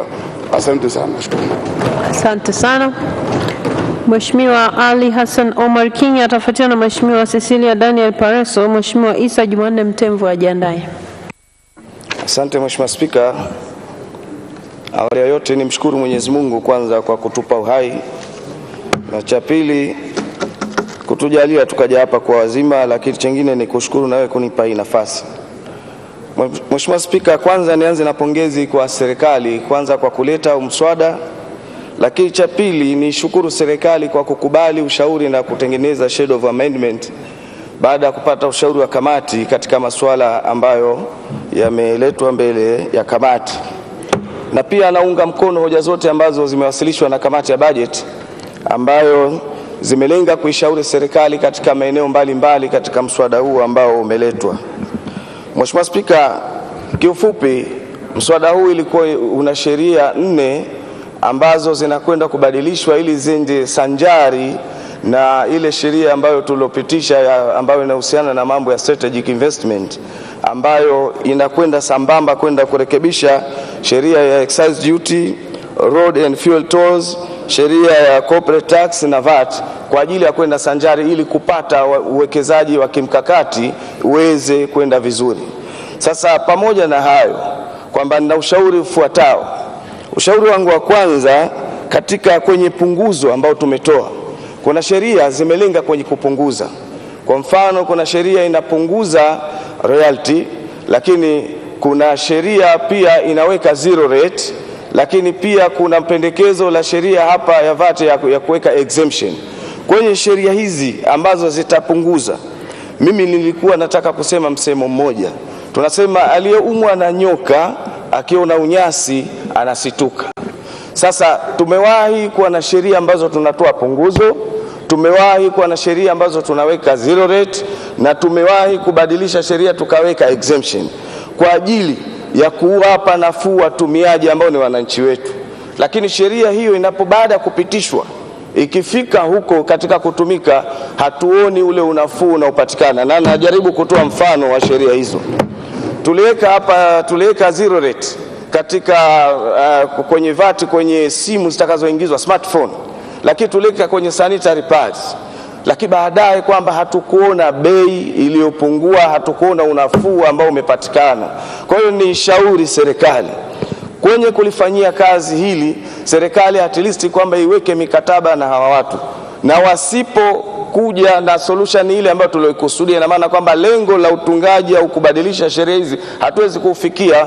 Kwa hiyo niwaambie serikali kwamba tujaribu kuweka measures ambazo zitathibitisha na kupata ule unafuu ulioulenga, vinginevyo ndio tutaona huyu ndio nyoka yenyewe ni yule yule. Kwa hiyo sasa hivi tunaona unyasi hapa, atakuja kutugonga tena. Jambo jingine niseme katika upunguzaji wa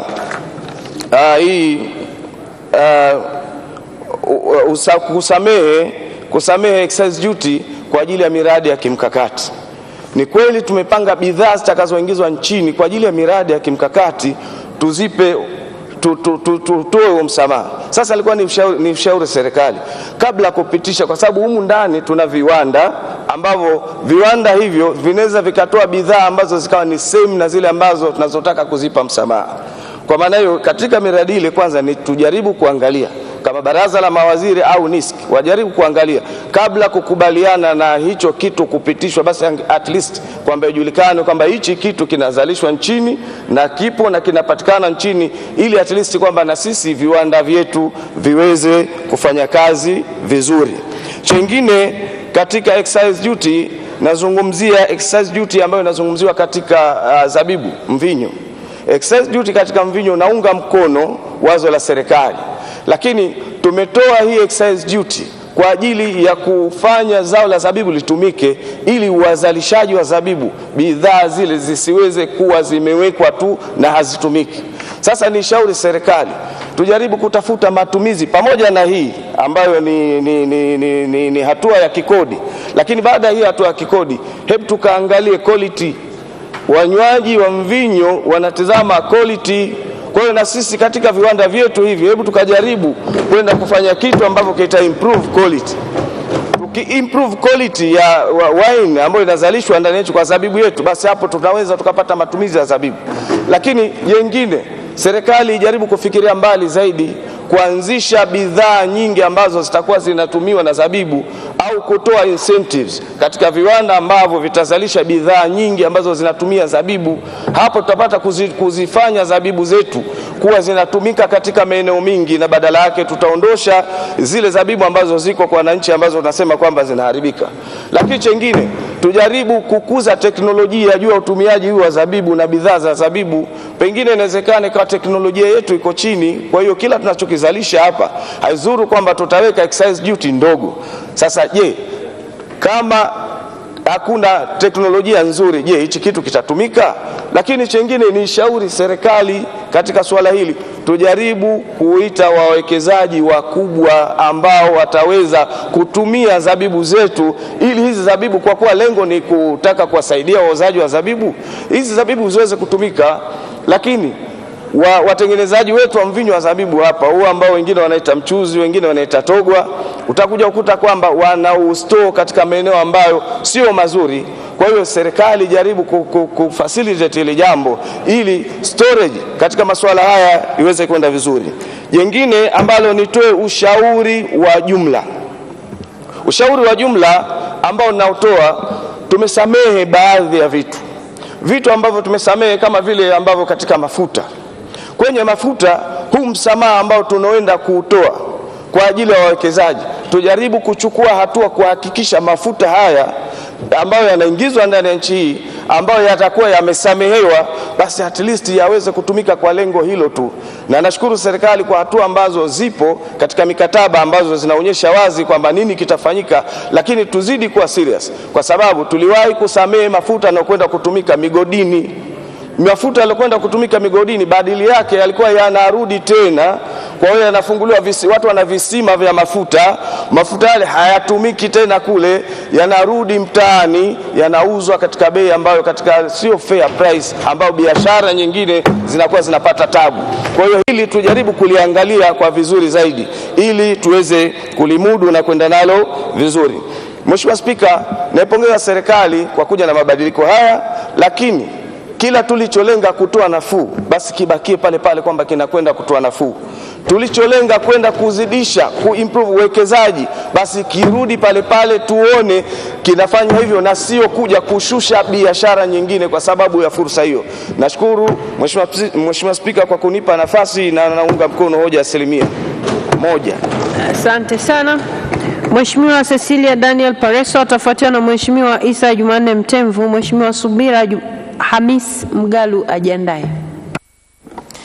Na kushukuru Mheshimiwa Spika kwa kunipa nafasi niweze kuchangia katika hoja iliyoko mbele yetu ya marekebisho ya sheria. Nitachangia katika maeneo mawili na baadaye nitatoa ushauri. Kwanza ni kuhusiana na sheria ya ushuru wa mafuta ya barabara sura namba 220. Serikali inapendekeza hapa kutoa msamaha wa kodi katika miradi mahiri na mahiri maalum. Sasa kupitia uzoefu huko nyuma kama ambavyo wameeleza pia mheshimiwa aliyotoka kuongea, mara nyingi hii misamaha inaweza ikatumika vibaya kwa sababu wanaofanya haya mambo sio watu, ni watu lakini sio malaika. Kwa hiyo inaweza ikawa ni kichaka cha watu kupitisha bidhaa kupata kwa unafuu na kukwepa kodi. Kama ambavyo amesema mheshimiwa aliyetoka kuongea, huko nyuma tulitoa misamaha kwenye miradi ya migodi. Watu wakawa wanapitisha mafuta, inaingia kwa mujibu wa taratibu, ikifika migodini mafuta inatoka inaenda mtaani, watu wanakwepa kodi. Kwa hiyo pamoja na mambo ambayo mmeeleza, kuimarisha mfumo wa usimamizi, kufanya ufuatiliaji, kuweka kipindi maalumu ambacho itainishwa katika kanuni, sasa haya yanayesemwa ni vema yakasimamiwa ipasavyo kuhakikisha kwamba malengo haya yaweze kufikiwa. Lakini kama haitoshi, ni lazima pia kupitia taarifa ambazo zitakuja bungeni za utekelezaji tuambiwe hii miradi mahiri na mahiri maalumu ni ipi. Kwa sababu ukiacha tu hivyo, wananchi wa kawaida wanaweza wasielewe. Hata sisi wabunge wakati mwingine tunaweza tusizielewe kwamba hii miradi mahiri na mahiri maalum ni ipi. Ni lazima iainishwe na tujue kwamba miradi hiyo ni ipi na itapewa misamaha, na lazima kuwepo na ufuatiliaji na udhibiti kuhakikisha kwamba kweli mafuta hayo hayatatumika vibaya, msamaha huu uliotolewa hautatumika vibaya. Naomba pia nichangie katika sheria ya ushuru wa bidhaa namba 147. Serikali inaleta mapendekezo hapa ya swala la mvinyo au wine, kwamba bidhaa zinazotoka nje wanaongeza ushuru kutoka shilingi 2,466 kwa lita hadi shilingi 5,600 kwa lita. Ukiangalia kwa takwimu ni figa kubwa ambazo zinaongezeka. Lakini sababu ya haya marekebisho mnatuambia ni kulinda viwanda vya ndani. Sasa Mheshimiwa Spika, kulinda viwanda vya ndani kwa bidhaa zinazotoka nje, hiyo inaweza kuwa ni sababu mojawapo katika sababu nyingine nyingi. Inawezekana nyinyi mmelenga kwa mtizamo wa kupata mapato, alafu mkajificha kwenye kichaka cha kusema tunalinda viwanda vya ndani. Mheshimiwa Spika, bidhaa zinazotoka nje kwenye hii mvinyo au wine, soko la ndani lina bidhaa inayotoka nje iko kwa kiwango cha 70%, na soko na bidhaa ya ndani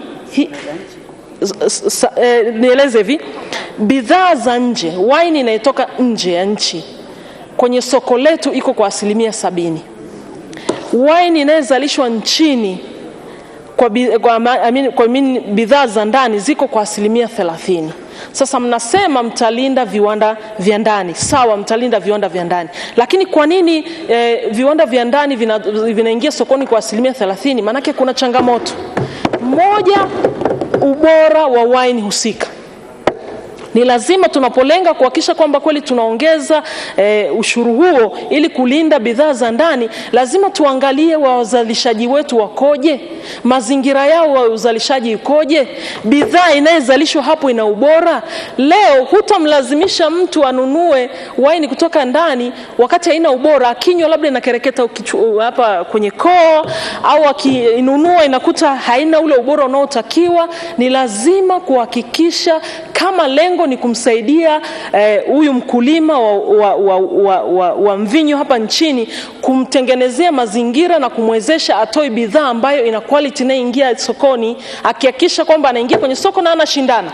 Lakini kama haitoshi, lazima wajitangaze na kuhakikisha namna gani tunawasaidia kupata mitaji kama serikali, na inawezekana hawana mitaji ya kufanya hii biashara. Kwa hiyo lazima tuangalie pia kwenye swala la kuwawezesha kimitaji waweze kufanikiwa na wao waweze kuingia sokoni, ili sasa ile 70% iwe ya ndani na 30% iwe ya nje. Kwa hiyo lazima tutizame kwa mtizamo huo. Tunaposema kulinda viwanda vya ndani, tuiseme kwa matendo, kwa kuwasaidia. Ni vyema sana serikali ikalitizama hili. Swala lingine Mheshimiwa Spika ni ushauri wa jumla. Maoni ya kamati yameeleza vizuri sana. Wamependekeza kuimarisha kitengo cha utafiti wa sera za mapato. Ni jambo muhimu sana.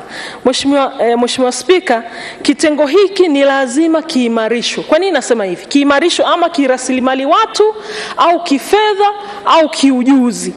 Kwa sababu hawa ndio ambao mwisho wa siku kupitia wizara yako Mheshimiwa Waziri wanatuletea mapendekezo hapa bungeni ya aina ya vyanzo vya mapato vinavyokuja hapa bungeni tuvipitishe ili serikali muweze kuenda kutekeleza.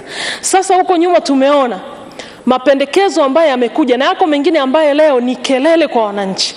Mfano huko nyuma kulikuwa kuna sintofahamu kubwa sana kwenye kodi ya majengo ambayo ilipendekezwa. Kuna sintofahamu kubwa sana kwenye tozo ya miamala ya simu. Miamala ya kibenki na simu ambayo juzi umetoa kauli hapa ya kusema unaziondoa. Lakini kuna tozo za simu. Haya yote yanakuja na leo tunakuja kufanya marekebisho manake kuna tatizo mahali. Inawezekana katika kufikiria vyanzo vipi vya mapato hiki kitengo kuna shida ama ya kuwezeshwaji ama upungufu wa rasilimali watu ama mafunzo na ujuzi. Tukitaka tuone namna gani ya kufanikiwa katika aina ya mapato au kuwa na sera bora za mapato ambazo zitakuwa ni za uhakika na za endelevu, ni lazima tukiimarishe hiki kitengo. Kamati imeshauri vizuri sana. Kwa ni vyema sana serikali mkalitizama haya. Lazima tuwe na namna ya kuona namna gani tunampunguzia mwananchi mzigo. Hizo tozo zimekuwa kelele, ndio mnafanya marekebisho lakini imekuwa kelele sana. Lazima tufikiri hilo. Lakini jambo lingine muhimu, waziri alisema juzi hapa kwamba wanaenda kuhakikisha wanapunguza matumizi ya serikali. Haya yaliyoyasemwa Mheshimiwa Spika ni vema sana yakaonekana kimatendo. Wakati tunapitisha bajeti hapa waziri anahitimisha alisema hivyo. Lakini leo pamoja na kusema hayo kwamba tunaenda kupunguza matumizi yasiyokuwa ya matumizi makubwa ya serikali, bado tunayaona. Mnasema mnapunguza, lakini leo ukiona mtaani serikali mmenunua magari mapya new model haya ambayo iko sokoni sasa hivi. Sasa Mheshimiwa Spika, serikali ikisema haya basi tuyaone kwa matendo. Tumetoka tu hapa kwenye bajeti tunakutana na magari mtaani. Lakini hata haya matumizi ya magari ya serikali kwa kweli Mheshimiwa Spika, mimi nadhani sijui tufanyaje kama bunge. Lazima yatizamwe kwa upya. Magari ya serikali baadhi, sio yote. Baadhi kwa kweli yanatumika ndivyo sivyo. Yako mengine ambayo yanapeleka maafisa ambao wanatumia magari ndio yanapeleka watoto wao shuleni, ndio yanaenda sokoni, bosi akikaa ofisini ndio anaenda kufanya kazi za ziada. Inapeleka watoto shule, inaenda kuwachukua watoto shule, inaenda sokoni, yani inaenda kufanya shughuli ambazo sizo. Waziri ulisema hapa kwenye bajeti yako tunatamani kuona utekelezaji wa kivitendo sio wa kimaneno. Haya ambayo mmeyasema tuyaone kweli, tuone kweli. Na kuna siku pia Mheshimiwa Spika ulipendekeza vizuri kweli. Utakuta gari linamsubiri bosi linakaa masaa 6 au 8 liko on. Sasa hiyo pia ni miongoni mwa matumizi ambayo matumizi sio sahihi ya fedha za walipa kodi. Tunataka kuona mwananchi anapunguziwa mzigo wa kodi zisizokuwa za lazima, na tunataka kuona matumizi yasiyokuwa ya lazima yanapungua kwa serikali. Kama ambavyo umesema Mheshimiwa Waziri, tutaendelea sisi kama wabunge jukumu letu la kushauri na kupiga kelele. Tutapiga kelele kuhakikisha yale ambayo umeyanena tunayafuatilia na tuone utekelezaji wake kwa vitendo. Asante sana Mheshimiwa Spika. Asante sana. Mheshimiwa Isa Jumanne Mtemvu atafuatiwa na Mheshimiwa Subira Hamisi Mgalu. Mheshimiwa Naibu Waziri wa Fedha na Mipango ajiandae. Nikushukuru Mheshimiwa Spika kwa kunipa nafasi na mimi nichangie kidogo kwenye mswada huu wa mabadiliko ya sheria za fedha namba 13 wa mwaka 2022. Mheshimiwa Spika, nikiwa mmoja wa mjumbe wa kamati ya bajeti, tumejadili vizuri jambo hili, mswada huu ukiwa ni mswada muhimu kwa maudhui yake yote. Mheshimiwa Spika, kabla sijasema lolote, nimshukuru sana na kumpongeza Mheshimiwa Rais mama yetu Samia Suluhu Hassan. Kwa kweli tunaendelea kusema mama anasikia kwa haraka sana na anatoa maelekezo kwa haraka sana kwa ajili ya utekelezaji wa mambo mengi sana ili aweze kwenda kwa wakati. Mheshimiwa Spika, kwenye hili pongezi kubwa kwa Mheshimiwa Rais ni kwa sababu ameona kuna kila sababu ya kurekebisha sheria kadhaa ili kuvutia wawekezaji kutekeleza miradi mikubwa ya kimkakati na kielelezo kwenye nchi yetu. Lakini vile vile mswada huu unakuja kuonyesha ukweli juu ya Mheshimiwa Rais anaonyesha kwa vitendo juu ya namna bora ya kutanzua vile vikwazo vilivyopo wakati tunatekeleza miradi yetu ya maendeleo. Mheshimiwa Spika, pamoja na sehemu 5 au sheria ndogo 5 ambazo zipo ndani ya mswada huu, mimi nitajielekeza katika maeneo mawili. Moja ni sheria ya ushuru wa bidhaa sura ya 147. Mheshimiwa Spika, hapa tunarekebisha kifungu cha 128 ambacho Mheshimiwa Waziri mwenye dhamana ya Wizara ya Fedha anapewa sasa anapata idhini ya Baraza la Mawaziri katika kusamehe ushuru kwenye bidhaa ambazo zitatumika kwenye miradi hii maalum mahiri maalum. Mheshimiwa Spika, hiyo imetusaidia kwenye marekebisho hayo kwenda kwenye hili jambo ambalo wengi wamejadili, kupandisha ushuru wa bidhaa za mvinyo kutoka karibu shilingi 2,466 mpaka shilingi 5,600. Jambo hili limekuwa ni muhimu sana. Mheshimiwa Spika, umuhimu wake mkubwa unaenda kuinua kilimo chetu cha mvinyo. Wengine tumesema togwa, wengine tumezungumza lugha nyingine, lakini kubwa sana kilimo chetu cha zabibu na vilimo vya aina hiyo kuweza kupata nafasi. Na ni ukweli hatujafikia tu kusema 5,600 kutoka 2,466. Tumeangalia kwenye nchi kadhaa za Afrika Mashariki kama comparative. Nchi nyingi zimetokea kati ya 5,000 na 5,500, ambao unaweza ukaona kwetu kwa kuwa shilingi 2,400 na kitu ilikuwa inaweza ikasababisha hata wawekezaji wengi ambao wako hapa wakaweza kuchukua au kununua malighafi za mvinyo kutoka nje ya nchi, ambao ilikuwa ni hatari sana kwa wakulima wetu na kwa muktadha mzima wa viwanda vyetu ambavyo vinachakata zao hili. Kwa hiyo kama wazo na kamati ilivyoshauri na kukubali mawazo ya serikali au mapendekezo ya serikali kwenye mswada huu, kwa kweli ni waombe sana Mheshimiwa wabunge mlione hili ni jambo muhimu kwa muktadha mkubwa sana wa kuweza kuinua viwanda vyetu katika eneo hilo. Lakini ni lazima, wengi wamesema Mheshimiwa Spika, katika jambo hili kuna maangalizo kadhaa. Kinywaji cha mvinyo hichi ni luxury. Wengine watumia kama dawa. Kwa hiyo swala la ubora ni swala ambalo hatuwezi kucompromise. Ni lazima ubora ukazingatiwe sana. Lakini la pili, ili wengi wamesema, lakini la pili ni uzalishaji, production kwenye volumes. Kama mfano amezungumza sana mheshimiwa aliyomaliza kusema, ameweka kwenye 30% na 70%. Ni hatari kama tutakuwa kama taifa sasa bado tukawa tunazalisha chini ya 50%.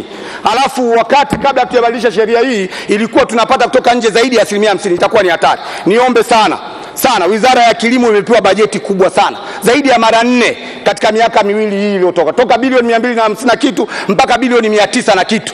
Kwa kweli walione, jicho lao likajielekeze katika eneo hili. Tunabadilisha mswada wa sheria huu katika kifungu hichi, lakini tayari fedha zipo nyingi na wasamia kazielekeza kwenye Wizara ya Kilimo. Niwaombe sana mjielekeze kuweka mikataba ambayo hatuwezi kurudi nyuma, tukaone ubora wa bidhaa hizi, lakini vile tukaone uzalishaji unakuwa ni mkubwa, ili tusiweze kuona tunadhurika kutokana na mabadiliko haya ambayo tumeyadhamiria. Mheshimiwa Spika, pia niweze kuzungumza kidogo juu ya sheria ya ushuru wa mafuta wa barabara, the Road Fuel Toll Act Cap 220. Mheshimiwa Spika, hapa tunabadilisha kifungu namba 8 ili pia kumpa Mheshimiwa Waziri mamlaka ya kusamehe ushuru wa mafuta kwa miradi ya uwekezaji mahiri na mahiri maalum. Si jambo baya, jambo zuri Mheshimiwa Spika, lakini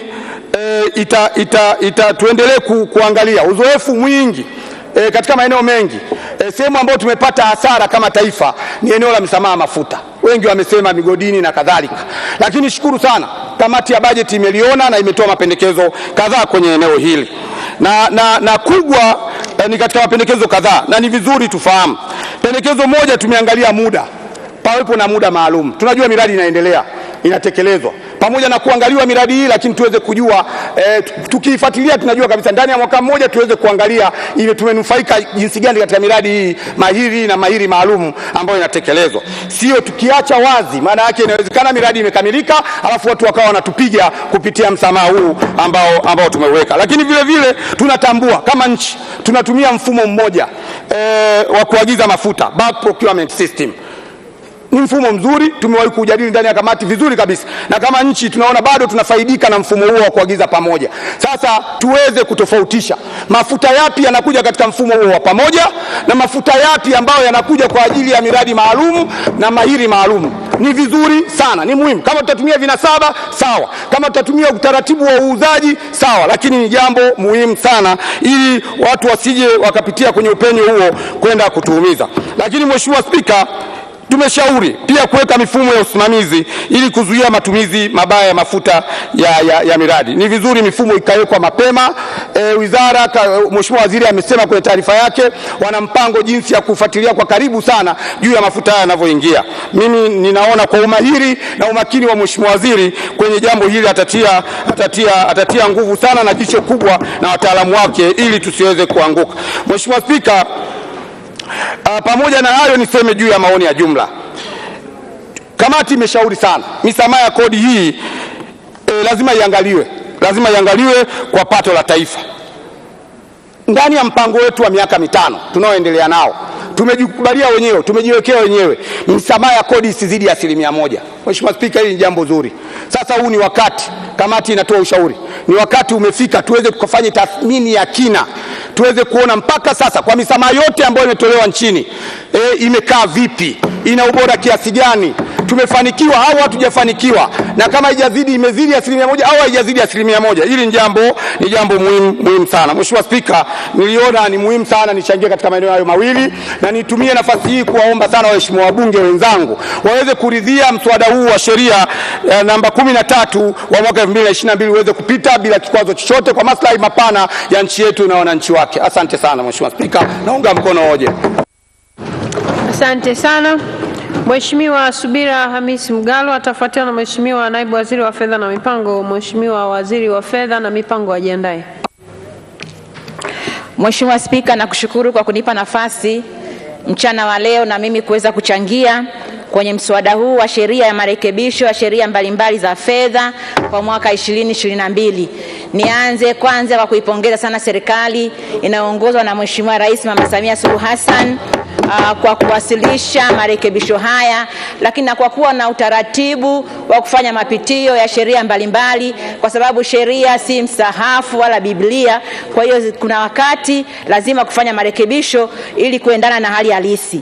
Kwa hiyo naipongeza sana serikali kwa hatua hizi, lakini marekebisho haya yanalenga kuunga mkono juhudi za mwenyewe Mheshimiwa Rais za kuhamasisha na kuvutia masuala mbalimbali ya uwekezaji. Tumekuwa mashahidi wa namna ambavyo wawekezaji wengi wamekuwa wakija nchini na kujisajili katika kituo chetu cha uwekezaji, lakini kutokana na changamoto ya utekelezaji wa sheria ya uwekezaji sura ya 38 imepelekea wakati mwingine kuleta urasimu mbalimbali. Kwa hiyo kwa marekebisho haya ambayo yanaenda kurekebisha sura ya 147 ya sheria ya ushuru wa bidhaa kifungu 128 kumpa mamlaka Mheshimiwa Waziri baada ya idhini ya Baraza la Mawaziri, na yaunga mkono kwa sababu itakwenda kuondoa urasimu hasa kwenye miradi ile ya kimkakati na miradi ile ambayo mahiri. Na kwa kuwa tuna matarajio ya miradi mingi nchini kwetu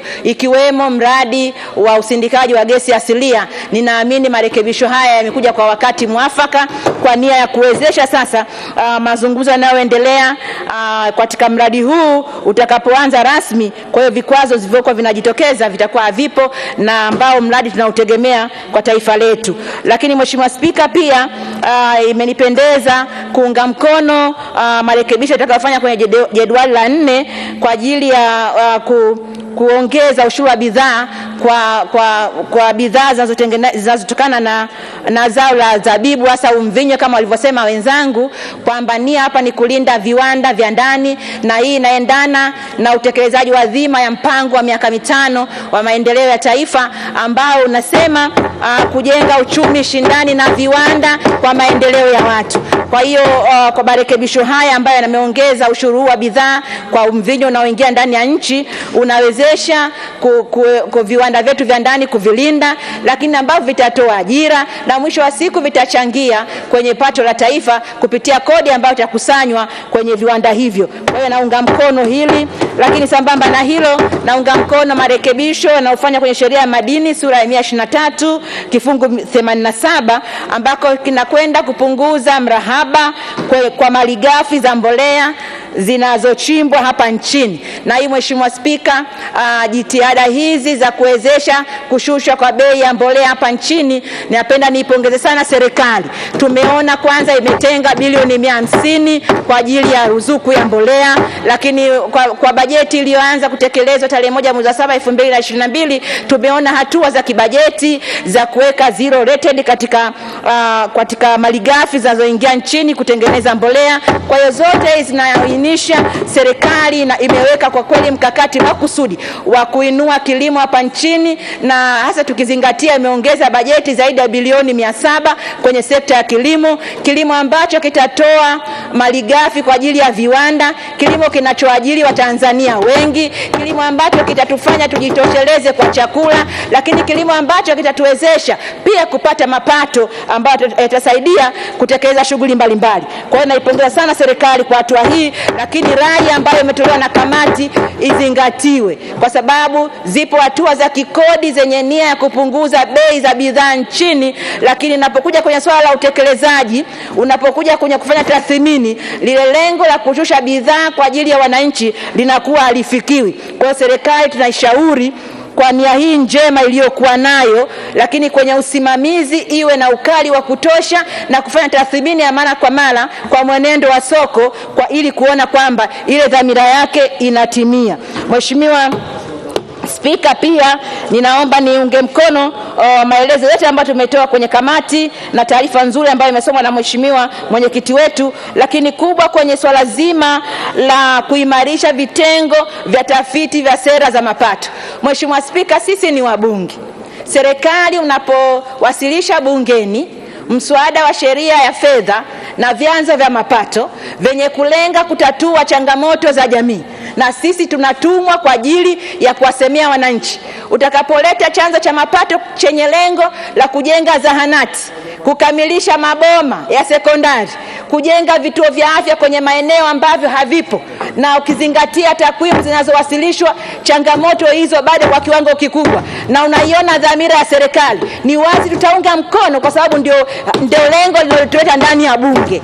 Kwa hiyo tunaiomba serikali ifanye tathmini ya kutosha, kwa sababu ili kuondoa mkanganyiko, kwa sababu leo wanatushangaa wabunge, kwa nini wakati mnaunga mkono, lakini serikali mnafanya maboresho pia tunaunga mkono. Lakini mimi nataka niseme Mheshimiwa Spika, uendelee kujivunia bunge lako, kwa sababu tunapounga mkono ni kwa maslahi ya Watanzania, ni kwa maslahi ya wananchi tunaowakilisha, na tunaiona dhamira njema ya serikali inaongozwa na mama yetu. Kwa mfano hata hii hatua ya tozo tuliunga mkono kwa sababu dhamira ya ujenzi wa vituo vya afya kwenye tarafa zote ambazo hazikuwa na vituo vya afya, na tuliunga mkono kwa sababu tuliona ni kweli zaidi ya vituo vya afya 3000, zaidi ya kata 3000 nchini hazina vituo vya afya. Kwa hiyo uamuzi wa serikali wa kujenga vituo vya afya ngazi ya tarafa itatusaidia hasa kina mama ambao tunatarajia vituo vya afya. Lakini tunapokuja wakati serikali imefanya maboresho, pia lazima tuunge mkono, kwa sababu tunasema sauti ya wengi ni sauti ya Mungu.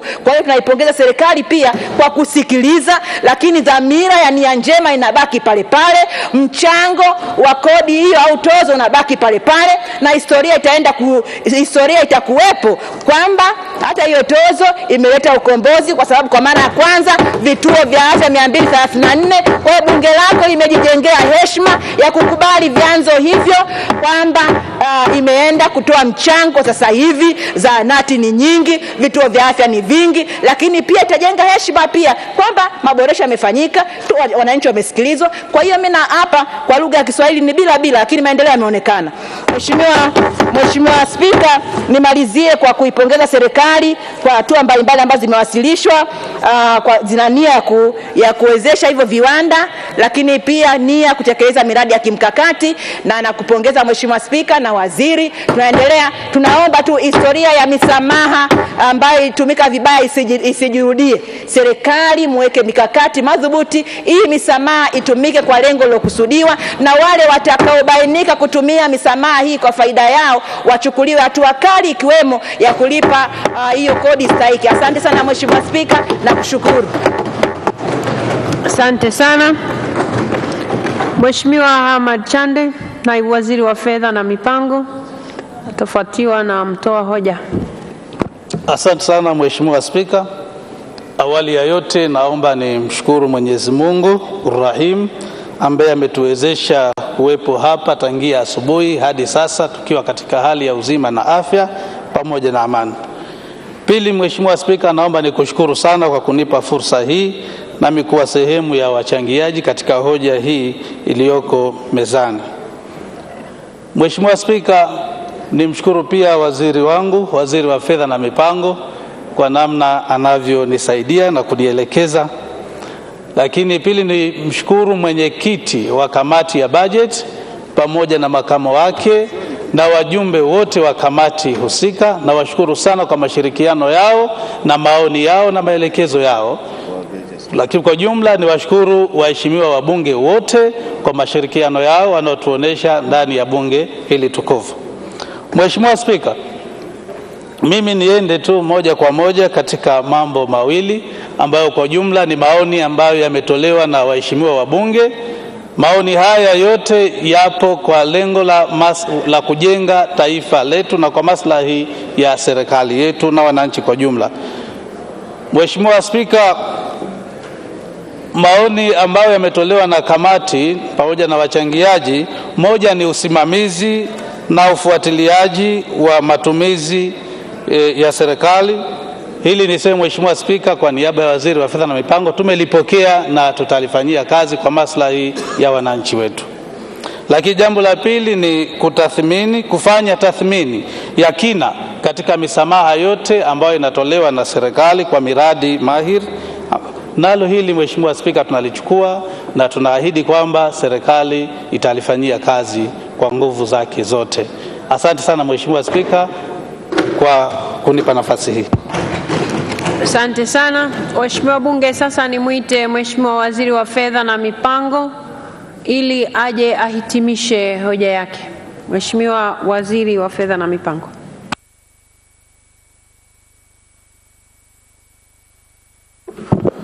Mheshimiwa Spika, na kushukuru kwa kunipa fursa hii, na mimi nianze kwa kuwashukuru na kuwapongeza kamati kwa maoni yao ambayo yametolewa na mwenyekiti mahiri kabisa wa bajeti ndugu yangu Daniel Silo.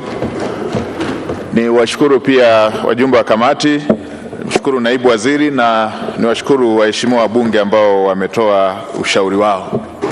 Mheshimiwa Spika, kabla sijafafanua chochote, nianze kwanza kwa kuungana na Mheshimiwa naibu waziri kuyapokea yale ambayo tumepewa kama ushauri, mojawapo ikiwa hilo la kusimamia kwa umakini maeneo yote yale ambayo yameombewa msamaha.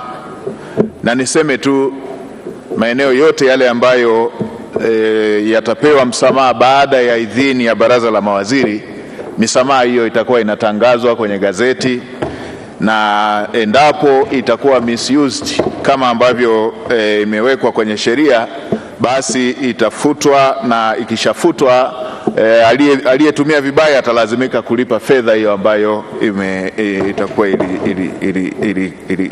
alikosesha serikali. Mheshimiwa Spika, la pili ambalo linahusisha tathmini na lenyewe tumelipokea. Kimsingi tuna sura mbili kwenye masuala haya ya misamaha. Sura ya kwanza, ukiangalia kwenye eneo la papo kwa papo, utaona masuala yanayohusu mapato, na ukiwa hujakusanya maana yake unakuwa umekosa mapato. Lakini ukiangalia kwa sura ya muda mrefu na matatizo ya kiuchumi kwa ujumla, utaweza kuona kwamba tunahitaji uwekezaji kwa kiwango kikubwa zaidi ili kuweza kutengeneza ajira na kuweza kutatua tatizo la ajira na kuongeza mapato katika muda mrefu, kwa maana ya kutengeneza uwekezaji na kutengeneza fursa mpya za uzalishaji kama ambavyo Mheshimiwa Dr. Kimei alivyosema. Kwa maana hiyo sura hizi zote mbili ni lazima uzibalance, lazima uziangalie kwa namna moja ili upande mmoja usielemewe. Ukielemea upande mmoja tu wa kukusanya, in the long run utakuwa hautengenezi maeneo mapya ya kuweza kukusanya. Kwa hiyo hivi vyote ni vitu ambavyo vinafanywa balance, na ndio maana unaweza ukaona kwamba maeneo yale ambayo ni muhimu sana kuwekewa vivutio, serikali inaona umuhimu wa kuwekea vivutio. Mheshimiwa Spika, jambo la tathmini na jambo la utafiti tumepokea, ni mambo ya msingi ambayo mara zote kwa ajili ya kuweza kuenda na mazingira ya sasa ni mambo ambayo tunayafanyia kazi, na leo tumepokea kutoka kwa waheshimiwa wabunge na tutaendelea kuyafanyia kazi. Mheshimiwa Spika, nisemee tu kwenye eneo hili la mvinyo. Mheshimiwa Spika, hili jambo la mvinyo tumepata fursa ya kuwasikiliza hata wakulima wenyewe, na ukienda kwenye maeneo, kwa bahati nzuri mvinyo unalimwa hapa, zabibu inalimwa hapa Dodoma. Kwa hiyo hatuhitaji kusafiri mbali sana kuweza kupata maoni hayo. Ni ukweli usiopingika kwamba wakulima wetu wamebaki na mvinyo kwa kiwango kikubwa sana, na ni uharibifu pale ambapo wanakosa soko la mvinyo wao. Na kama hatua zisingechukuliwa na serikali, ni dhahiri kwamba tunakokwenda wakulima wetu wale wangehama kutoka kwenye kulima zabibu, wangehamia labda mazao mengine, na hiyo ingeendelea kuturudisha nyuma katika hatua zetu za kulima mazao ambayo yanastawi katika maeneo husika kwa kiwango kikubwa, ili tuweze kuuza katika soko la ndani pamoja na soko la nje. Habari iliyo njema, mara nyingi huwa tuna kawaida wa Tanzania wakati mwingine kujikadiria kadirio la chini. Mvinyo wetu si mbaya na wala si kwamba hauna viwango vinavyotakiwa. Hivi tunavyoongea tuna mkulima mdogo tu, ana kiwanda kidogo tu, lakini tayari amefikia soko la Zambia, amefikia Malawi, amefikia Uganda, amefikia Kenya, na kwa sasa hivi kwa takriban kwa mwezi mmoja tuna export zaidi ya makontena 10,000 yanakwenda China. Makontena kadhaa ya mvinyo yanakwenda Italy. Sasa kama hata yanaweza kufika Italy, yanaweza yakafika China na yameteka soko la ukanda wa kwetu hapa, nadhani si vyema kuendelea kutilia mashaka kwamba mvinyo wetu uko wa kiwango gani na uko wa kiwango gani. Na sasa hata vyuo vya VETA Mheshimiwa Rais alielekeza vianze kufundisha watu kazi wanazofanya katika maeneo husika. Kwa hiyo tutaendelea hata kuboresha zaidi kuweza kuyafikia na masoko mengine. Na la mwisho, Mheshimiwa Cecilia nimsikia akisema kwamba yasiwe maneno tu, iwe vitendo. Mheshimiwa Spika, moja ya wakati ambapo tuna ishara nyingi sana za vitu vinavyofanyika kuliko maneno, nadhani ni wakati huu. Mheshimiwa Samia Suluhu Hassan katika kipindi cha mwaka mmoja tu, vitu ambavyo amevifanya vingekuwa vinapigiwa kelele, nadhani vingekuwa vimevuka hata mipaka ya nchi yetu yenyewe. Na mimi ningeambiwa nimwelezee Rais Samia Suluhu Hassan kwa sentensi moja, kitu kimoja tu ambacho ningesema, sentensi hiyo ingekuwa nchi inasonga mbele kwa kasi kubwa sana. Kwa maana hiyo si maneno, ni vitendo. Yaani tunavyosema nchi inasonga, hakuna mradi mmoja wote mkubwa umesimama hata kwa wiki moja tu. Miradi yote mikubwa inaendelea, yote mikubwa inaendelea. Lakini na nyongeza katika kipindi cha mwaka mmoja tu barabara zimejengwa vijijini, na ninyi ni wabunge ndio wawakilishi wa wananchi. Barabara zimejengwa vijijini kuliko mwaka wote ule katika rekodi tangu uhuru. Tuna vijiji ambavyo tangu uhuru havikuwahi kupata barabara, lakini zimejengwa barabara hizo na zinapitika katika kipindi cha mwaka mmoja. Kwa hiyo si maneno, ni vitu ambavyo wananchi wanaviona. Lakini si hivyo tu, tuna tarafa ambazo hazikuwahi kuwa na vituo, katika kipindi cha mwaka mmoja zimepata vituo, na sasa hivi hatua inayofuata ni kwenda kuviwekea miundombinu ama vifaa tiba ili viweze kufanya kazi. Lakini si hayo tu, hata hii tuliyosema juzi kwamba tutabana matumizi si maneno, ni jambo ambalo tunaenda kufanya. Tunamaliza makusanyo ndani ya mwisho wa mwezi huu. Wiki ijayo tutatoa bilioni 160 kwa ajili ya kupeleka ujenzi wa madarasa ambayo Mheshimiwa Rais amesema ifikapo Januari pasiwe na second selection. Mwaka jana hapakuwa na second selection kwa vitendo, watoto wote walienda shule zilipofunguliwa, na mwaka huu Rais ameelekeza ifikapo Januari madarasa hayo yameshajengwa, hapata kuwa na second selection. Tumeshaongea na Mheshimiwa Bashungwa, waziri wa kisekta, wiki ijayo shughuli hiyo inaanza, na fedha hizo sehemu zitakuwa zimetoka kwenye makusanyo, sehemu zinatoka kwenye kukata matumizi kufidia sehemu ile ambayo tumeisema katika kauli yetu. Kwa maana hiyo si maneno, ni vitendo, na vitendo hivyo vinaonekana na vinaongea kwa sauti kubwa kuliko maneno. Kuhusu ufuatiliaji, tutashirikiana na wenzetu wa mamlaka ya mapato pamoja na wizara zingine za kisekta ili kuweza kuhakikisha tunafuatilia, na hata jana tulipokuwa kwenye kamati tulikuwa na wizara ya viwanda na biashara, Mheshimiwa waziri wa viwanda, Mheshimiwa waziri wa kilimo pamoja na sekta zingine. Kwenye maeneo ambayo yatahitaji performance agreement tutafanya hivyo ili kuweza kufanya ufuatiliaji unaopimika, na haya tayari tumeshaanza katika sekta zingine ambako maeneo yale tuliweza kuahidi hapa katika bunge lako tukufu wakati wa bajeti kuu. Mheshimiwa Spika, baada ya kuwa nimeyasema hayo, nirejee tena kuwashukuru waheshimiwa wabunge na naomba sasa kutoa hoja. Waheshimiwa wabunge, hoja imeungwa mkono. Na sasa tutaendelea na utaratibu wetu. Katibu. Kamati ya bunge zima. Kamati ya bunge zima.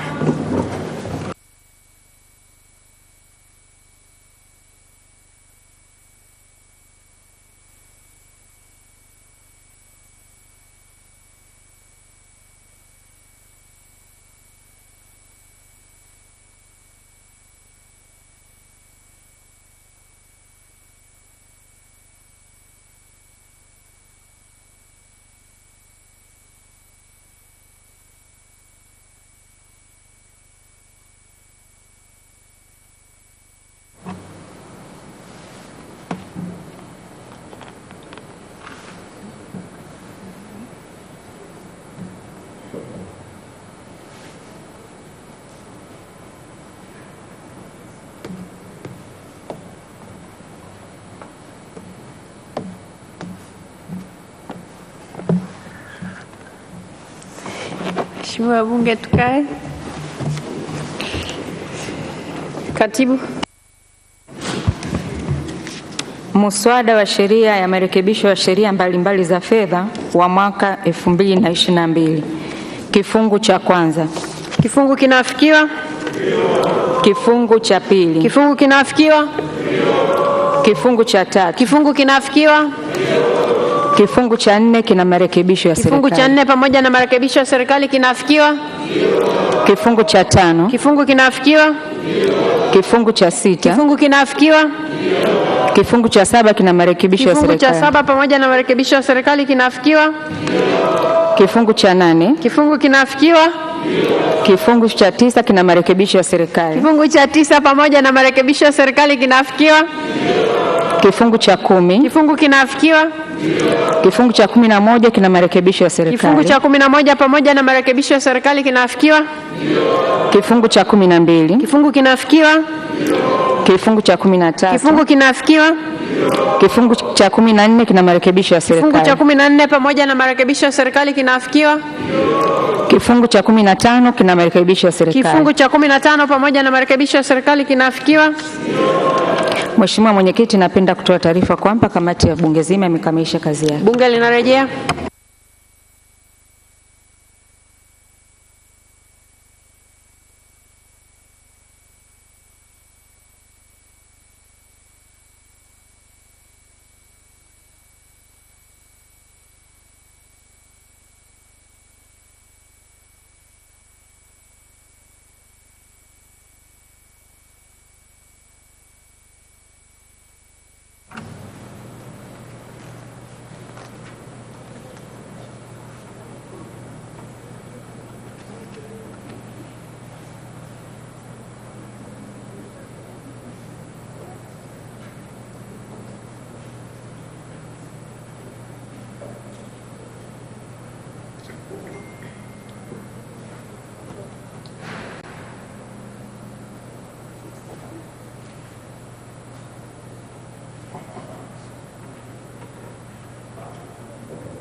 Mheshimiwa Bunge, tukae.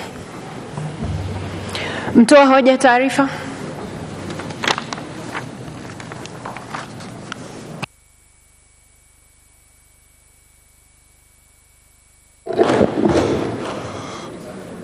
Mheshimiwa Spika, naomba kutoa taarifa kwamba kamati ya bunge zima imepitia mswada wa marekebisho ya sheria mbalimbali za fedha wa mwaka 2022, the Written Laws Financial Provisions Amendment Act 2022 kifungu kwa kifungu na kukubali pamoja na marekebisho yake. Mheshimiwa Spika, naomba kutoa hoja. Taarifa hiyo sasa ikubaliwe na bunge rasmi. Mheshimiwa Spika, naomba kutoa hoja. Waheshimiwa wabunge, hoja imeungwa mkono. Asanteni sana. Katibu. Mswada wa sheria marekebisho ya sheria mbalimbali za fedha zipatazo 6 kwa lengo la kuondoa mapungufu ambayo yamejitokeza wakati wa utekelezaji wa baadhi ya masharti katika sheria hizo. A bill for an act to amend certain written laws in order to keep the laws updated with some challenges observed in its implementation. Kusomwa mara ya 3. Waheshimiwa wabunge, hoja imeshasomwa. Mswada umeshasomwa kwa mara ya 3 na sisi tumemaliza kwa hatua yetu. Sasa ni wahoji. Naona hapa nilipaswa kuwahoji kabla ya kusoma kwa mara ya 3. Katibu.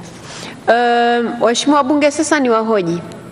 Wabunge wanaoafiki hoja ya Mheshimiwa Waziri wa Fedha kuhusu mswada wa sheria marekebisho ya sheria mbalimbali za fedha wa mwaka 2022 and the Written Laws Financial Provisions Amendments Bill 2022 waseme ndio.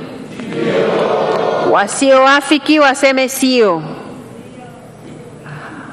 Hakuna ambao hawajaafiki, wote wameafiki sheria hii kupitishwa na bunge. Na sasa nimpe fursa katibu ya kusoma kwa mara ya 3. Mswada wa sheria marekebisho ya sheria mbalimbali za fedha zipatazo 6 kwa lengo la kuondoa mapungufu ambayo yamejitokeza wakati wa utekelezaji wa baadhi ya masharti katika sheria hizo. A bill for an act to amend certain written laws in order to keep the laws updated with some challenges observed in its implementation. Kusomwa mara ya 3. Waheshimiwa wabunge, mswada umeshasomwa kwa mara ya 3.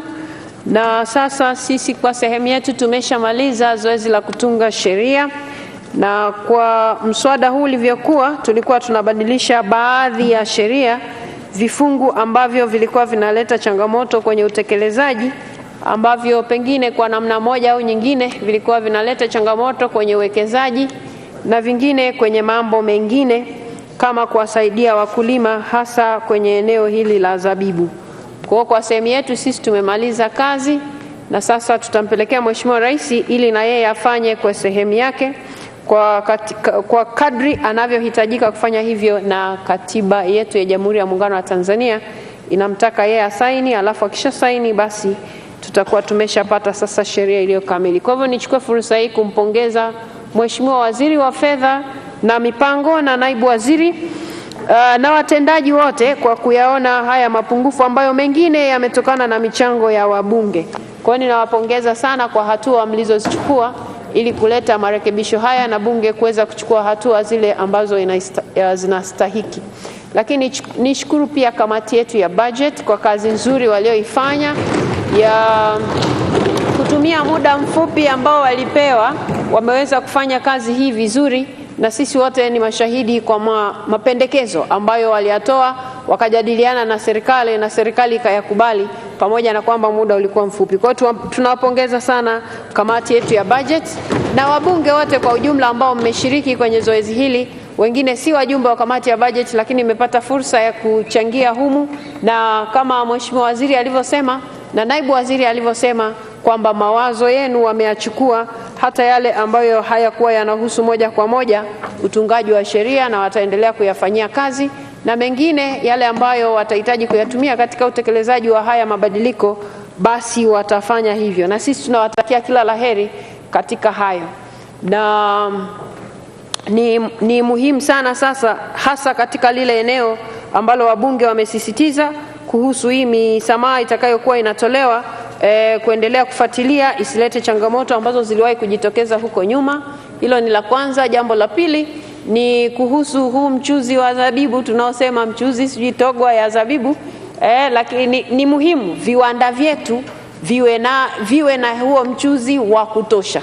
Maana isije kuwa tumezuia kuingia alafu kilimo cha zabibu kikaanza kusuasua, na sasa hivi kilimo wameshaongezewa pesa nyingi, na Mheshimiwa Rais kwenye bajeti yao ililetwa na bunge ikapitisha. Kwa tunaamini mtakuwa mmeweka mazingira ambayo huu mchuzi utatosheleza viwanda vyetu hapa ndani, na usitengeneze mazingira ambayo sasa viwanda vitakuwa vinahitaji mchuzi alafu hapa sheria tumeshabadilisha, alafu hayo matokeo yake yanazifanya bidhaa tena ziende juu kwa sababu bidhaa itakuwa ni adimu. Kwa hiyo tunawatakia kila laheri katika kuhakikisha sekta hizi zinafanya kazi kwa pamoja kuhakikisha mambo yanaenda vizuri, na wabunge wamefanya kwa sehemu yao kwa uaminifu kabisa kuwapa ninyi vitendea kazi ama nyenzo, na tunaamini mtazitumia vizuri ili tuendelee kuisaidia nchi yetu isonge mbele. Waheshimiwa wabunge, kwa kuwa ratiba yetu ile, kabla hatujaenda kwenye miswada ya sheria ya serikali, kuna ratiba tulikuwa hatujaikamilisha pale juu, sasa ndio wakati wa kuikamilisha. Kwa hivyo nimwite katibu atusomee matokeo ya uchaguzi. Asante Mheshimiwa Spika. Naomba tuanze na kundi A, wagombea wanawake. Kura zilizopigwa ni 322. Matokeo ni kama ifuatavyo. Ndugu Angela Charles Kiziga amepata kura 322. Ndugu Nadra Juma Muhammad amepata kura 310.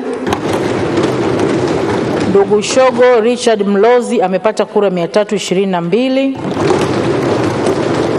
Ndugu Zainab Ham Abdu amepata kura 1. Ndugu Queen Juliet Lugembe amepata kura 9. Na ndugu Sonia Juma Magogo amepata kura 2.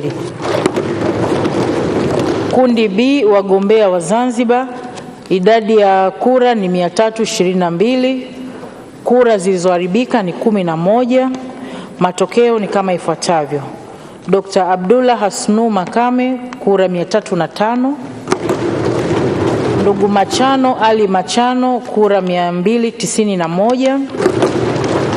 Ndugu Husna Muhammad Abdalla kura 4. Ndugu Muhammad Habibu Mnya kura 7. Na ndugu Anderson Ndambo kura 2. Kundi C, wagombea wa vyama vya walio wachache bungeni, idadi ya kura zilizopigwa ni 320 na kura 1 imeharibika. Matokeo ni kama ifuatavyo. Ndugu Ado Shaibu Ado kura 78. Ndugu Jafar Saidi Mneke kura 7. Ndugu Mashaka Halfan Ngole kura 234. Kundi D, wagombea wa Tanzania bara, kura zilizopigwa ni 322, kura 9 zimeharibika. Matokeo ni kama ifuatavyo. Ndugu Ansar Abubakar Kachwamba kura 300. Ndugu James Kinyasi Milia kura 312. Dr. Ngwaru Jumanne Magembe kura 311. Ndugu Adui Saif Kondo kura 10. Ndugu Mohamed Msham Gulangwa kura 3. Na ndugu Thomas DC Malima kura 3.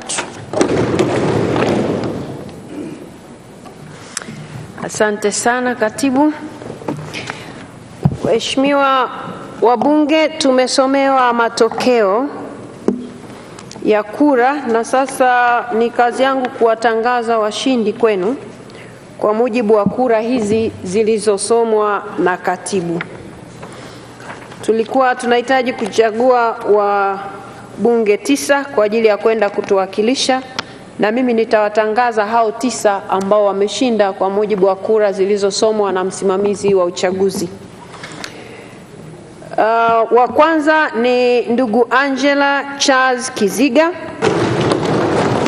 Bunge wa pili, sasa hii sio kwa idadi ya kura, hawa wanasomwa kwa kadri walivyoandikwa hapa mbele. Ndugu Nadra Juma Mohamed. Watatu ni ndugu huyu ni daktari jamani, Dr. Shogo Richard Mlozi. Wanne ni Dr. Abdullah Hasnu Makame. Watano ni ndugu Machano Ali Machano. Wa sita ni ndugu Mashaka Halfani Ngole. Wa saba ni ndugu Ansar Abubakar Kachwamba. Wa nane ni ndugu James Kinyasi Milia. Wa tisa ni Dr. Ngwaru Jumanne Magembe. Waheshimiwa wabunge, pamoja na kuwapongeza sana hawa ndugu zetu, kama ingekuwa katika utaratibu ule wetu wa kawaida na zoezi kama lisingechukua muda mrefu, kwa sababu wakishachaguliwa namna hii hawapati tena fursa ya kuingia humu ndani, na ni siku ya leo tu ndio tumetengua kanuni ili wao waruhusiwe kuingia humu ndani. Kwa hiyo kama tungekuwa hatujakaa muda mrefu sana, ningewapa fursa ya kuwashukuru waheshimiwa wabunge kwa kura mlizowapa. Lakini hata hivyo sitawaruhusu kuzungumza nanyi, lakini nitawaruhusu wote kwa pamoja waingie humu ndani, watatoa ishara ya shukrani kwenu waheshimiwa wabunge. Kwa hiyo wale wabunge sasa ambao tumeshawachagua wanaosubiri kuapa, wanaruhusiwa sasa kuingia humu ndani ili watoe shukrani zao, na watatoa kwa ishara badala ya kuzungumza. Ndugu Angela Charles Kiziga, ndugu Nadra Juma Mohamed, ndugu Shogo Richard Mlozi, Dr. Abdullah Hasnu Makame, ndugu Machano Ali Machano, ndugu Mashaka Halfani Ngole, ndugu Ansar Abubakar Kachwamba, ndugu James Kinyasi Milia na Dr. Ngwaru Jumanne Magembe. Haya, waendelee kuingia kwa kadri ya majina yao. Ndugu Angela Charles Kiziga, wote mnaingia kwa pamoja. Ndugu Angela Charles Kiziga. Anafuatiwa na Nadra Juma Mohamed kama alikuwepo bado. Alafu Dr. Shogo Richard Mlozi. Haya, Dr. Abdullah Hasnu Makame. Ndugu Machano Ali Machano. Songeni tu mbele. Ndugu Mashaka Alfan Ngole. Ndugu Ansar Abubakar Kachwamba. Haya, ndugu James Kinyasi Milia. Ndugu Ngwaru Magembe Jumanne. Haya, huyo anayefua hao walioongozana, haya wakishafika hapa mbele, karibuni sana. Karibuni sana. Wabunge 9 ambao wamechaguliwa kwenda kuiwakilisha nchi yetu ni hawa hapa mbele yenu. Na sasa ili muweze kuwakumbuka kwa majina na sura, atakayekuwa ametajwa msogee nyuma kidogo. Msogee upande ule. Msogeni nyuma kidogo. Sogeni nyuma kidogo. Haya, atakayetajwa anapita mbele, anainama, anawageukia wabunge, anarudi nyuma. Ndugu Angela Charles Kiziga.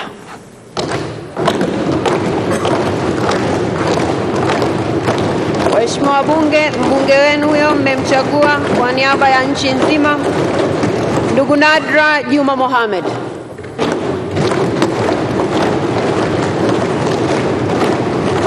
Haya, waheshimiwa wabunge, mwakilishi wetu huyo Dr. Shogo Richard Mlozi.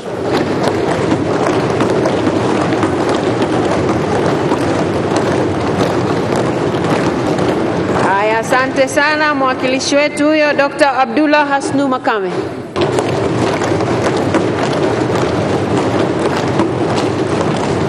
Mwakilishi wetu mwingine huyo ndugu Machano Ali Machano.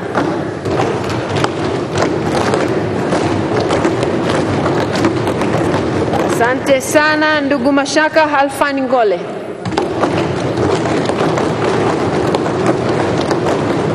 Mwakilishi mwingine huyo ndugu Ansar Abubakar Kachwamba.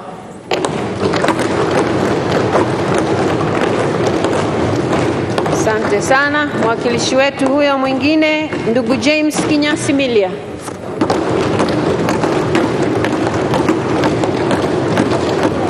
Mbunge wetu mwingine huyo na Dr. Ngwaru Jumanne Magembe.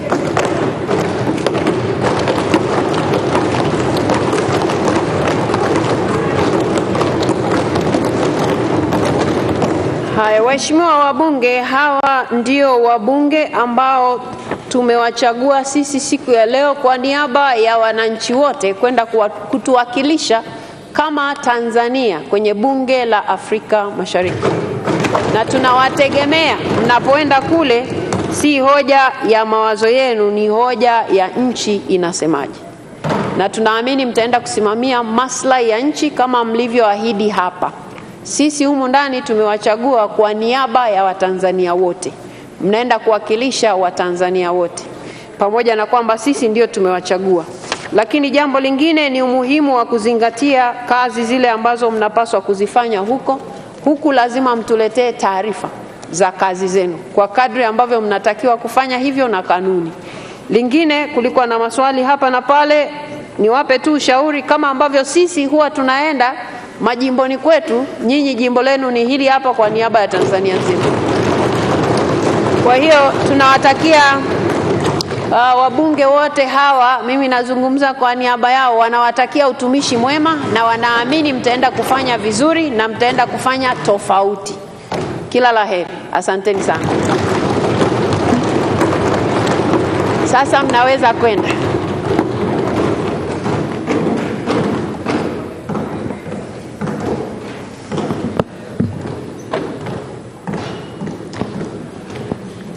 Sasa leo waheshimiwa wabunge mtakuwa mnashangaa kidogo, ni kwa sababu kanuni zimetenguliwa. Kwa hiyo ndio maana mimi nimesimama na wengine wanasimama. Kwa hiyo msiwe na wasiwasi.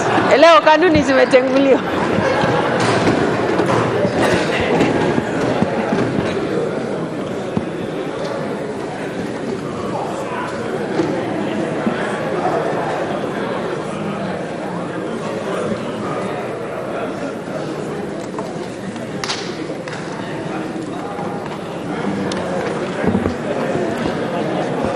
Waheshimiwa wabunge, sasa kwa sababu bado nimesimama hapa, nipeni muda nimalize alafu tukawapongeze hapo nje kidogo. Waheshimiwa wabunge, naona mnawakaribisha na kwenye viti kabisa. Haya, asanteni sana. Asanteni sana. Waheshimiwa wabunge, ni washukuru sana kwa uvumilivu wenu kwa siku ya leo, maana kulikuwa hakuna mapumziko na tumeanza kazi tangu asubuhi na tunamaliza muda huu. Ninawashukuru sana kwa uvumilivu wenu wa kufanya kazi hii, lazima ikamilike. Asanteni sana. Na baada ya kusema hayo, waheshimiwa wabunge, naahirisha shughuli za bunge mpaka kesho saa 3 kamili asubuhi. Shughuli za bunge zimeahirishwa mpaka kesho saa 3 asubuhi.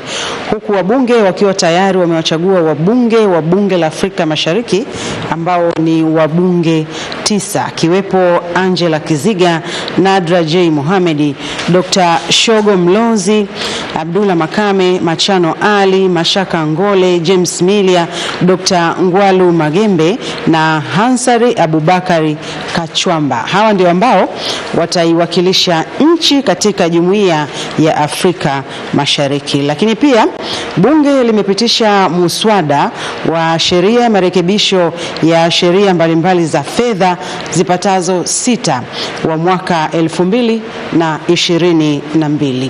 Kwa niaba ya timu nzima